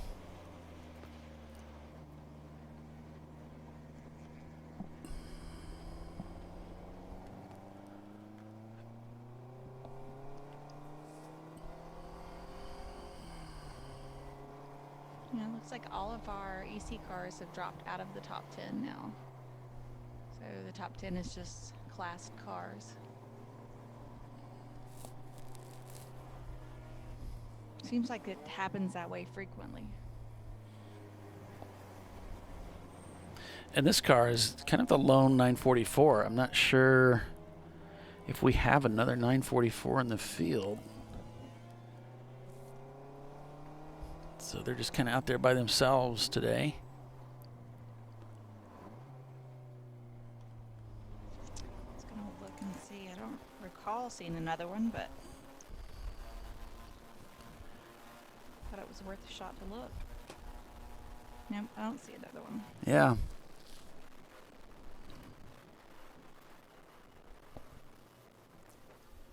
Now Danger Racing a couple seconds slower on that last lap, but whoa, what are we doing here? We overshot turn 1, and he's cutting through. I think you have to come to a stop. That might bring him into the pits. I don't think you can. You can't pass just cars that you would no. not have passed there. You got to wait. I think you have to come to a stop. Yeah, there's a whole procedure there, and he did not follow that procedure. And he followed another car through there, and it might have been Danger. They're a lap apart, or 2 laps was what it showed right this moment, but let's see. They could both end up getting themselves penalized with that maneuver. I believe the procedure is to treat it like a bus stop where you have to come to a stop, but I'm not sure. You certainly can't just whistle through there and keep going. So I thought, you got to stop, but you got to wait till the car that was in front of you passes on the other side. Then you can go, because you can't. That would make sense. Yeah, you would definitely pick up an advantage. You'd cut the whole infield out. And you would be sitting there for a long time. So that's got to draw a flag.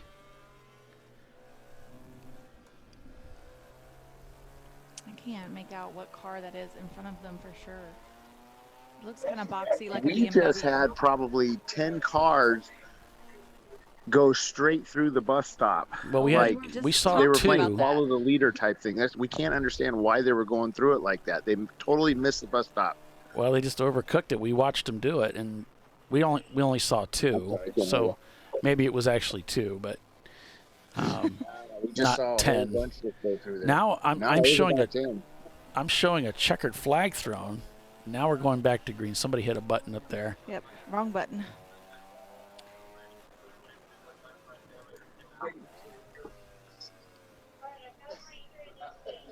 So let me see if we can. Here's the replay, and we're just catching, unfortunately, the back end of it. But might have been 3 cars that went through. Yeah, but there were cars behind them that basically followed them, and a couple of them, one guy spun off and went off into the grass, and about 4 others just barely made. There's another one that just went through. And he's totally bypassing the tires. Went off into the grass.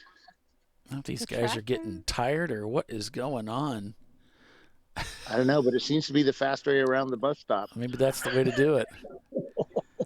Well, that's the infield. They cut the whole infield. Right? That's not the bus stop. That's Oh, they cut the bus stop. Okay. Not turn 1. Okay.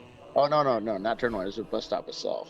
No, because that really makes a lot faster. That's what we were thinking. That's what we were thinking, yeah. Oh, there's another one. You just think like depth perception is going away in the dark, or? No, it's well lit right now. It could be some people are looking for a new track configuration to finish up the race this weekend. But stay with us, Juan. You're watching Champ Car Live. We'll be right back. An important decision is afoot. This man is about to buy tires on TireRack.com.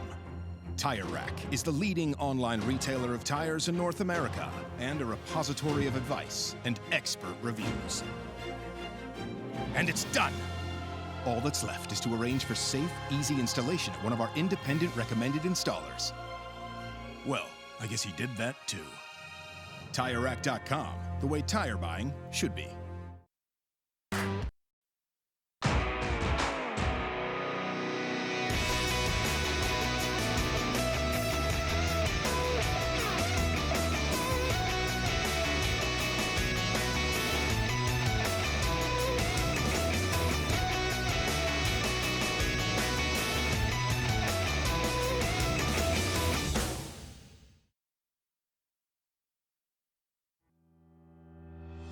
Lifeline USA is a leading manufacturer of onboard fire suppression systems. Lifeline's continuous commitment to research and development ensures that we supply the most innovative and cutting-edge products available. Used by the majority of the world's motorsport championship-winning teams and constructors, Lifeline has a proven history of success. Lifeline offers a complete range of fire suppression systems for all budgets and needs, and we continue to push development and limits on both extinguishment materials and our patented delivery systems to make the race car environment almost as safe as sitting on your sofa at home.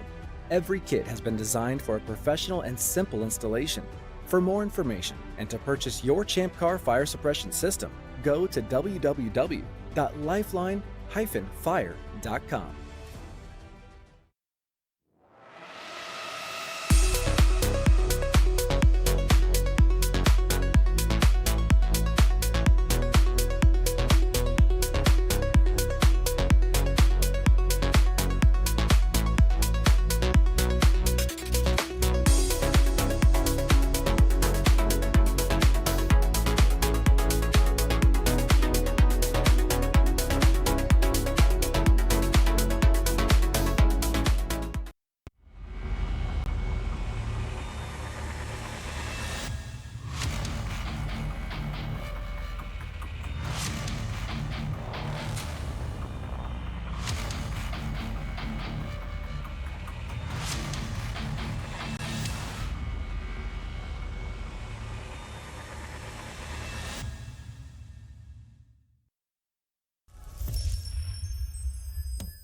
Frozen rotors from Diversified Cryogenics deliver increased performance and a higher level of safety, while significantly reducing braking system costs. So to tell you a little bit about the durability of this product. So we have seen an incredible extension of the life of our brake rotors using frozen rotors. We've gone from brake rotors every other weekend to 6 weekends on one set of brake rotors, and I think they can go farther. The durability has been amazing. And it's been a fantastic season, and man, a lot of that is due to the way our car can brake on those frozen rotors. For more information, go to frozenrotors.com.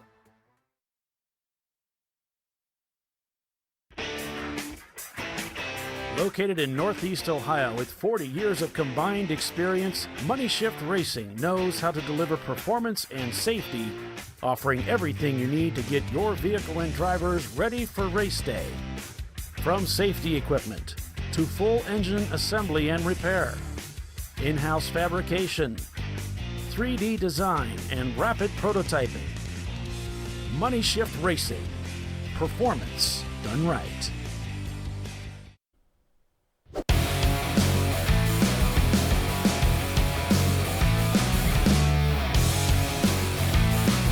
Back at Daytona International, word is the 250 and the 251, both headquarters and Rotary Rocketeers will be black flagged.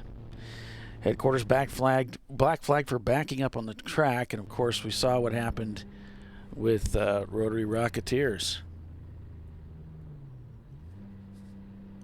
Welcome back everyone to ChampCar.Live, presented by AutoZone. I'm Paul Veltum.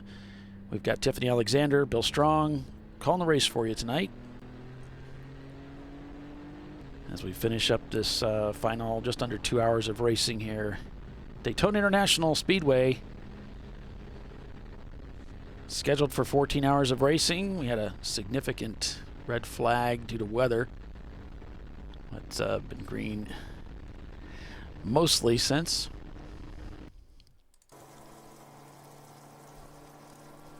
Danger Racing has pitted, probably for that final pit stop of the night. So things shaping up very nicely for the Danger Racing team.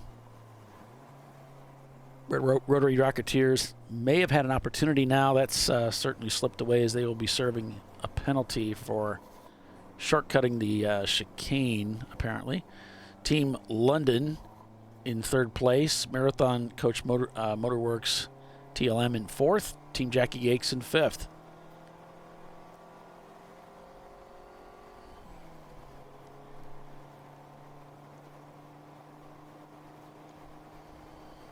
Yeah, Team Jackie X just sitting back there in fifth, like waiting to pounce, right? Just chilling it, yep.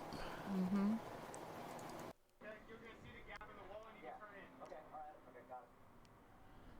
Rockingham up to ninth place.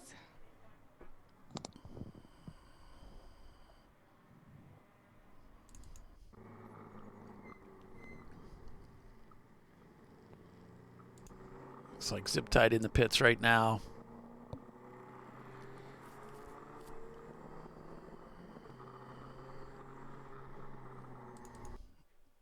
So should be seeing several teams making that final pit stop of the night, depending on how well they can do on fuel.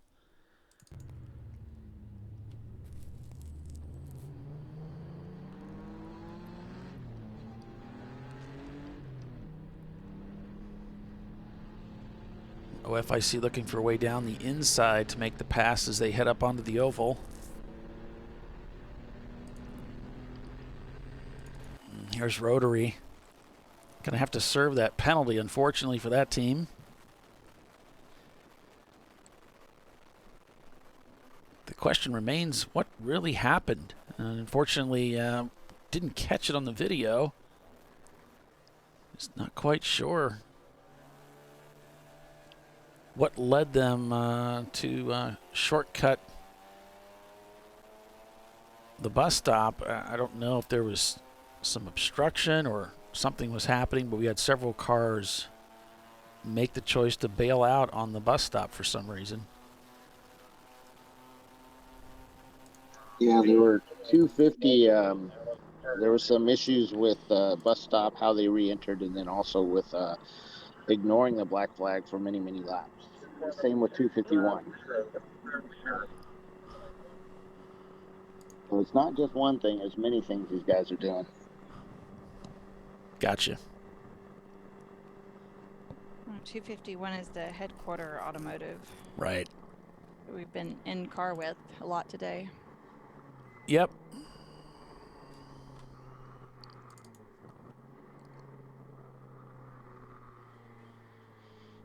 Yeah, you wonder if there's something on the track. Did they just, you know, get a little bit of tunnel vision and follow each other into a deep braking zone that none of them could actually make?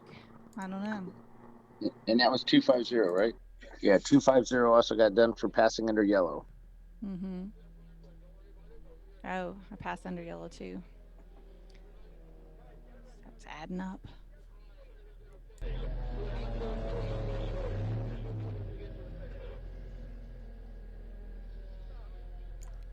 So they're getting there talking to and dealing with that.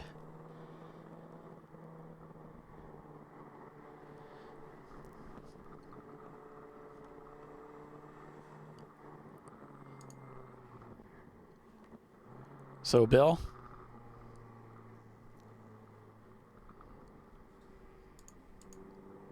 Crickets. Yeah. He's talking, you know.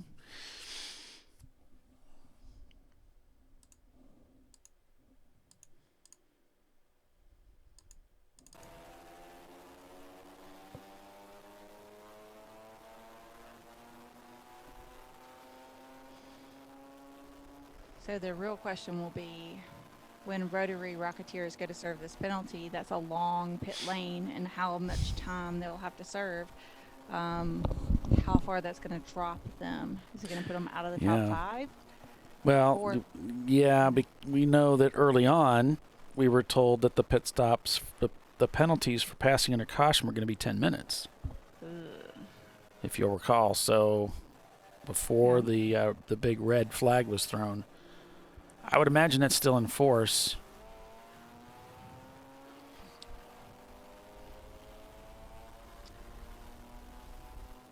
So several teams are going to be loving that, and one team is going to be hating it.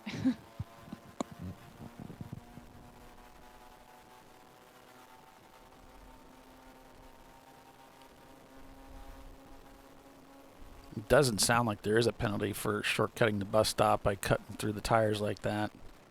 I would imagine you lose so much momentum to do that.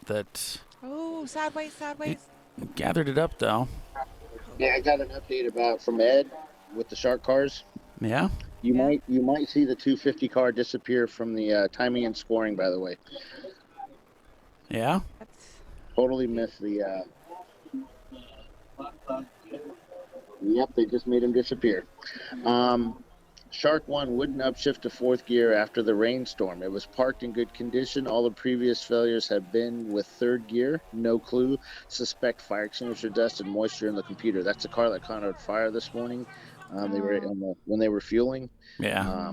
I guess Ed had a fuel can with like flames shooting out the top of it. Kind of surprised him, from what I understand. But they put that fire out pretty quick. About the time I was giving up with that, Shark 2 lost the timing belt and bent all the valves. And there's a lot of valves in that car. So he's packing up, headed back to West Palm. All right. Unfortunate. Yep, they disappeared. Yeah. So, yeah, they just take the 250 off and they'll find you. Where'd we go? So you're saying that they've stopped scoring them because they're not coming in for their black flag, correct? Yep. Okay. I mean, they're still showing up right now, but it'll go it'll after disappear. a minute. It disappeared off my race monitor. So okay. Well, no, they're shown in third on race monitor.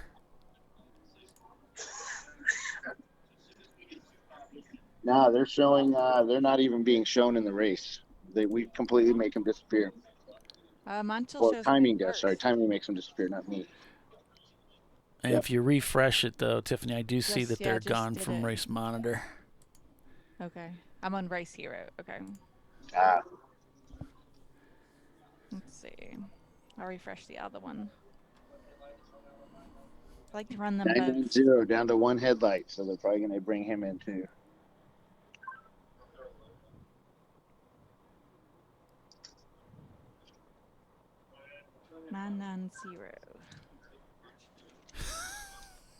That's a blue steel. That's also one of our front-running cars. That's the 8th place car. 990. Bill? Yeah, number 7. He's number 7. Or, yeah, 7, because mine's still showing rotary rocketeers in there. Okay. Look at the other one. 250 missed it again.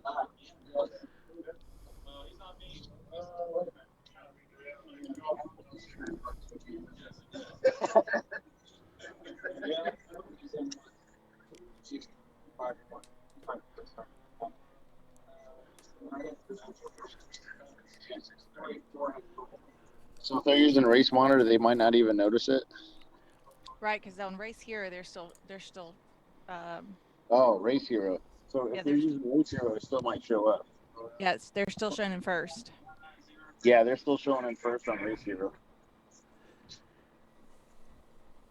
Maybe resend it. What was that car number? 990.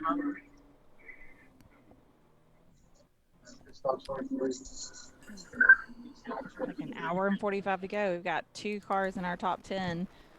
Gonna have a very different race than anticipated. Yeah, Infinite Loop looks like they're in the garage. They have that infinite death loop thingy going. OFIC in the pits working on that car.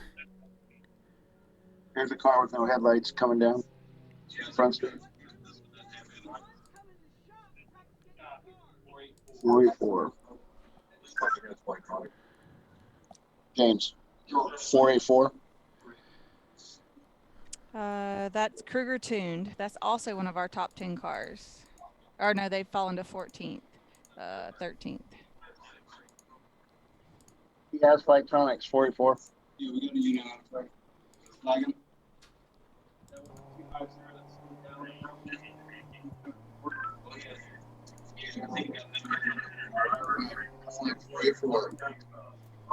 When you come into tire 1, looks like you're sitting on the other side of the tire wall and blind.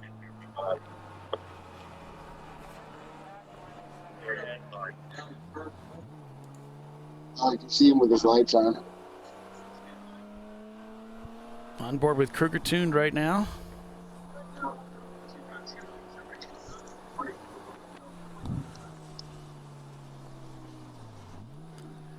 Said this is another of the cars that are getting called in.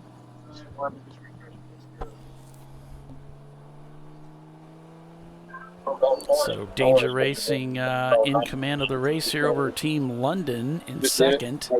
Marathon Coach in third. Team Jackie Yakes up to fourth. For Radiant Motorsports moves up to fifth. One off and it left his OEM pit light, which are not very bright. So I don't know if he's trying to figure out which one to get brighter light or what. Hey, Bill. Hey, Bill. Bill. Yeah. Can you move the radio away from your mic? It's it's overpowering the show. Oh, it's on the other. Sorry about that. It's all the radios. Hold on. Okay, man. He's got all the radios in front of the mic. Whew. Yeah, there's a lot of radios on in here. Sorry about that. It's okay. I didn't know if you were trying to let us hear what was going on or what was up there.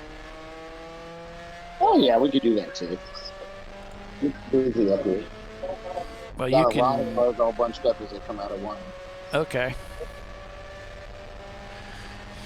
So We're Headquarter still trying to Automotive get- back out. We're still trying to get the 250 car in. He's still out there. Well, it finally stopped scoring them on Race Hero, and they've moved down to second and now third. So now they're dropping. In case that team is watching that instead of the other one.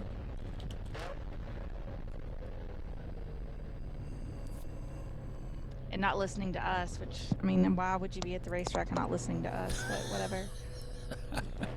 Right. It's kind of like driving around without electronics. I mean, you're just doing it at a disadvantage.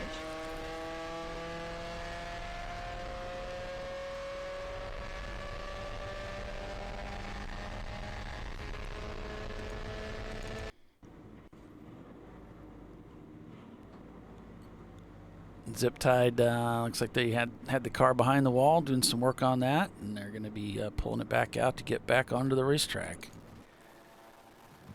Rotary should be bringing their car in. I don't know why they're not responding to Black Flag, but Well, I mean, we see they don't have a flagtronics unit in that car, so yeah, but I think they're getting. I mean, they have like a lit they have a radio. panel and lit number panel at the track. They should know.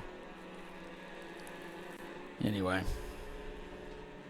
I don't remember where the Black Flag station is here. It's been a minute since I've drove this track. Bill, do you know? Are you listening? Well, he's got all that noise. We may never mind.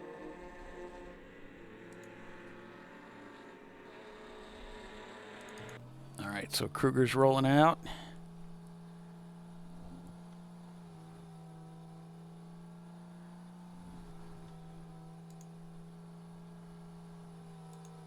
OFIC has returned to the racetrack.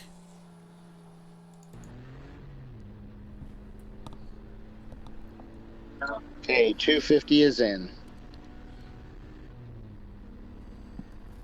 250 is ... Yeah, no, they're in. Oh, it's in. That's the Rotary guys that Yeah. were blowing the Black Flag penalty, and I heard is, and that's all. There is what? no, I think he said they're in.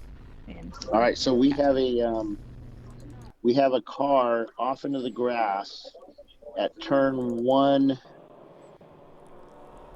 It's the spot where as you leave pit lane, the pit out area. Oh, it's they're before the guardrail. Yeah, they're right on the inside of turn 1 prior to the apex. Yeah, I can't see them from I here, see but 'em. we can see them on the TV. So. We've got eyes on them. Oh, you got them? Oh, okay, cool. Oh, yeah, I see them there. Yep, Oh, wow. right there on the inside. That's not a fun place to That's be not at. where you want to be sitting. Mm-mm. Okay, Blue Steel looks like they've come into the pits and just crossed the pit loop. Maybe they're leaving, one or the other.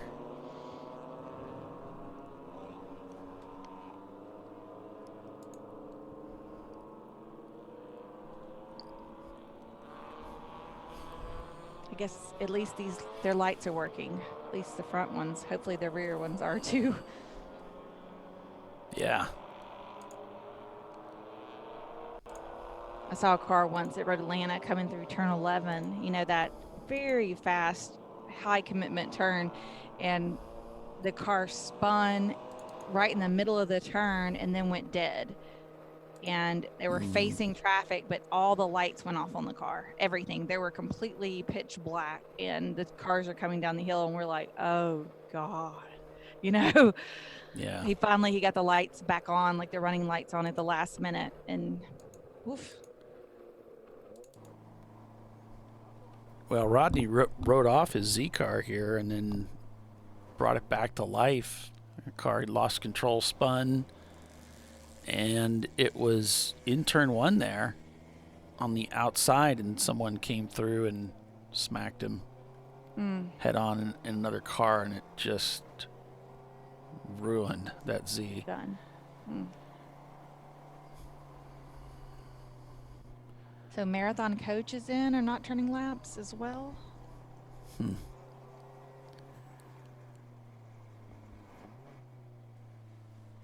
They haven't pitted since lap 135. So not sure what's happening here. This is a corner because I'm showing their green on Flagtronics. Maybe just that's all the faster they can go. Can't go any faster through there.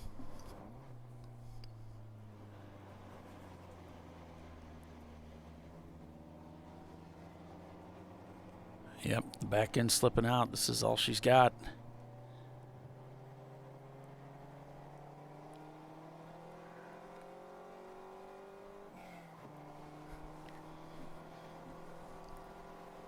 $168 laps turned.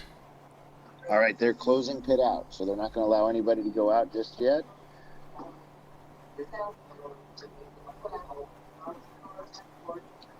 They're going to be taking safety out there to collect that car.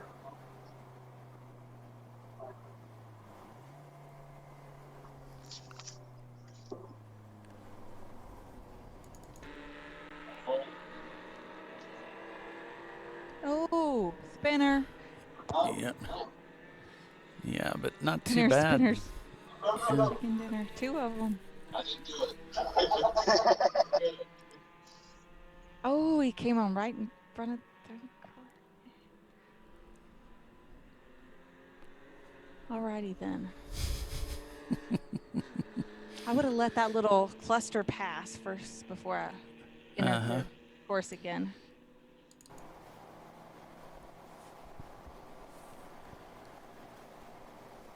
So Marathon Coach still show not turning laps. They've dipped to 5th. Team Jackie Yakes now poised to move into 3rd place. In fact, they are.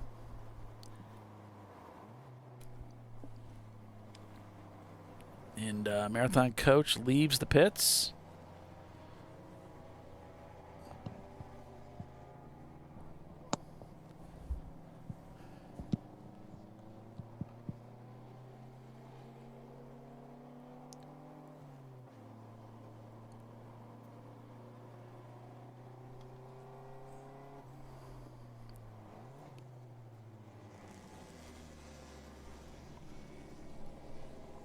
Man,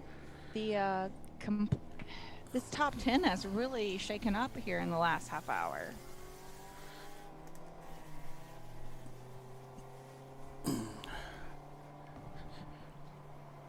Yeah, if you don't respond to a black flag within a certain period of time, they will DQ you. They'll stop scoring you, and you're done. So that does happen. Not very often, but it does happen.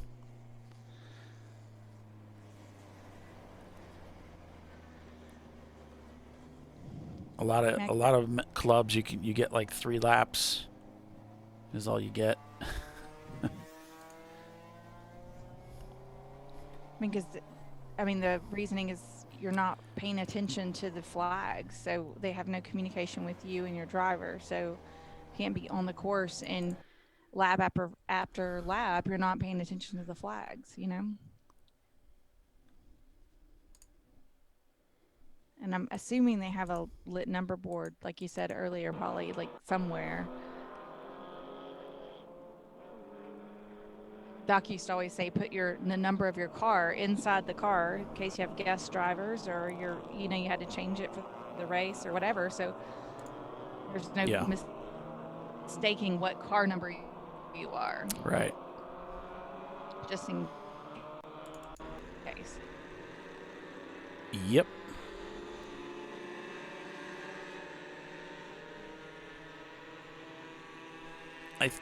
What I heard at one point, Bo, was they were flagged for passing under caution, and there may have been some other things going on as well. That's what I heard. I don't know. I'm not in the tower, but it doesn't really matter. What matters is they were black flagged and they did not obey, and so that's it. Black flags at turn 6. Okay. 6. Oh, okay. That's the slow corner. Okay. Gotcha.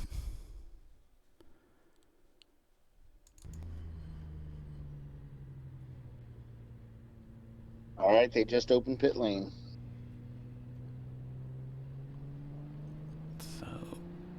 Or pit out, I'm sorry. They just opened pit out. Right. That must have been scary as all get out. And I saw they ran cover. They got 2 vehicles out there. Pick them up. I don't know. Maybe the impression of the bus stop deal. I don't know if there's a penalty for that. I assume there was, but maybe not, because the speed at which you go through there, if you had to go through those tires, you'd probably lose all momentum. You certainly wouldn't come through there and gain anything. As you exit, you're almost stopped. I don't know what the track's position is on that.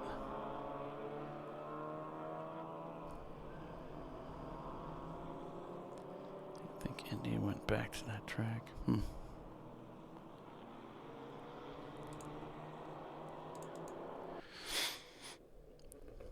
So, Piston Racing's in the pits.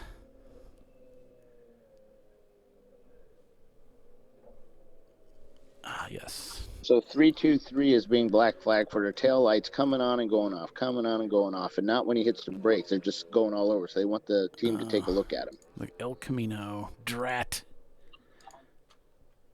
Foiled again.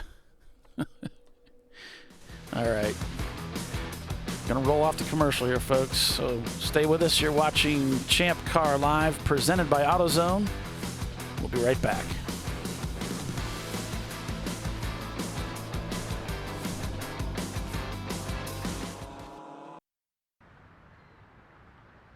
I probably need new tires. You do. What if they sold tires online? We do. We're TireRack.com. They could offer lots of tires We have so many tires. and help you find the right tire. It's called the Tire Decision Guide.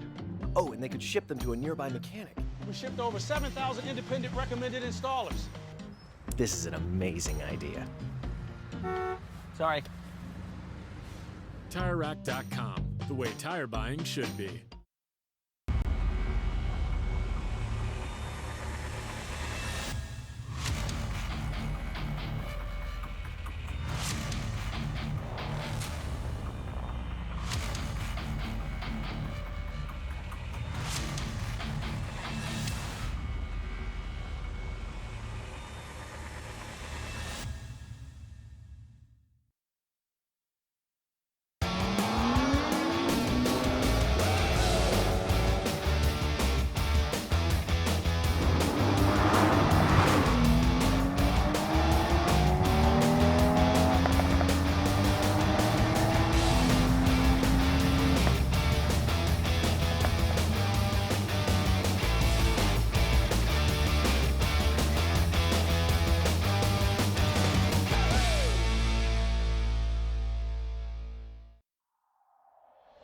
Discovery Parts is a veteran-owned racing and safety equipment company.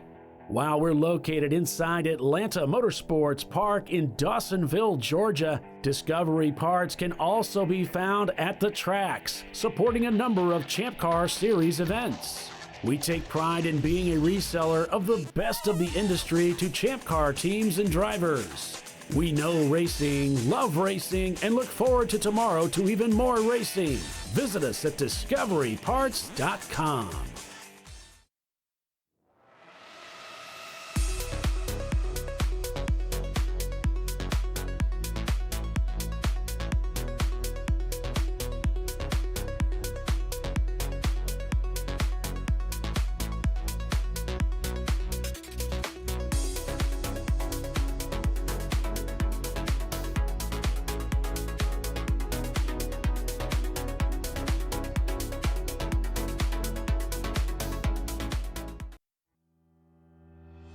Lifeline USA is a leading manufacturer of onboard fire suppression systems. Lifeline's continuous commitment to research and development ensures that we supply the most innovative and cutting-edge products available. Used by the majority of the world's motorsport championship-winning teams and constructors, Lifeline has a proven history of success. Lifeline offers a complete range of fire suppression systems for all budgets and needs, and we continue to push development and limits on both extinguishment materials and our patented delivery systems to make the race car environment almost as safe as sitting on your sofa at home.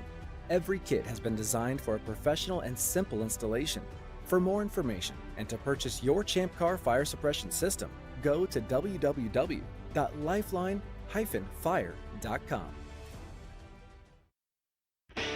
Located in Northeast Ohio, with 40 years of combined experience, Money Shift Racing knows how to deliver performance and safety, offering everything you need to get your vehicle and drivers ready for race day. From safety equipment to full engine assembly and repair, in-house fabrication, 3D design, and rapid prototyping. Money Shift Racing. Performance done right. Frozen rotors from Diversified Cryogenics deliver increased performance and a higher level of safety, while significantly reducing braking system costs. So to tell you a little bit about the durability of this product. So we have seen an incredible extension of the life of our brake rotors using frozen rotors. We've gone from brake rotors every other weekend to 6 weekends on one set of brake rotors, and I think they can go farther. The durability has been amazing. And it's been a fantastic season, and man, a lot of that is due to the way our car can brake on those frozen rotors. For more information, go to frozenrotors.com.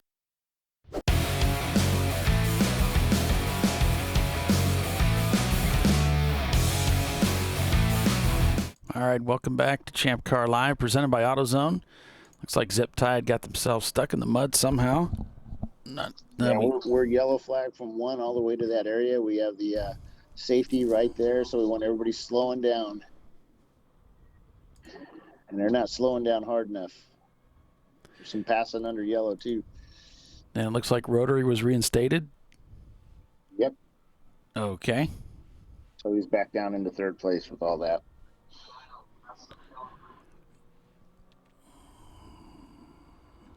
Any story on that you want to reveal, or you going to leave us hanging? No, I mean, he lost all that time. They held him for 10 minutes. Oh, okay, because you said they disappeared him and he was done, and now you're saying he's back on. Well, a lot of times if they make him disappear, the teams realize that, hey, something's up. So they weren't in their pit stall, so we couldn't find him. So I see. That's the next best way to get him. You know, if they discover them not showing up on the timing and scoring, they usually go look for somebody. I'm surprised the 10-minute penalty only dropped him to 3rd, though. He had like a 2-lap lead over Danger at one point. I think they were on the same lap. Maybe not. Danger hadn't pitted yet, so maybe I don't know. I think Zip Tide managed to get out. Yeah, they just pulled him out there, it looks like. Can't tell if they're towing him or... Looks like he's just following them. Yeah, it looks like it. Yeah, he may have touched the tire, so he just may be coming back to have the car looked at. Right. That's a safe thing to do. Sure. So Team London has pitted. Team Jackie Yakes has pitted. Or at least Team London in 2nd place is not turning laps. I'm guessing they've come into the pits. Let's check up on headquarter here. Yeah, I think I can see them on pit lane. I can't tell because the lighting's not all that great, but it looks 804 like they are fueling right now. Okay.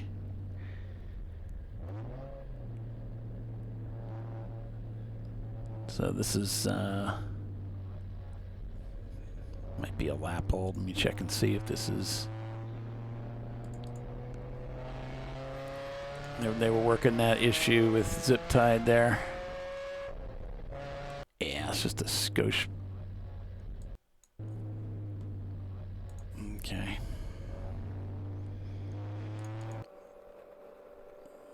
Yeah, that is them on pit lane. The Team London, they are fueling right now.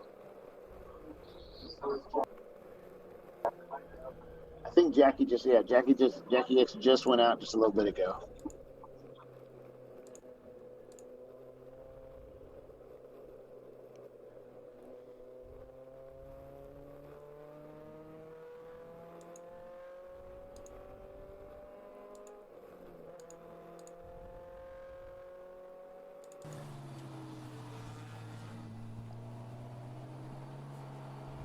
Yeah, so we got a number of teams that are playing pit stops here. It looks like Team London's not turning laps, but we think they're in the pits, the number 804. Team Jackie Yakes, who now falls to 5th as Marathon comes by them.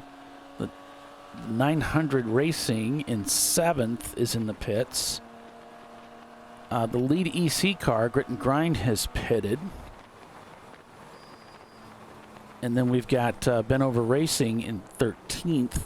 They have pitted as well. And Grit and Grind has really swapped positions with Four Paws. They were in the lead of EC as we went into that long red flag period. And then it was the Four Paws team that overtook them, and then they pitted, and they've fallen down the standings substantially.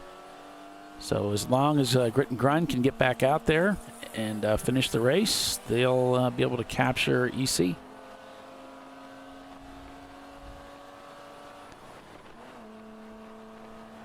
$173 laps turned. Danger Racing is the leader.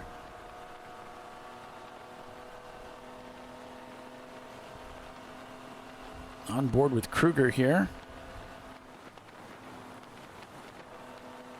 They are scored in 13th place if you pull out that EC car. So C-Class led by Danger, B by Rotary Rocketeers, D by Floridiot, A by 900 Racing.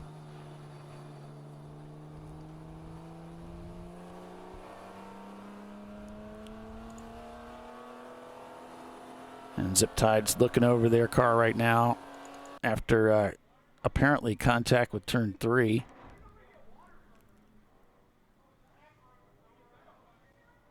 So they're behind the wall looking at that car, and looks like I'm seeing some steam coming out from under the hood, so they might have damaged the radiator. Brew Crew Racing still going after it in the number 75. See, they're scored in 30th place right now.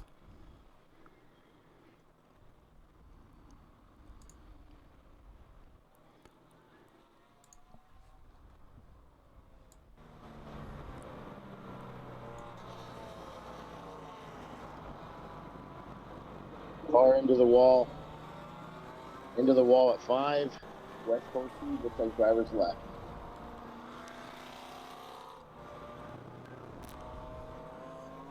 We'll see you, Aaron. Erwin, have a good night.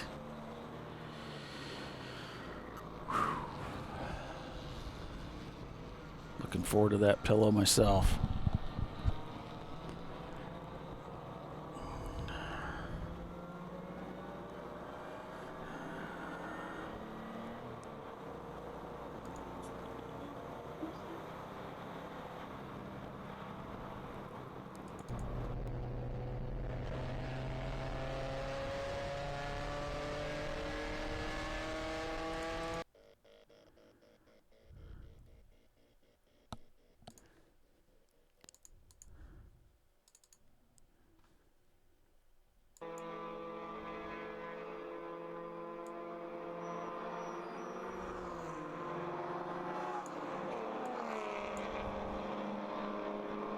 That rotary car, you can hear it coming from the bus stop going all the way down into turn 1 from this camera. That thing is so crazy.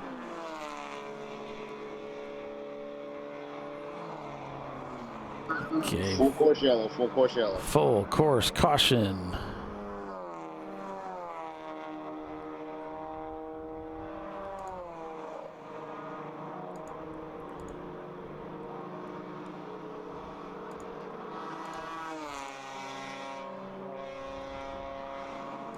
Okay, I'm finally back. Welcome back. Sorry about that. Yeah.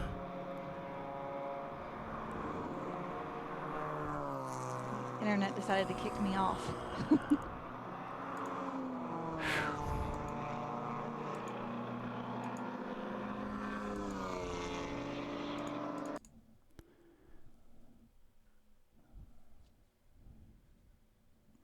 Let's see if we can get on board with one of these cars. Maybe we can figure out what's going on out there.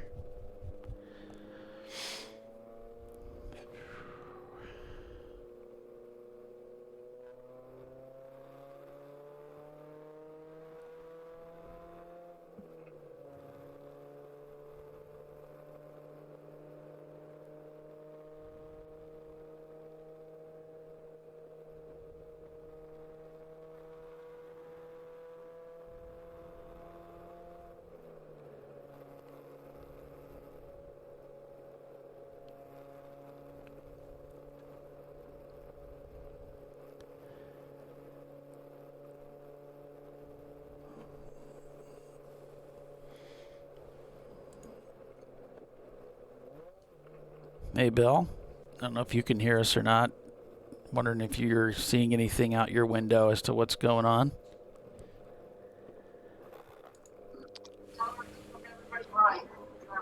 Okay, everybody needs to stay driver's right once they get to the incident.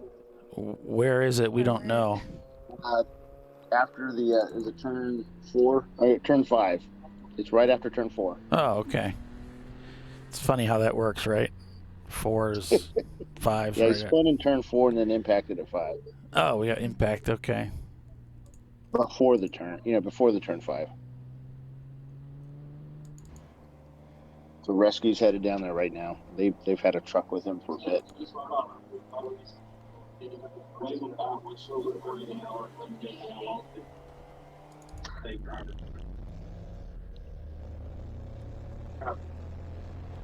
That's the bus stop. Oh my gosh, guys, I'm sorry. I'm so tired. I'm trying to get us into the infield here. I have a little over an hour to go.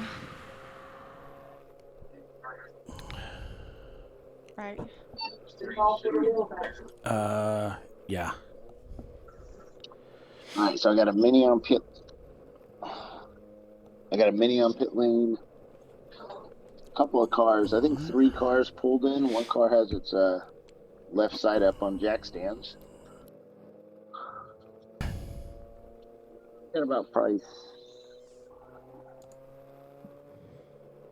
7, 8, 9, 10, 11 cars on pit lane right now.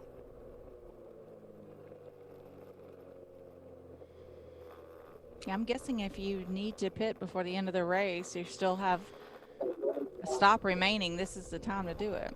I can't see anything out that windshield. I mean, there's some blurry light stuff.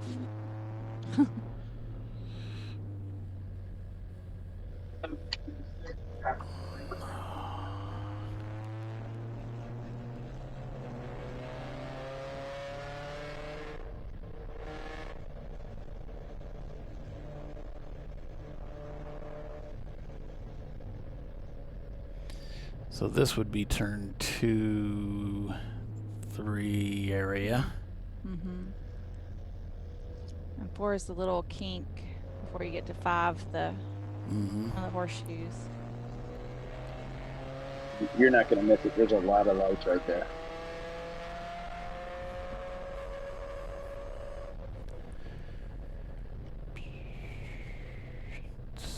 Looks like there's something way over to the right there, but I don't know where we're at right now. Here we go. Yeah. We're at the exit. Yeah. Yeah, you can see him right there. He's off to the left. Look, he spun it there and backed it into the wall.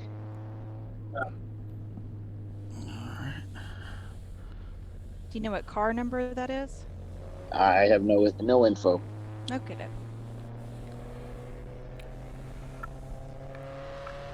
Well, let's see. Florida Samurais aren't turning laps. It's possible.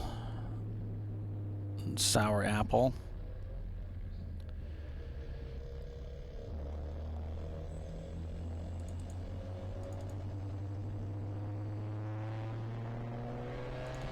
looking for who's not turning laps, huh? Yeah, it's a little trick. You just look for the salmon, and that often it does actually work out that way. It does.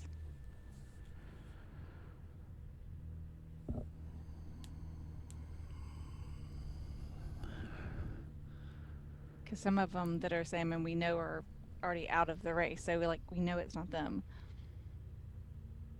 It's a little clearer view.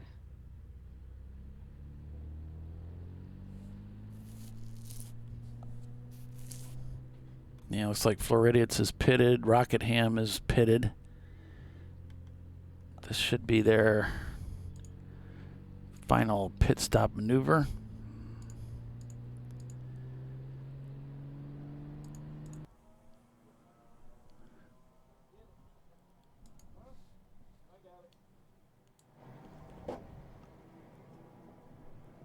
There's Floridian.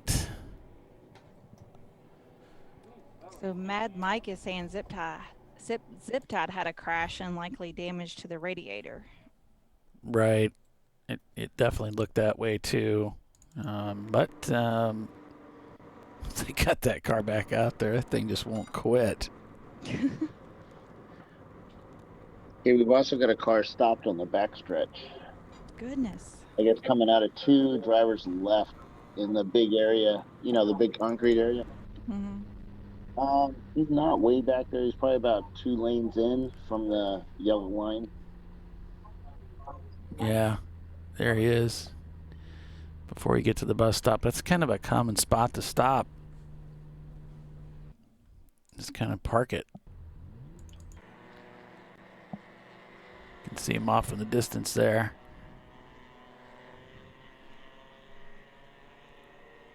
Oh, he shut down actually, so his lights are out. Dark.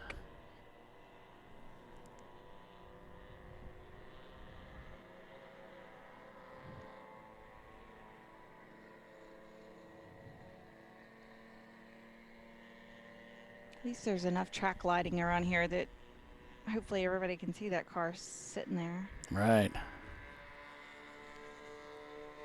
Now rescue shows up, so. Dun dun dun, tra la la. Right? Yeah, that car stopped out there is that freaky shiny one. It's like an extremely shiny red car. It's a 300ZX. So did it stop raining, Bill? Because it does kind of look like it stopped. Kinda. It kind of does. I don't see any up here. I don't see any, in the puddles. We could judge by how much puddles were rippling on the pit lane from the light reflections. Right. But yeah, I don't really see any. Yeah. I was kind of doing that earlier, but on pit lane, guys looking for their pit stalls going real slow because they don't know where they're at. Right. Okay. 1, 2, 3, 4, 5, 6, 7, 8. 9, 10 cars on pit lane right now. Yeah, looks like Kruger's come in. They've pitted. You've got Floridians, Rockingham, Kruger, Toon, all top 10-ish cars. Yeah. There.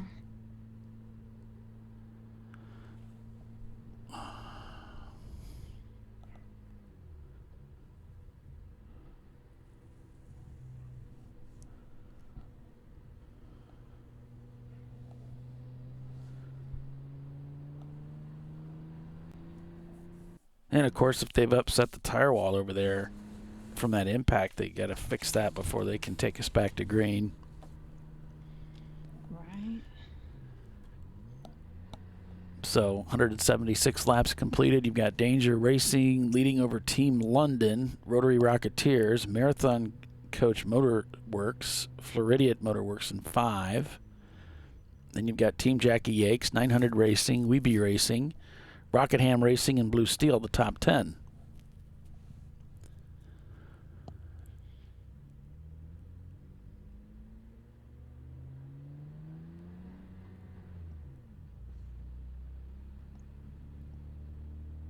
I've lost count, but we've had a lot of full course yellows.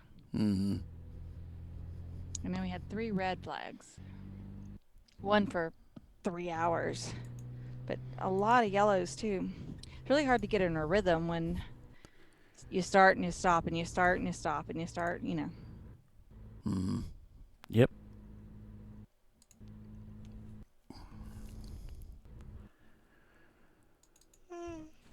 I know. Sorry. It just came out.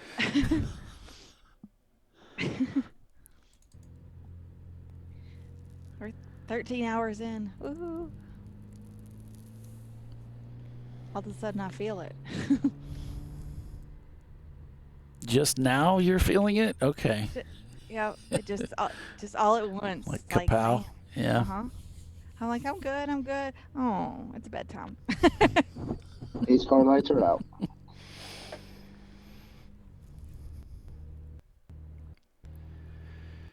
All right. That means they're in the bus stop area. Mm-hmm.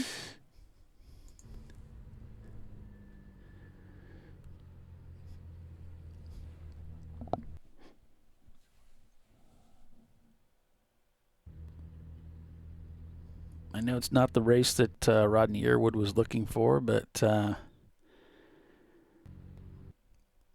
you know, it is still a new build, and seems like there's always things that, oh yeah, I want to do this and I want to do that. Mm-hmm. I mean, they're running in 13th right now, so that is definitely not bad. Right. Out of 110 cars, 111 cars that started. No, you're right. It's very good. Would that be the top 10%? Sure. Right there, close. Mm-hmm.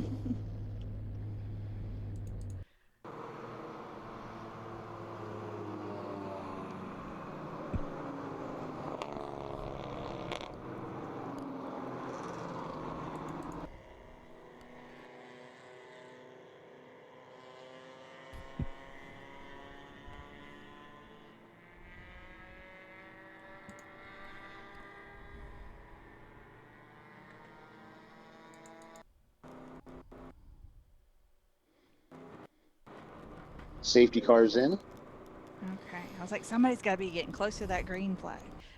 And green.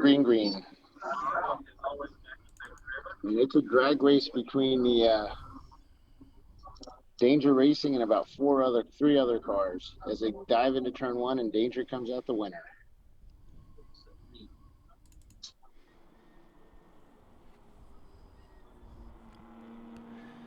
Yeah, I can see already we're just not going to be able to make out the checkered because of the glare. I think the lenses are a little bit dirty from all the rain and. Yeah, I can't even reach that. No, you don't want to. No, you can't be out without there. Getting yelled at. No, that's high risk right there. You don't want to be out there. Some big old pudgy guy just fell over the wall, rolled down the banking. That'd be terrifying.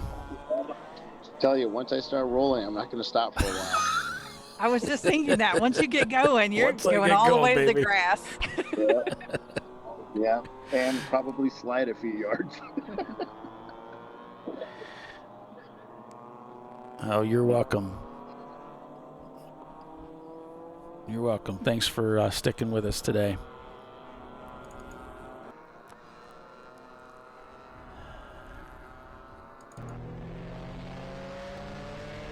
Looks like we have a car stalled into the bus stop. Driver's right, just past the entrance of the bus stop. All right. Just got back green. Full course yellow.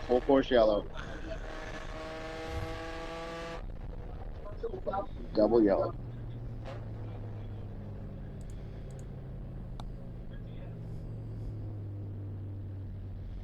Whoa. Uh-huh.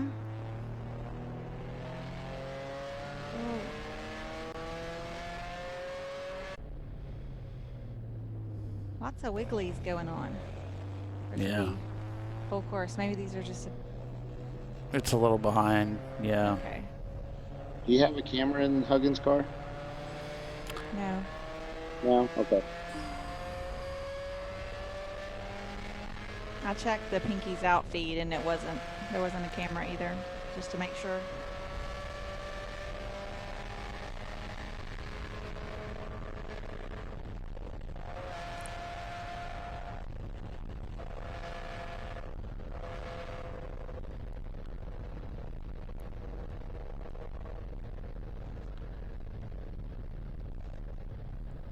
Polly, you want to take us to commercial, and maybe we'll be green when you get back? Yeah. Let's do that, guys. Stay with us. You're watching Champ Car Live, presented by AutoZone. Danger Racing is your leader. We're under caution, but not for long. Stay with us. We'll be right back.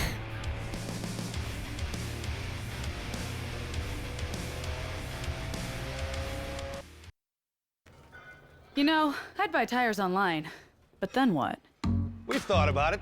We're TireRack.com. They should let you ship directly to a mechanic. Actually, we call them independent recommended installers. They should have like 1,000 mechanics. Try over 7,000 installers. Then you just make an appointment. At a time that's convenient for you. This could change tire buying forever. TireRack.com, the way tire buying should be. Lifeline USA is a leading manufacturer of onboard fire suppression systems. Lifeline's continuous commitment to research and development ensures that we supply the most innovative and cutting-edge products available. Used by the majority of the world's motorsport championship-winning teams and constructors, Lifeline has a proven history of success. Lifeline offers a complete range of fire suppression systems for all budgets and needs, and we continue to push development and limits on both extinguishant materials and our patented delivery systems to make the race car environment almost as safe as sitting on your sofa at home. Every kit has been designed for a professional and simple installation. For more information and to purchase your Champ Car fire suppression system, go to www.lifeline-fire.com.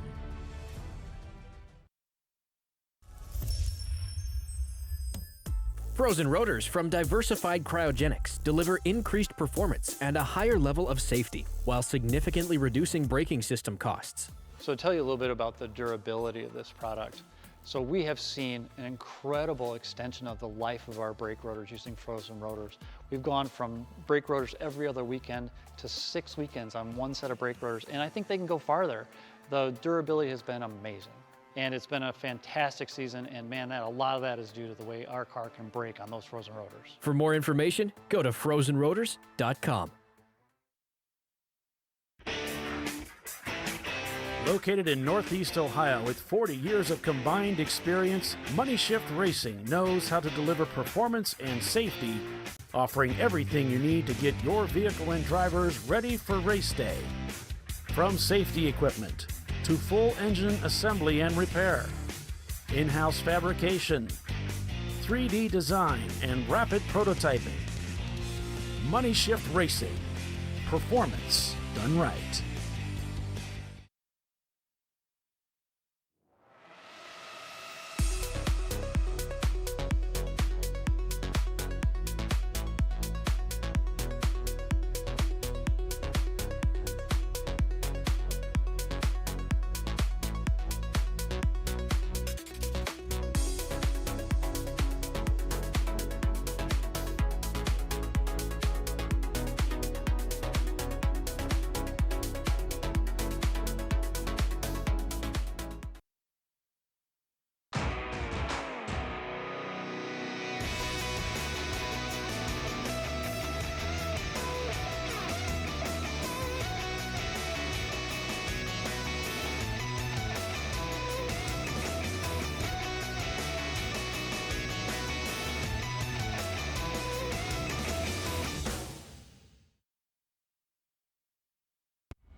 AutoZone.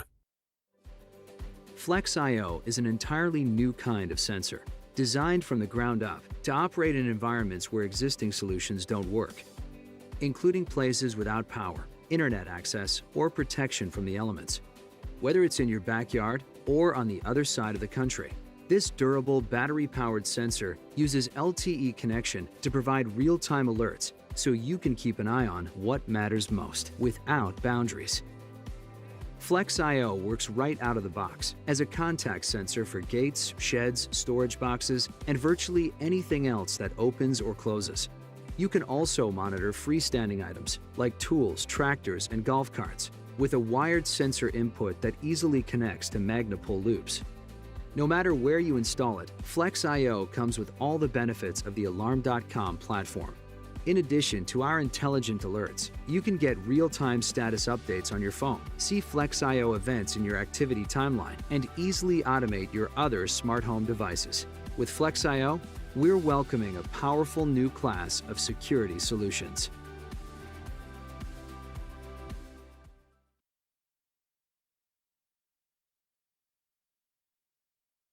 All right, welcome back to Champ Car Live. It looks like we are now back to green.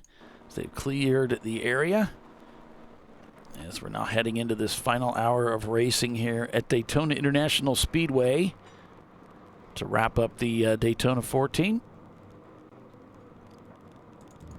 The 10th anniversary for Champ Car here at Daytona. So the 804 car, the BMW second place car, made up a lot of ground on that restart. Once that flag dropped, he had a Firebird in front of him, and they drafted going down that back straight. They got up some good speed, and they made up a lot of ground on the Danger car. So Danger you're talking about Team London, who's in second place. Yes, yeah, they made up a lot of ground on Danger. on Danger Racing. Well, they're still shown down a lap, so I'm not sure what the ground is there, but it looks like the track is looking pretty good. Well, they were about 2 laps back. Now they're only about a lap and a half. Uh-huh. A lap. 2 laps to a lap and a half. Okay. Yeah, they've been turning 242s, 246s. London. Similar lap times to the Danger Racing team. A lot of inconsistency for both cars in their lap times. So this is going to be all over the map. Yeah. Yeah, with conditions and local Danger has a yellows clear and track, traffic. whereas the 804 car has a lot of cars ahead of them.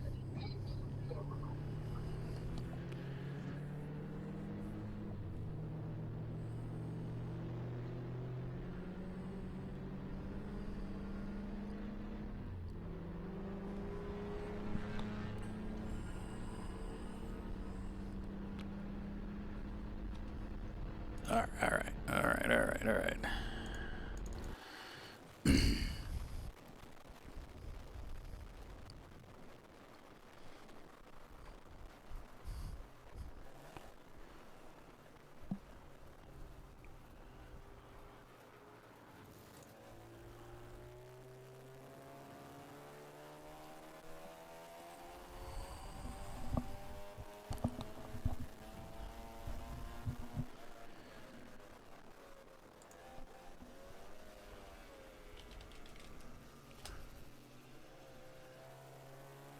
When is the Connecticut race? Let me take a look at our schedule and see. Connecticut is usually in September. Let's see. What's the name Thompson. of Yeah, Thompson. it's that September first. 2nd and 3rd. Yeah, that first weekend in September. 12-hour enduro on September the 3rd. That's a pretty awesome track too. It's fun to drive on. Mm-hmm. It looks like a good time. John says it's Bobby Kennedy in the 804. Watch him come to the front. Yeah, the 804 again is Team London, and they're in second place. And so keeping an eye on them.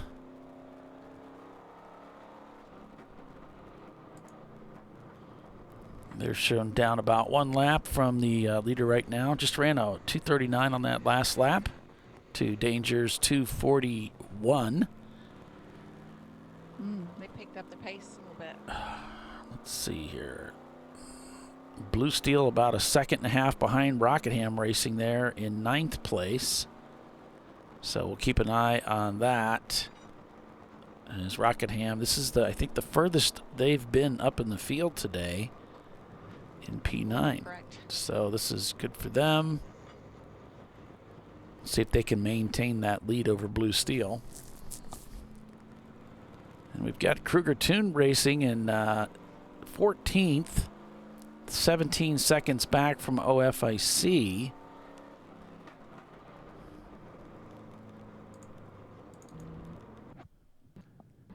And I have a little trouble with their feed, but here's OFIC right now, trying to hold on for 13th. Actually be 12th. There's a EC car there.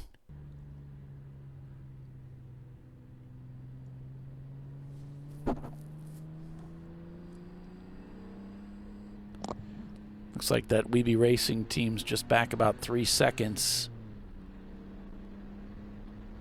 on the 900 team, and they've actually dropped back to 5 seconds now, so dropping behind the 900 Racing team in their Miata.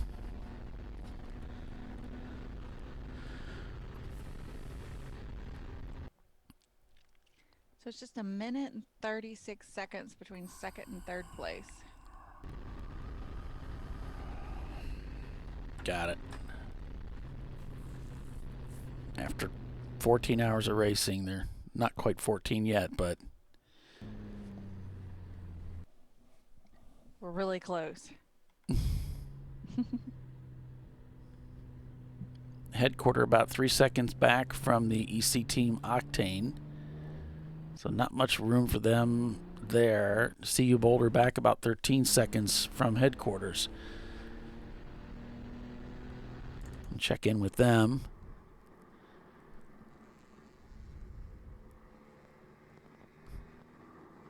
The dryer vent's turning in more and more into tape. It's becoming less and less dryer vent. Eventually it's just going to be all tape.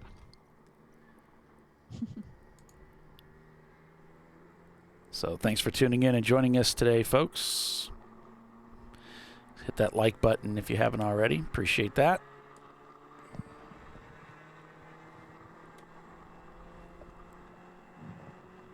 Hope the show's been beneficial for you, and you've learned some things, but also been able to help you keep track of some things. Or just been mildly entertaining. Just go for reasonable goals.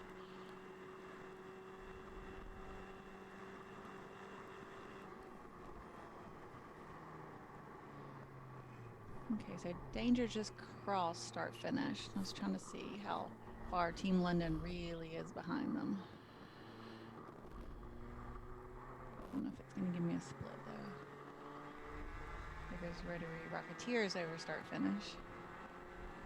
But it 2 laps behind Danger. That'd be hard to make up. I mean, unless they have some kind of issue. They're on the same lap as Team London. Looks like Team London's a little faster than they are, so.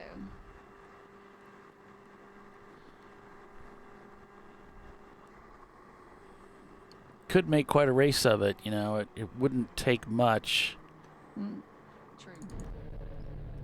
Yeah, it's less than a lap.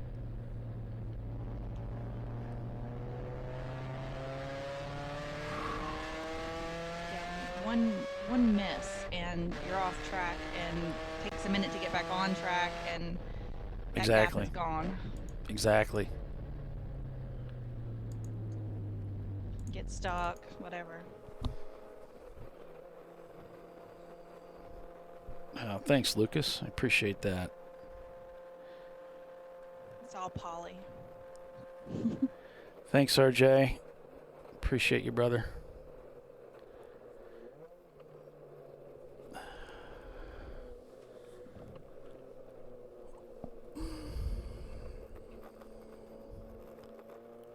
It tastes like glitter. They're talking about stripper. Gotcha. They're having a good conversation, fish, and there's all kinds of stuff they're talking about. That all sounds tasty. Stripper instead of striper, because somebody said striper earlier. Okay, got it. Did I read it wrong? I don't know. No, they were talking about striped fishing, and then it went to strippers, and then it went to glitter, which I mean is a normal, progression of decline of thoughts. I can't bring myself to drink that beer that has got glitter in it. Thanks, Late Model Mafia. Thank you for that. Appreciate it. There's a beer with glitter in it? Yes, ma'am. No, thank you. Yeah. Of course, we all drink this stuff, the liqueur with the little gold flakes in it back in the day, but hopefully we're smarter and wiser now.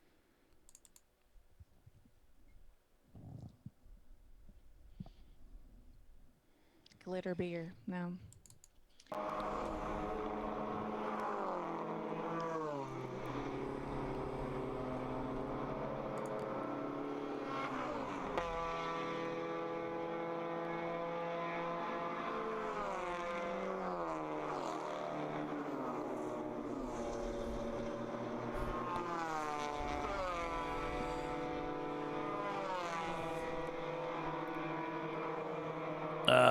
So just to let you guys know, Bill's going to head down to the start-finish around 9:40. Then he's going to do recorded interviews on video and audio and post them up to the socials and on YouTube later. So that's the plan for the perfect for the recordings, and then be sure and check out the podcast. If you want to catch like another synopsis or something, he'll have the podcast on Thursday. They'll talk about the race. Isn't that Inside Champ Car? Something like that, yeah. Something like that. I'm sorry. It's the behind the scenes or something, but it's like, I think it's Inside Champ Car. Yeah. Listening. I'm sure you have a link to it off the website, right, Bill? You could be talking, it's on the website. You could be You can also pitching Google in. it. Pops up #1 for Champ Car stuff. So. Alrighty then.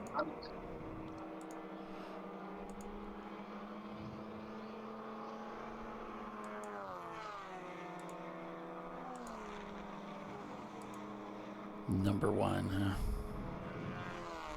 Against all the other Champ Car podcasts. Yeah. That makes sense.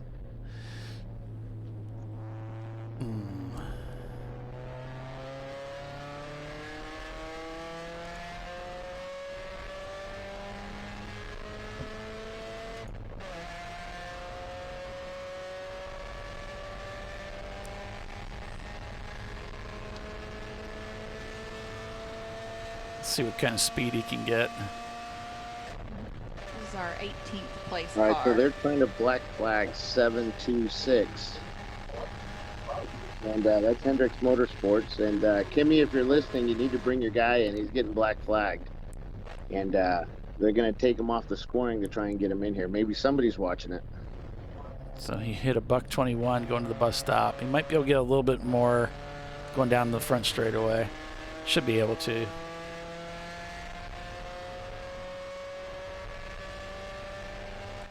Turn that down, man. That is shrill.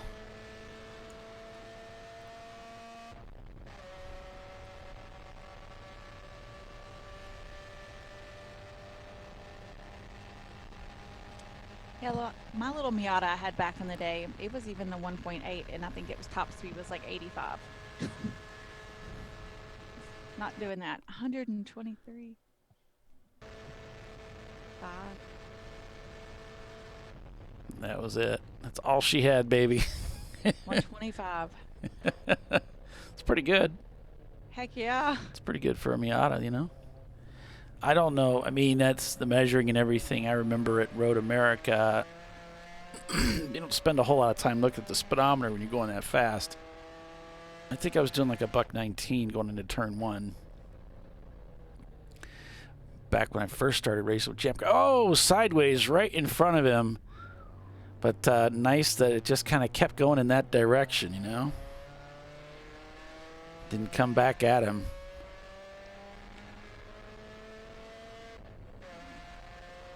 Yeah, those angry bees hurt your ears, I'm telling you. It's nasty, isn't it? Angry bees? Well, they've been accused. Miata's been accused of sounding like angry bees. Yes, yes. If you listen to I was like still in the Goldschlager comments, so I was. Gotcha. had made the transfer back to the race. Yeah. I'll show you that replay since I caught it. Doink. There we go. We'll see the red car up ahead. Lose it. And just, you know, back end just kind of comes around. You can really see it snap away there.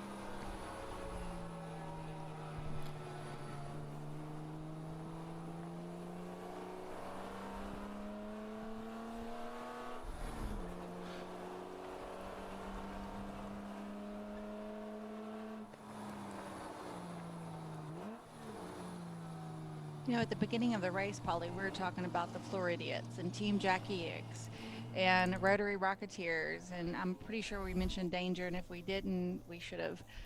Shame on us. I know we mentioned Rocket Ham. Several of these cars we were talking about that are pretty stout competitors are right up here where we expected them to be. A few where we didn't expect them to be, but had some mechanical issues, but that Marathon Coach car, fast.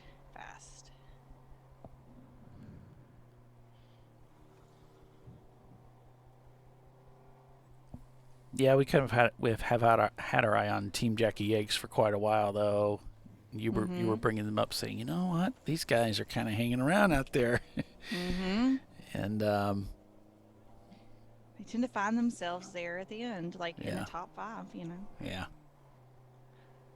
It's good to see them carrying on that legacy, and good for them. Would like to see some of these other teams get their way up there, but absolutely. We all need the chance to take on a little hardware. It would be nice. Spread it around, spread the love.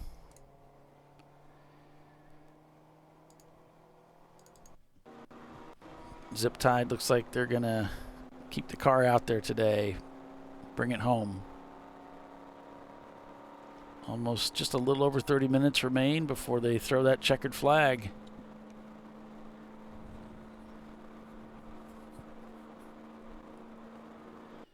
Who would have thought a 68 Dodge Dart would make it to the end of a 14-hour race? Not I. But they're making it work.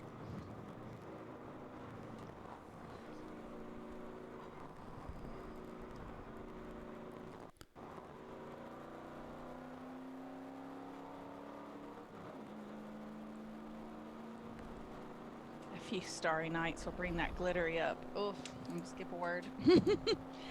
Yeah, things we would rather not remember.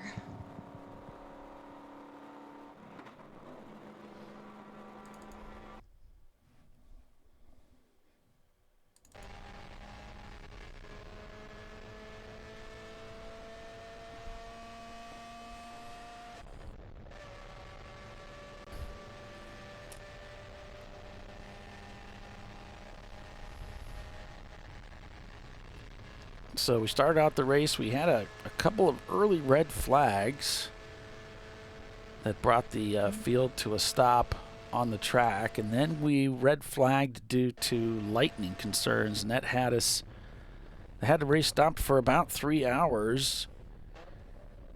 Good, Bad, and the Ugly decided to pull out of the race. They were just concerned about the conditions being a little too much for them, for their tastes, so they pulled their car out. They were in, I think, the top 2, top 3 at the time. And yeah, I think they were running second. So that removed them from the standings, and that left Danger Racing and Rotary Rocketeers to battle it out to the end. We have had a number of full course cautions as we restarted the race with a lot of water on the racetrack. But eventually that calmed down, and looks like the rain subsided and the tracks dried out to some degree, and that's allowed these guys to start racing and attacking the track again.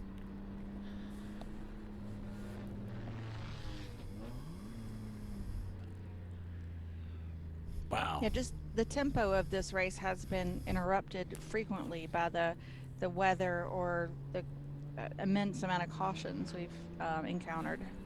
I think it's challenging as a driver. Somewhat. Yeah. I'm just looking at the way they got overtaken in that braking zone. It's strange. But, what's yeah. so strange about the overtaking? Wow, I mean, really outbroke him big time going into that corner. Chicago, we could go next time you find yourself, and sure treat yourself to that wonderful libation. Libation. Mm-hmm. Marlot in Chicago. Isn't it Marlowe? I was thinking Merlot, but that would be a completely different spelling than that. Oh, okay. M-E-R-L-O-T. So I'm thinking that must be something else.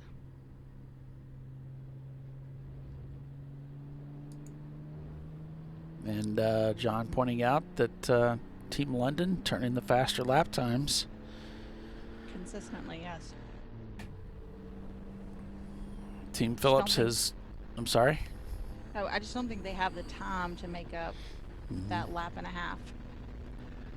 Team Phillips in 15th shows in the pits. So does the Hendricks Motorsports team shown in the pits.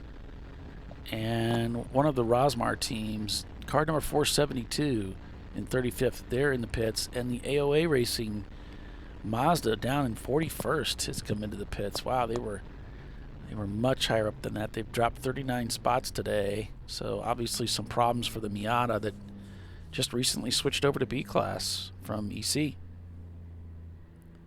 Just seems like OFIC is off pace here. They're not attacking the track the way they were earlier, the way they're being passed. So they're off pace for sure. So that's what surprised me. Okay. Maybe they're just trying to finish the race at this point in time. Yeah, it could be fuel. I don't know. Could be a new driver. This track can certainly be intimidating. Don't want to forget about that.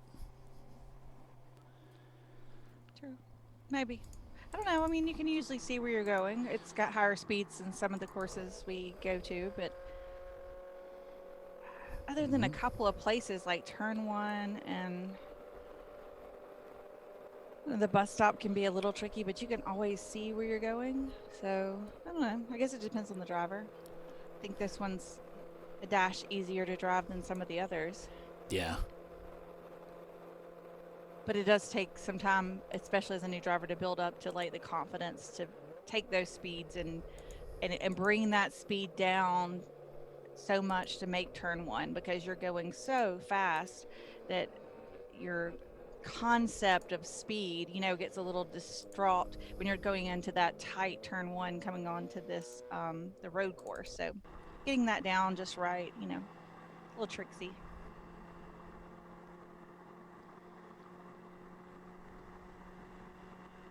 But it's like a stupid fun course to drive, though, for the most part. Mm. I always say it's stupid fun because it's racing, Stupid has to precede. Right. The idea of fun. So we've reached the bottom of the hour, so stay with us. We'll be right back in just a couple of minutes, folks. Danger Racing is your leader. We'll be right back.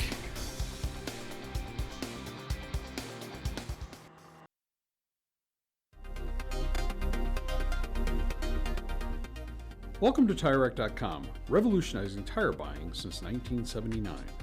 With our unmatched selection of branded products, finding what fits your vehicle and is right for you and how and where you drive has never been easier.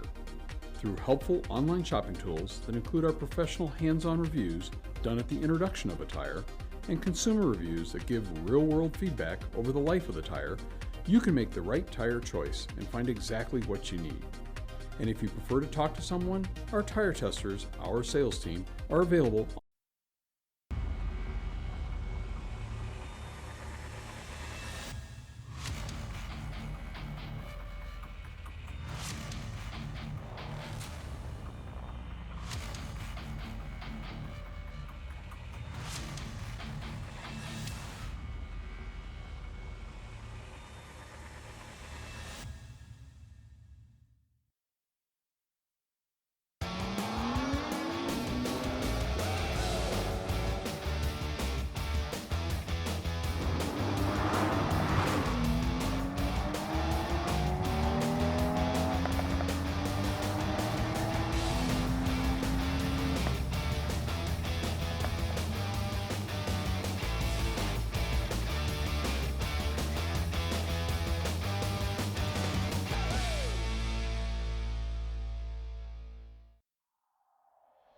Discovery Parts is a veteran-owned racing and safety equipment company. While we're located inside Atlanta Motorsports Park in Dawsonville, Georgia, Discovery Parts can also be found at the tracks, supporting a number of Champ Car Series events. We take pride in being a reseller of the best of the industry to Champ Car teams and drivers. We know racing, love racing, and look forward to tomorrow to even more racing. Visit us at discoveryparts.com.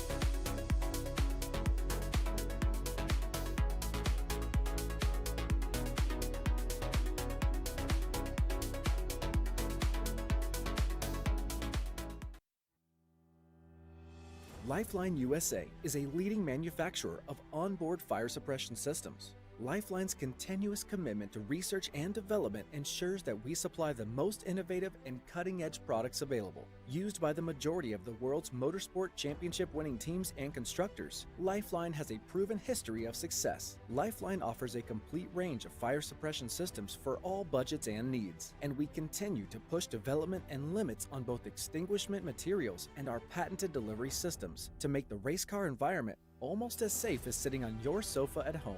Every kit has been designed for a professional and simple installation. For more information and to purchase your Champ Car fire suppression system, go to www.lifeline-fire.com. Located in Northeast Ohio, with 40 years of combined experience, Money Shift Racing knows how to deliver performance and safety, offering everything you need to get your vehicle and drivers ready for race day. From safety equipment to full engine assembly and repair, in-house fabrication, 3D design, and rapid prototyping. Money Shift Racing. Performance done right. Frozen rotors from Diversified Cryogenics deliver increased performance and a higher level of safety, while significantly reducing braking system costs. So to tell you a little bit about the durability of this product. So we have seen an incredible extension of the life of our brake rotors using frozen rotors. We've gone from brake rotors every other weekend to 6 weekends on one set of brake rotors, and I think they can go farther. The durability has been amazing.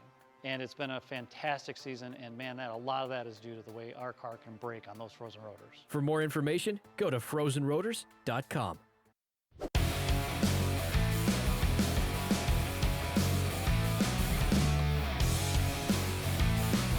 Back at Daytona International here for the final 25 minutes unofficially of racing here. Welcome back, everybody. Paul Veltum with Bill Strong and Tiffany Alexander calling the race for you here. Almost through it. Danger Racing leading the way. After 13 and a half hours. Yeah, we still got a 10-second battle going on between the 900 Racing team in 7th and Weeby Racing in 6th. They just put the pass on 900 Racing. They're right on their tail that last lap. Floridian Motorsports there, 0.9 seconds the gap up to 900 in 7th, so they're hunting for that change there. 46 seconds the gap from Legacy to Rockingham. 30 seconds the gap from OFIC to Benover Racing. That's 15th and 4th. And so there's quite a few teams in that top 15 that are actually still close together. It's incredible, isn't it? After 14 hours, there's so Well, many. we did take a break in there, but Well, yeah. still, that's a 3-hour break. It's still like 11 hours of racing. The racers took a break. We didn't take a break, but. Well, that's true.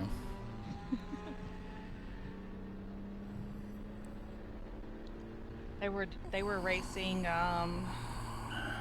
What was it? The oh shoot. The toe thing, not toe. Words and letters and things. What are you referring to? The thing that jacks up the car. The floor jack. Oh, they were racing floor jacks. Yeah, we did have a floor jack race that was, brief but entertaining nevertheless. We don't know how long that went on for. We just caught one piece of it. It was an entertaining piece. Mm-hmm.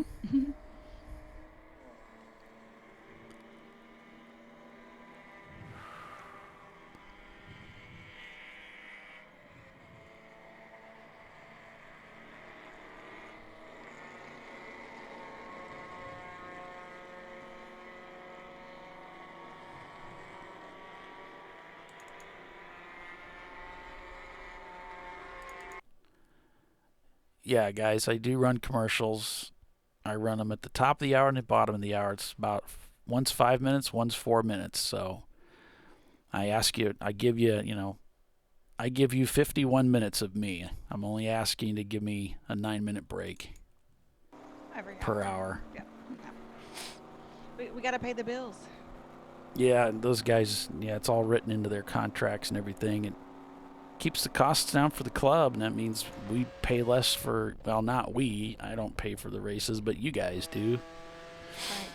Right. And plus, after 14 hours, we have to go potty sometimes. I mean, Yeah. I mean, just some basic refreshments here. Yeah, I definitely need downtime. All right, I am but a delicate flower, you know. You are? Yeah.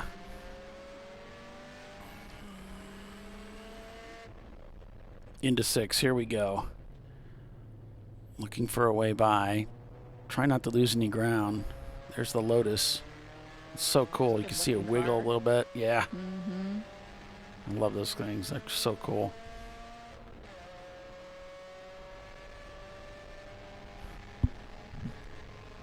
Yeah, I have a good buddy, Bobby, that has one, and I love his little car. It's very cute.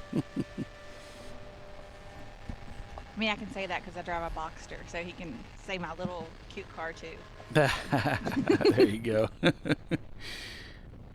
I especially love it when my little cute car passes his little cute car. That's my favorite.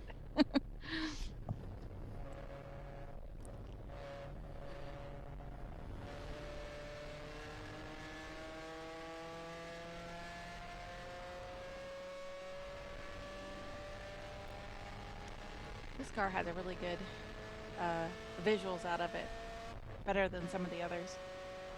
Yeah, well, they got the camera mounted up there on that front bar, so it's right up there.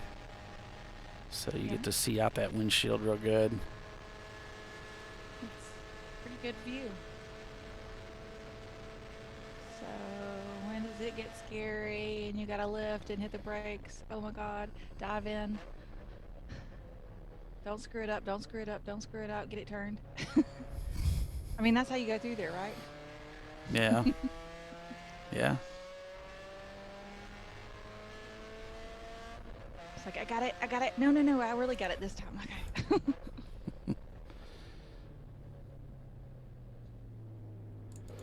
That racing's a lot of fun. It's great that, we're able to come out and do this, and so many teams can come out and drivers can come out and enjoy this racetrack. This is just a cool place to be, yeah. Polly, what's going to be your first race that you're going to be in the car? A car. Anything on the agenda currently? No. No, I'm not really looking for any racing. No? No. Not really. No. It's I'm not. going to do the CMP race. Oh, okay. Yep. Carolina. Yep. It should be a lot of fun for you. Yeah, we did it last year. I did it with Trophy Wife. Last year, that was the first time I raced with them. And we did okay. The car had been sitting for a couple of years and not been driven. So we had our expectations pretty low.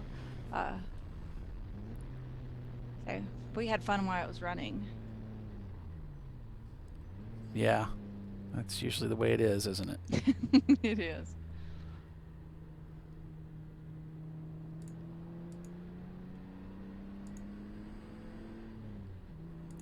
So I'm going to do that race again with them this year. Fun while it lasted. Always. And then they said they want to do the 24. I told Alan he's crazy, but... Oh, yeah?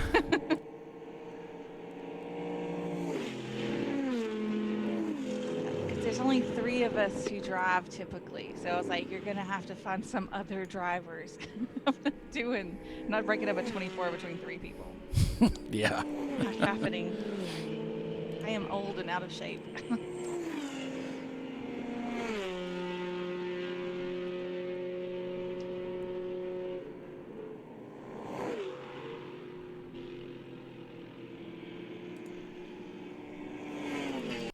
Get those guys who are good at night.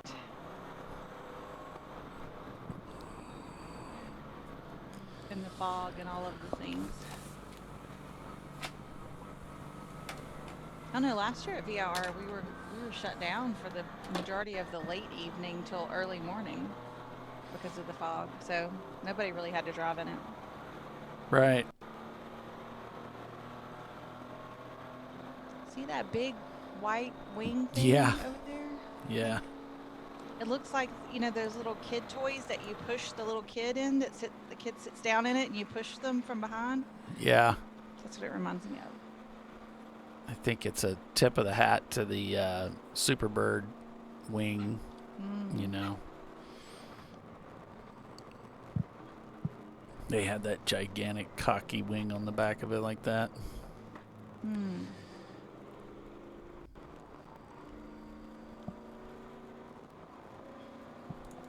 It's a Dodge thing. You might not understand. I probably don't. I've never owned a Dodge. Yeah. Nope. Yeah.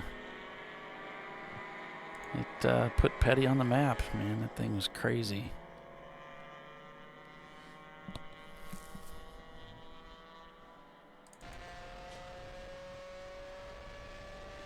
I typically always drove foreign cars. I don't know. I like them.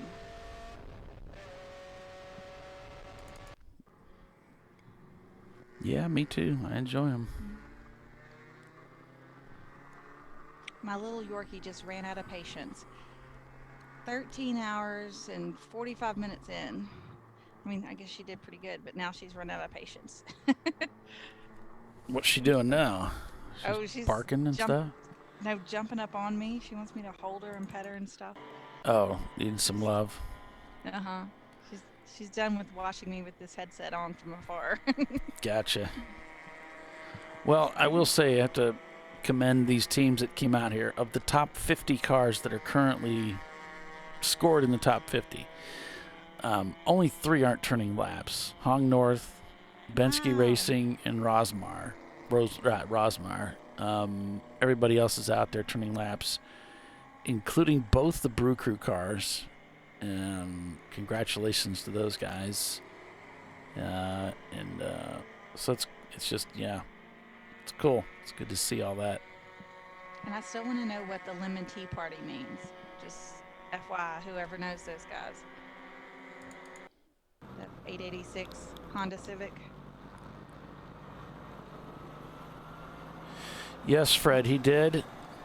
He was racing in this Team London who's in second place right now.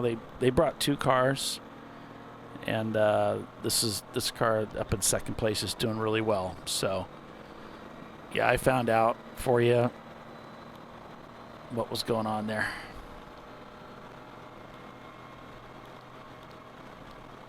That's cool.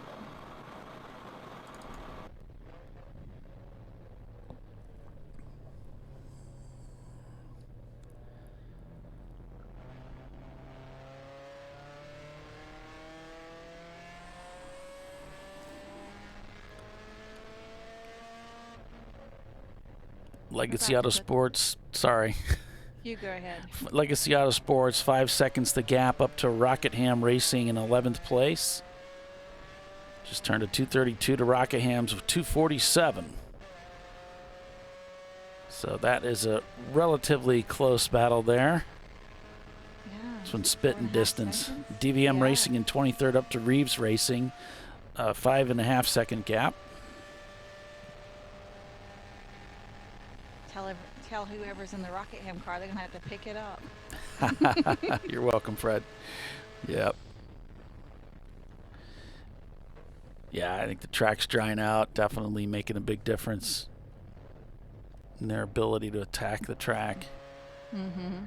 Still some big puddles there coming out of the bus stop they got to watch out for. But they're not really out there, you know.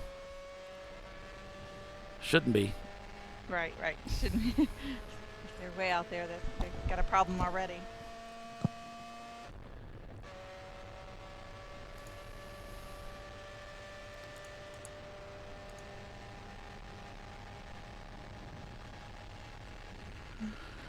Not long before this one's in the books. You're welcome, Mike. Take care.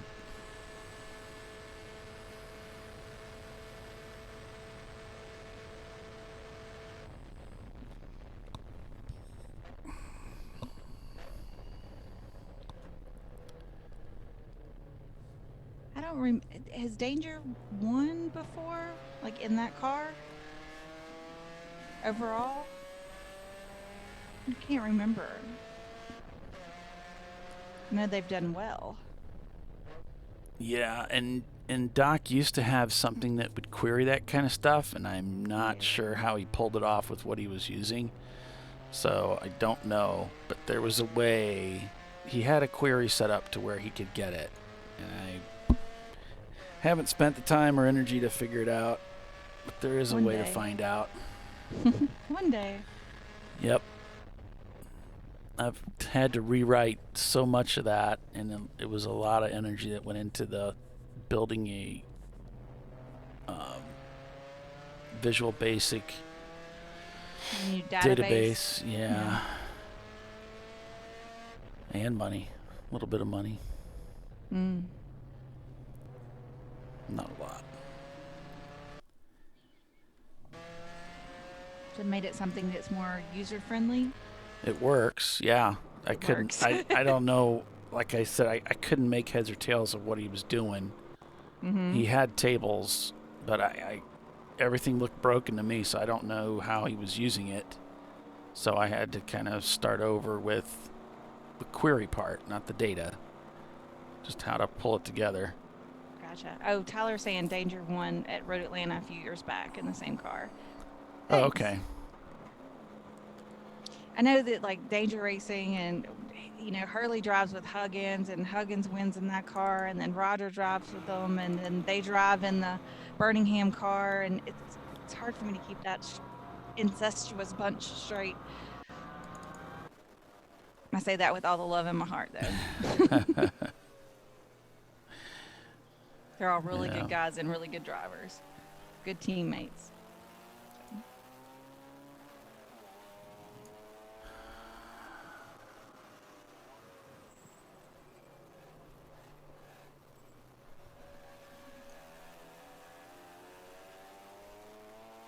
The crew should get an award for endurance, too.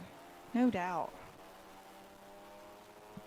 Missed an upshift there, and that's got to be frustrating. Just waiting for someone to come by here.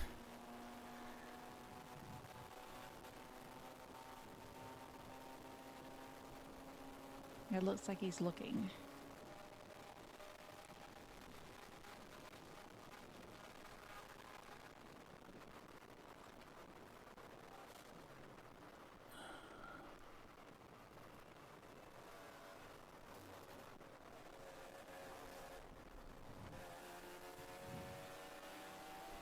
Just gets on the gas as early as possible. Carry it back up onto the tri-oval here. Showing us how it's done. And what is that in front of them? A big lighty blur. I think it's a whitish BMW. Oh, Little tap of the brakes there.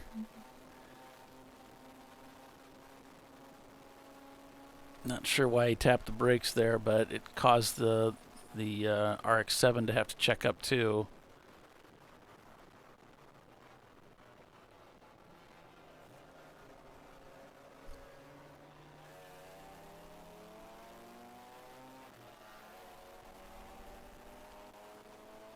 Looks like he's just in his way now.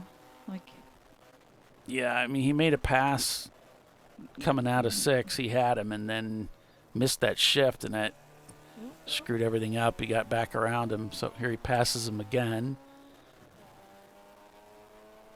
He's like, my bad.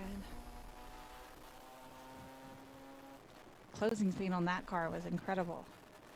It's so fast.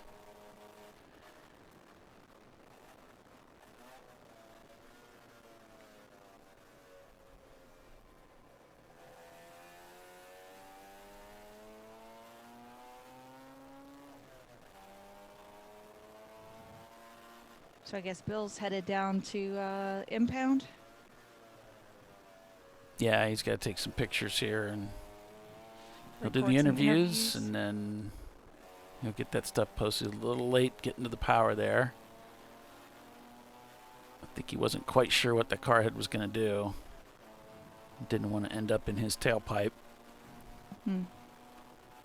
Oh, Roger's saying that Danger won at AMP, not Road Atlanta. On those Atlanta tracks.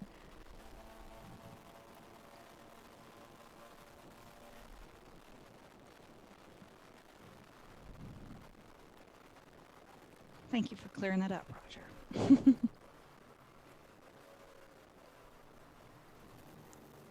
I'm not sure if that corner is yellowed or what's going on, but it just seems like they're having to slow way down. Heading in, he was off the gas like a mile before he got to the corner. Yeah, he's just waiting. He wants to get going so bad. A little frustrated, maybe. So it looks like I see a shadow. It looks like a reflection of Flagtronics blinking yellow in his windshield there. Oh, I thought they weren't running the Flagtronics. Maybe it's behind the steering wheel. Yeah. Our vantage point. See how he's just kind of waiting. Up There's there green. So there's obviously a local yellow in that area. Gotcha.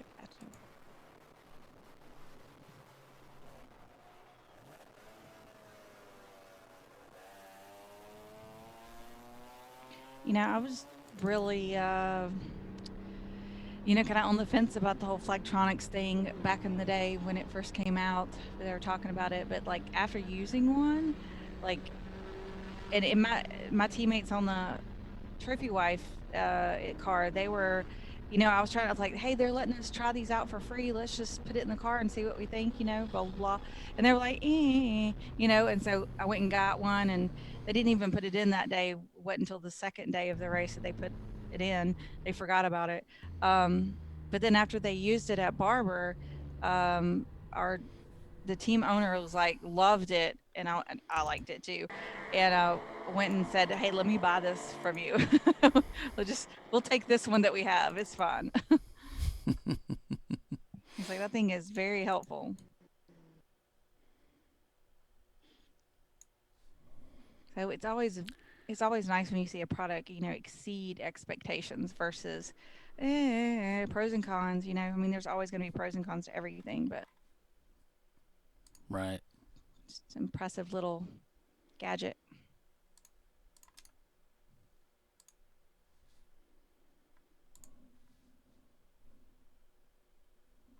So I saw a white flag coming down from the stand. It's usually there's an emergency vehicle on track. Looks like Zip Tide's going to finish the race on the racetrack. Congratulations, guys. Good for you. CU Boulder also having a good race of it this weekend.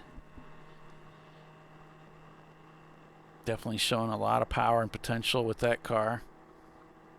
Absolutely. In 18th place after having some problems earlier this morning. And piston broke. A lot of time, of course, in the garage, but got back out there to finish the race after that extended red flag. And Floridian Motorsports been strong all day, doing their best and putting a lot of laps in this weekend. Well, today rather. Yeah, they've been in the top 10 almost the whole day. The Weeby Racing, the Floridians, Team Jackie X, Rotary Rocketeers, Danger, Team London, they've all been kind of sitting in this top 10 most of the day. Moving around a bit, but up there. Krugertune Racing, another one of the front-running teams today. Congratulations to you guys. Rotary Rocketeers has just been tough all day.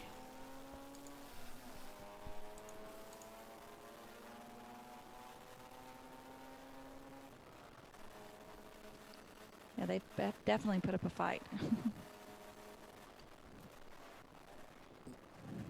Avis, yes, we do have classes. There are 5 different classes for the teams.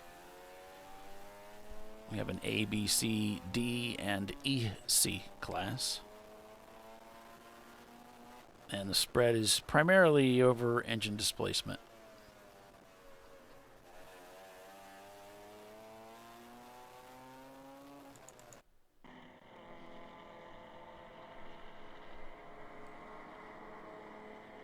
All right, should be 1 to go.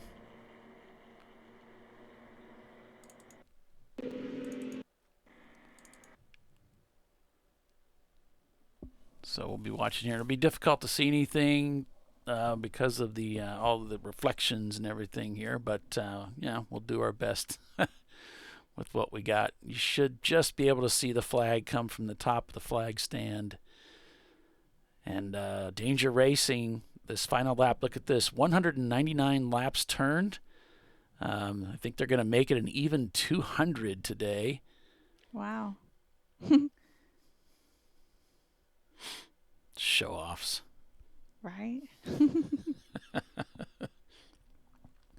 And there it is. The checkered flag is in the air for Danger Racing in their 97 Lexus SC300 as they take that checkered flag and the win at the Daytona 14 at Daytona International Speedway.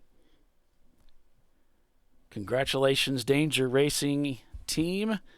Team London is going to capture second place, back just less than a full lap, with Rotary Rocketeers finishing third overall. Danger Racing capturing C class, Rotary Rocketeers capturing B class. It's the 900 Racing team in their Miata finishing 7th overall, but winning A class. I turned it off, too. I promise you, alarm. I turned it off. I know, I saw the time stop, yeah. Apparently I didn't turn it off enough. Floridian Motorsports, sorry about that, folks. Floridian finishes in 8th overall, but captures D class. And then it's the Grit and Grind Racing team capturing EC.